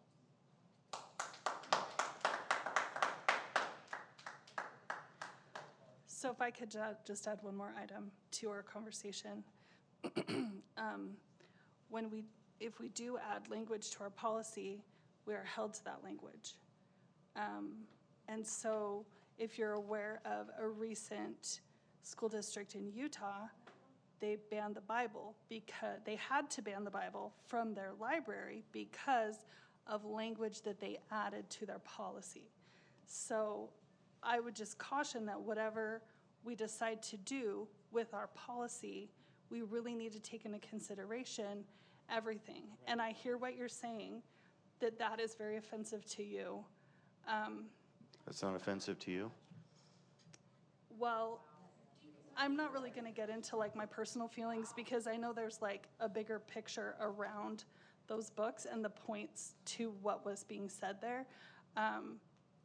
But that is a subject for another day to discuss what particular books we don't want to have in our libraries, because I think we definitely can discuss that. There may be some that we can all agree are better placed in a public library, not a school library. I'm not saying either way. I would need to do a thorough investigation of the books. But what I am saying is we need to be very cautious because whatever we put in this policy will be applied to everything. So including, like in Utah, that's what happened. The Bible was banned because things that were in the Bible fell under what they put in their policy. So we need to be very cautious. Point well taken. I have one last thing to add, just because I think we're going to continue to work through this with admin. With all due respect, Mr. Schwartz, the playground's not that's not our, what's the word I'm looking for? It's not our standard. I know our students talk the way they talk. I try as a mom to curtail it in our household, of course. We all have our individual rules and things that we're trying to teach our children.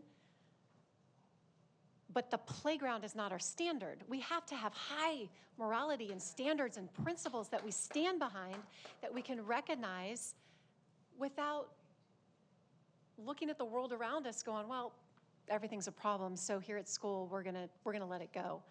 When I talked to parents in the community, they said, those 6 hours are so important to us. You have our children. It's up to you to protect them and do everything you can, and that is what we want to do. And I think we need a full discussion, and we'll get there. But when you look at the fact that I was told Angels in America was passed by a board, a previous board, but I was never told which board, and somebody presented it as presentable materials to a board. I don't know who that was. That's why we're doing our due diligence on everything we can, from policy to social studies curriculum, because We're not going to rubber stamp things and let it go through. This is a different era. And in this culture, that's what parents want, is oversight. And I think at the end of the day, we're going to be able to compromise. And guess what? Our district is going to be known around the state for the best standards for caring for our students, doing it right. So that's my goal. Yeah, our district is already well-known around the state, so you don't have to worry about that. For a point of clarity, can we get, to no fault of your own, I forwarded the email that I sent to the last superintendent. Can I get those board policies? Absolutely. And then the second question is, to Jen's point, what board approved Angels in America? Because I want to know. I think the board should know. I would have, Dr. Komorowski, we would have to actually research that. It was 2001. It was over 20 years ago. Oh, no, I Correct. thought she was insinuating this board in TVUSD. It was 2001. That's why It's I been in said, our library that's why I since said 2001. point of clarity. I want Well, to know. I think I was told that it was a TVUSD board. Was it a TVUSD board? Okay, well, that's what I was told, that it was a that's why I board. asked. All right. So if I can, I'm trying to get a little clarity right now. So Ms. Wiersma, I know we did talk, and I know this draft that you have of policy 6000 was run through Mr. Brenner. I believe that was the attorney you worked with. We also talked about bringing it back and including conversations with teachers and our directors and having further conversation, because there are things that really need clarification. For example, instructional materials is very different than library books, so there needs to be some clarity there. Mr. Gonzalez, I absolutely agree with you on the 6161.1. I think that needs to be discussed. And I will say that there's a lot of intersection between this and probably about 7 or 8 other board policies. So to look at it as one thing is not going to be, number one, legal, and it's not going to adhere to all of the other ed code and board policy that we currently have. So I just want to kind of bring that conversation back. So we will work on getting directors, teachers, and individuals involved, because I think as we stated earlier when Ms. Parra was up here, our teachers are responsible for teaching the framework and teaching the standards of whatever they are currently teaching. The important thing to understand is we do have curriculum that has been board approved that aligns with state standards and frameworks that could potentially be in violation of this type of policy, but it is part of the framework and curriculum that they were required to teach. So there is some further conversation definitely that needs to happen, but Ms. Wiersma, you and I agreed on that point. We will continue that conversation. Definitely. Other districts have done it, and we can too. So we'll just work to make it happen. I was just going to add a while ago that I think it's important to the final statement on here, as the board recognizes determinations regarding the appropriateness are going to be made on a case-by-case basis. I think including language that we understand that this is not a one-size-fits-all model, and there is going to be instances where discretion is going to have to be used, because we can't just do a blanket prohibit of everything. There's also allowances for art, for music. I've got a 7-page doc that can take us through, different things we can talk about. If I could just add, Joe, I heard what you read, and I would not have my children read what you read. If they brought home that book, I would object. There was an art teacher in Florida who was just fired because she showed a picture of the David. The Michelangelo, excuse me, they decided that the David was obscene, and the teacher was fired for showing it in an art class. So I don't want to go down that slippery slope unless we're really careful about what we say. You brought up a perfect point, because I was just going to make this. This is good that you said that. The statue of David, yeah, we could talk about it. What I want to do is absolutely, when we talk about this, I want the teachers to be protected. Seriously, here's what I mean by that. We have an informal policy on teaching controversial issues, and I think it's great. I worked with Mrs. Deas. I think Joe Balawag put this together in behind the scenes. I think it's really solid that if something like in an art class, David's naked, right? Hey, man, it might be a teaching controversial issues policy, and then we have, the topic shall be suitable to the age and maturity of the students. Well, maybe it is at a high school level. Maybe it is at a certain art class, and maybe the teacher is protected if they say, hey, we got this policy, it protects me. but maybe that doesn't breach the vulgarity, obscenity, pornography, erotica. So maybe there's a fine line where that could be taught as a controversial issue. And I'm waiting for that to be brought to the board, and I know Mrs. Diaz isn't here because she could have spoke to that as well. Yes, and Ms. Diaz will absolutely speak to that when she's back. And I think that is a great point in regards to the controversial issues policy. We also have internal policy and procedure that we utilize that also would be up for review and conversation. So I don't want anyone to think that it is simply board policy or administrative regulations. We have some internal checks and balances too. But as we had stated, we're always open to looking at those and revising those as well. Thank you. Would you like to move on to action items? Please. Are we going to assess what items we can consider tonight? It's Oh, that's right. You want to take a 11:15 and want to take a vote? I mean, we passed can power 10:30 through these, Mr. Gonzalez, if you like. is there anything that's going to require just discussion or that has additional public comments that needs to be tabled? We have public comments. So do we want to talk about what we're going to consider for the rest of the night? We're supposed to do that by 10. And I just have to say that we are legally required to do the LCAP and the SELPA and the budget.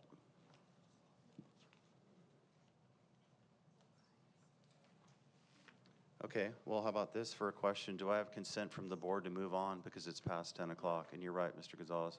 I say yes. Yeah, are there any items that have public comment, or? I think so, and I think one of them, Dr. Velez was letting me know, we could push the public comment off because we're going to do for the curriculum consultant. We still have to. What I shared with Dr. Komorowski is you may want to consider item number 3, the curriculum consult, and pushing that to another meeting. To me, that is a little premature in terms of the conversation we've had. Yeah, exactly. Yes. Perfect. We're on action item 1, resolution 2022-23 through 35 on board compensation for missed meetings. I call for a motion and a second to approve resolution 2022-23 through 35. Do I have a motion and a second? Moved. Moved by Mr. Gonzalez. Second. Seconded by Mrs. Wiersma. All in favor, say aye. Aye. Aye. Aye. Motion adopted 5-0. Well, 2 you have is to abstain pulled. from that. 3, curriculum consultant. I call for a motion. Wait, That's right, we're tabling that tabling. one. Yep. I moved to table. That's right.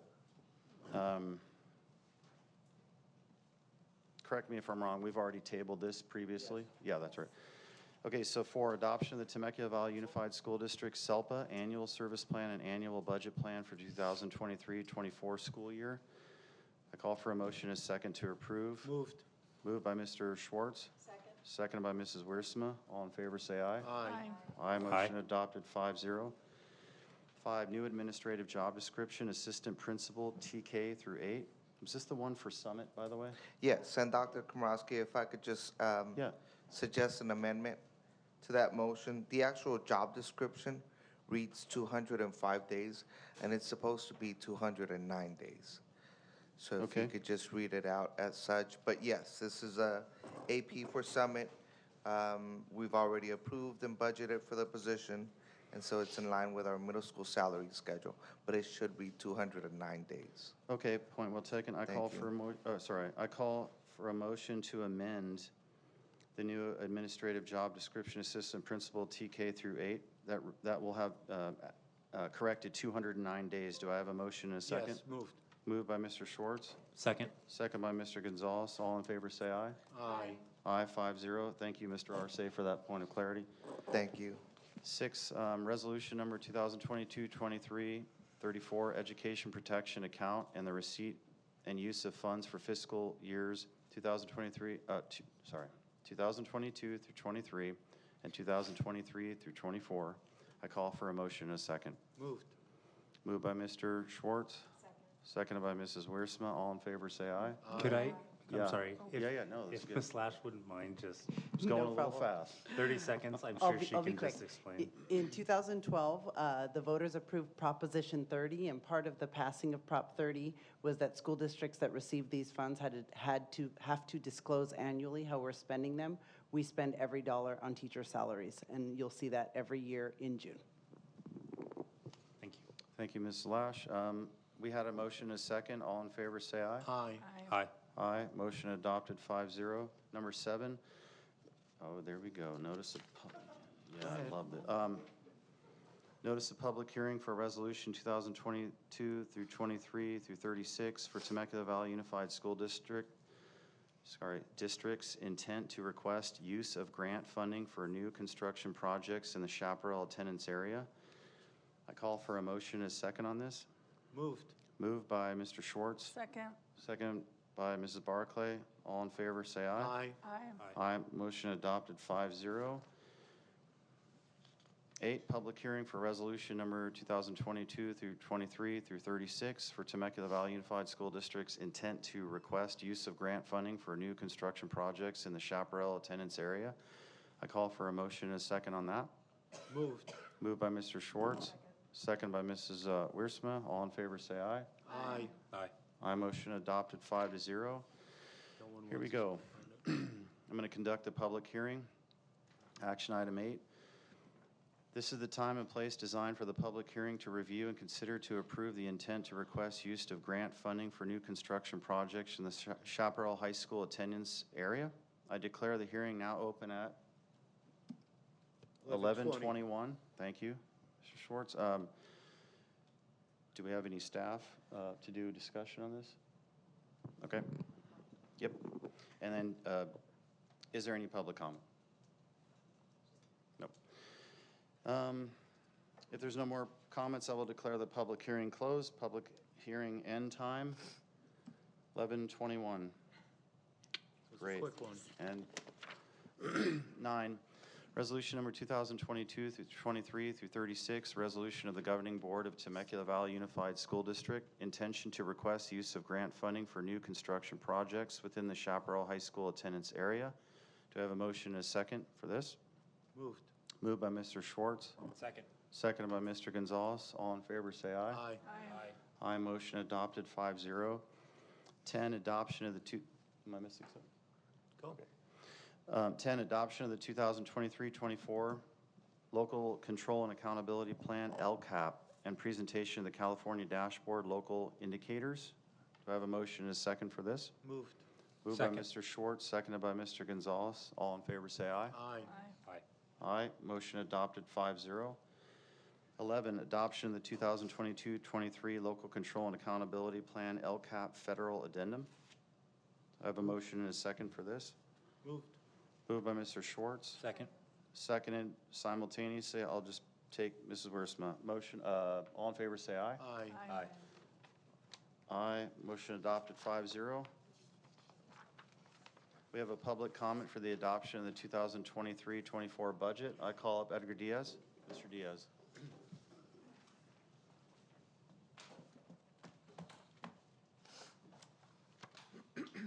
Well, I did have some comments at the last public hearing you had, but we were all moved outside the building and then escorted outside of the fence out into the parking lot by sheriffs, that they were instructed to move us away from the property. So I know that we had 2 public hearings that were there, and we were unable to make comments at the time.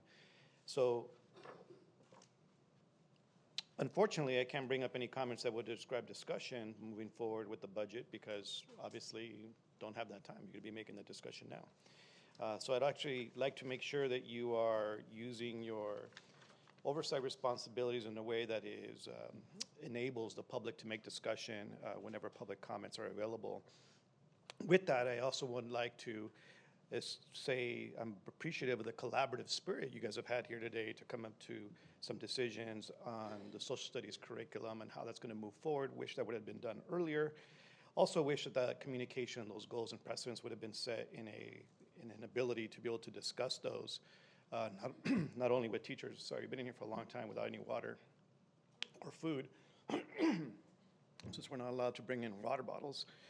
So being able to establish those goals and being able to say, here's what we want, I think I offered that out to the board members, one of which, Jen, I think I talked with you out in French Valley in August, telling me, I'd like to put in the work and be able to establish those relationships. It's now July, still haven't received a phone call to be a meeting with you, be able to talk about it. And while I'm up here, Mr. Gonzalez mentioned something on the DEI curriculum, Mission and Social Studies Weekly. When I looked up the information on the website, it just talks about representation about different groups. So when we're going into spending items, what does that mean in the classroom? Comments are supposed to be related when towards... it mentions to the classroom in our spending for when we're working for our social studies curriculum. Point of is order. that, Is that? Mr. President? Yes. Can we keep the comments Mr. related to Gonzalez the is item? right. This is the adoption of the budget. Yeah, the Mr. adoption of Diaz? the budget, so the budget items that you'll be spending on. Yeah, Social studies. Yeah, you're talking about a DEI statement and you're Right, so the referencing DEI Mr. statement and social Gonzalez. studies curriculum that's going to be adopted, it's going to be, have some expenditures on stuff, which you are asking about what that means before you actually invest money into that, is the ability to be able to represent individuals and students in different backgrounds in its pictures and images, so it's not like it's based on a previous textbook on it. With further point about that is just talking about transparency is when we're looking at everything as far as the public comments that were mentioned or transparency in any kind of option and action items and information items that are brought before the board and into this meeting. That also means options, like being able to bring in options without any preconceived notions or preconceived ideas about what you'll be voting on here at the board.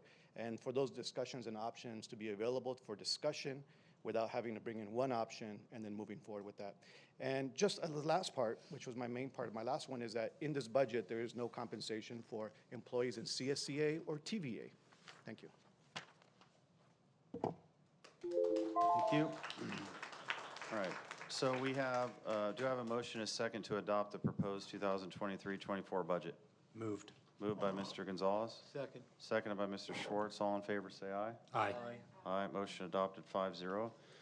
13, amendment to employment agreement for Assistant Superintendent Education. Oh, here we go. Okay.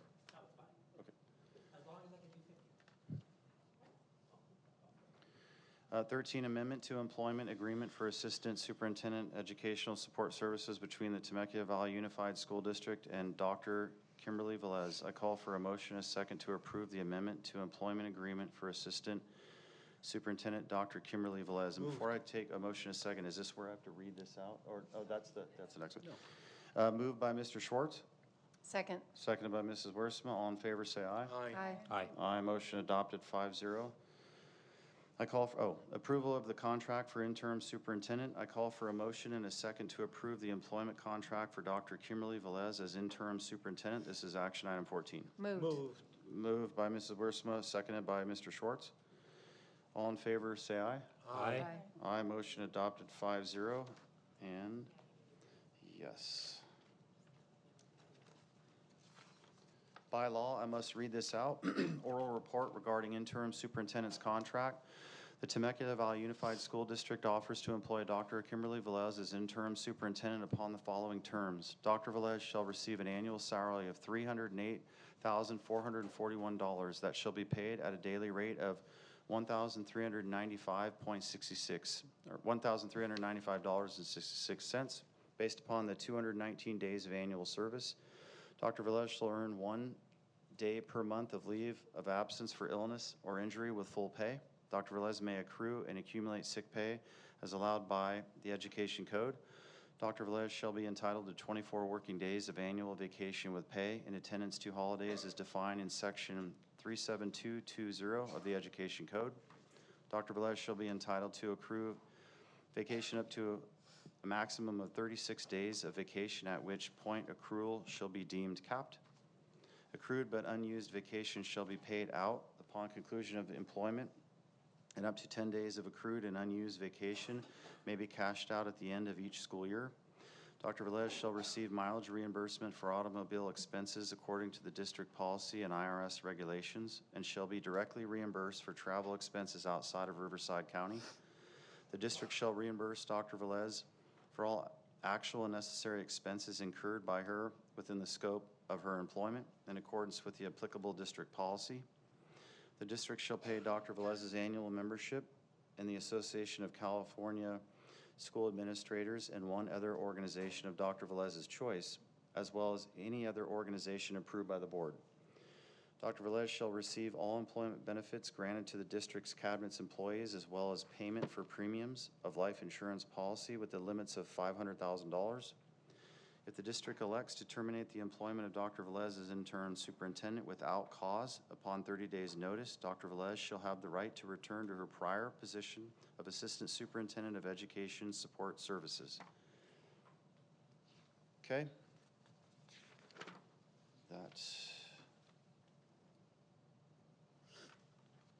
I've read so much. Did we already vote on 14? Yes. Okay. It was a lot.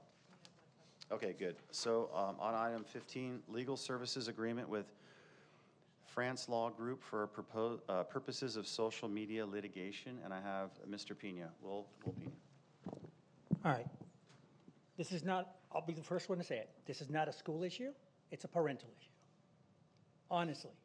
Because if we as parents are allowing ourselves to put our kids on Facebook, TikTok, all that stuff, allowing them to use their cell phones, that's not your fault. It's this fault in myself. I watch my kids on their phones. If I want to, I shut them down. It is my responsibility as a parent. It is not your responsibility. If they don't want to be accountable, that is not your problem. By the way, some of the pornography and stuff you guys call is Grand Theft Auto, which some of your kids are probably playing. So, if you're going to say that's pornography, Grand Theft Auto, you guys are good with it. Shooting people in the head, watching things blow up, again, parents' fault. So, before you start pointing and saying this is wrong, a lot of people here that are saying that this is wrong in what the school is doing, they should look at themselves and say, oh no, it's okay. We go to church. We killed some people on TV. That's fine. Our responsibility as parents, is to do the social media thing. Mm-hmm. Our jobs as parents is also when they go out with their cell phones, because I know a lot of you, your kids have cell phones, right? Do you guys lock them down? Do you guys shut them down? Say, hey, the only apps you have are these and nothing more. And if you haven't, you have failed as a parent. So don't turn around and do this as, well, we have to be responsible. You're not responsible. The parents are responsible. And like they like to say, leave my kid alone. Thank you. Thank you, Mr. Pena. Okay, legal services agreement with France Law Group for purposes of social media litigation. I call for a motion and a second to approve. Moved. Moved by Mr. Gonzalez. Do we have a second? Second. Seconded by Mrs. Barclay. All in favor say aye. Aye. Aye. Mr. Schwartz, did you vote? No. No, okay. Ask for nays. Okay, all against say nay? Nay. Okay, motion adopted 4-1. Negotiations update. Very brief, Dr. Komrosky. With TVA, we have a subcommittee meeting planned for tomorrow, June 28th. And with CSEA, we'll meet with them on July 14th for a negotiation session. That's it for me, Dr. Komrosky. Thank you so much. Board comments, we can start with Mr. Gonzalez and work our way up. Yeah, I'll be really brief. There was a lot said tonight, so I'm just going to skip over most of that. The two things that I wanted to say, I wanted to, first of all, thank you, Dr. Velez, for stepping into this position. I know it's been a very rocky time, and we've been going through a lot of ups and downs in this district, but I'm really excited about where we're going next. So I appreciate you stepping up and stepping into this role. I've already been very impressed with kind of how we've jumped off. So, and then also, I wanted to just mention with the LCAP and everything that we finally got through all of that. And I also wanted to thank you, Ms. Lash, for everything. So again, just thank you for all your hard work and your team. You guys always nail it with the budget and everything. So thank you. Yeah, I'm going to keep mine short too because I have an old person's voice that dies by the end of the night. I do appreciate all the voices, all of the parents, the people from our district and our community that spoke tonight. I think those are the voices that are important for us to hear and listen to. I also am an advocate for parents and parental voice, and I think everyone in this room is as well. I think parents should be viewed as the most integral partner in their child's education, and I think our teachers do a fantastic job. I think my children's own experience that while I don't think that, teachers never parented my children, but they were very, very important parts of their lives, and they were a huge influence and brought in new ways of thinking and reached out to my kids maybe in ways that I couldn't, because all of our kids are different, and they have different needs. And so I think it's important that we remember that, you know, I feel like there's a lot of vilifying of teachers, and I think that is, honestly, it's disgusting to me. I can't think of a different word, because these teachers are amazing, and no one's trying to steal my child or indoctrinate my child. I think I've raised pretty strong, independent thinking children, and I have full confidence in our teachers here in this district.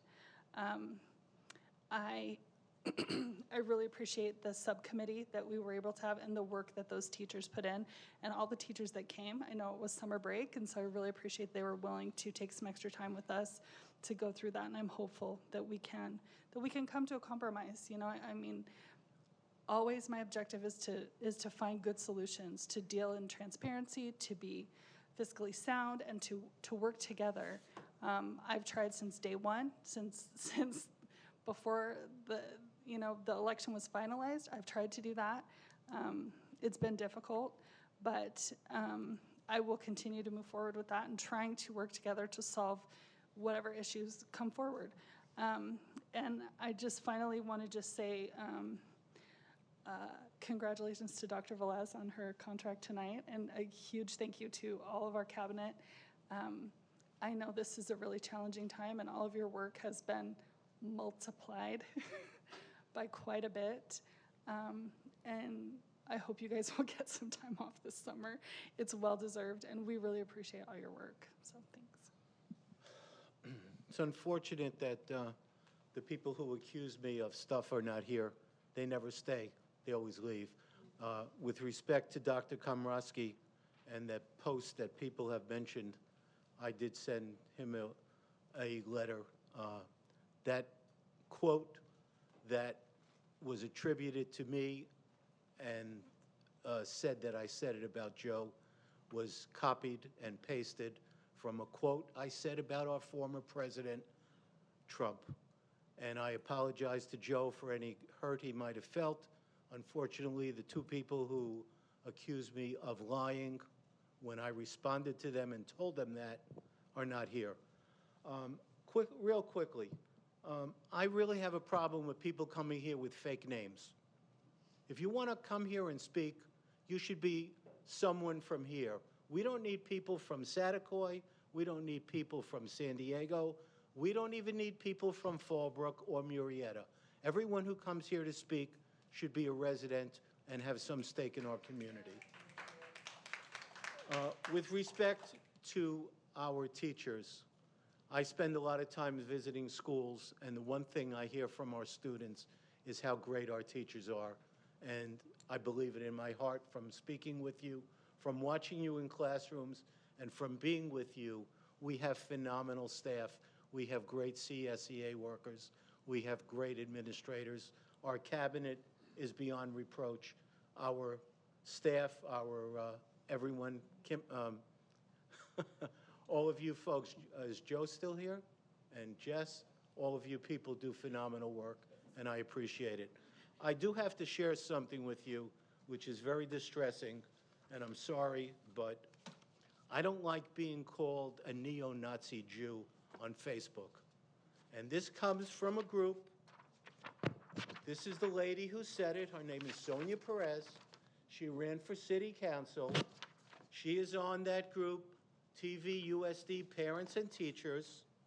One of the people who, here's a person who made it. That's her page, Slave No More California. And I will read it to you. Parental rights and return to basics. Schwartz is a neo-Nazi Jew. He needs to be removed and never work around youth again.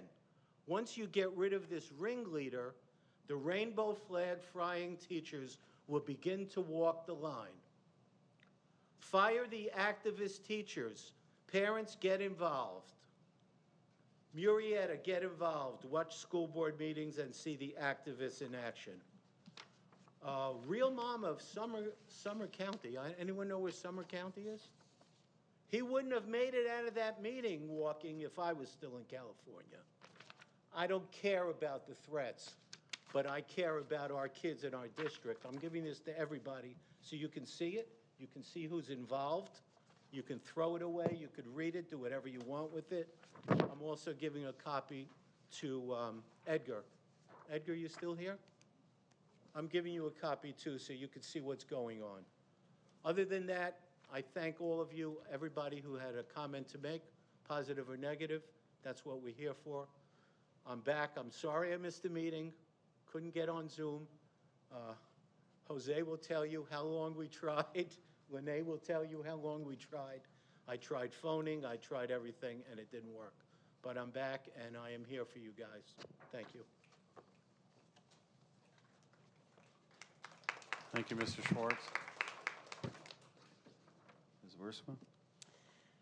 I certainly think it would behoove us all to take a step back when it comes to social media. And Mr. Schwartz, I am sorry that that was said. I know my own family has been accosted on social media, and I think we as adults, as Mr. Pena mentioned, should set the example. You're right, and as parents, we need to do better. 100% agreed. As far as the unions and our teachers, I come from a family of educators, so I do want you to know I do love our teachers. My mom taught for 20 years. My sister works in education. I appreciate you.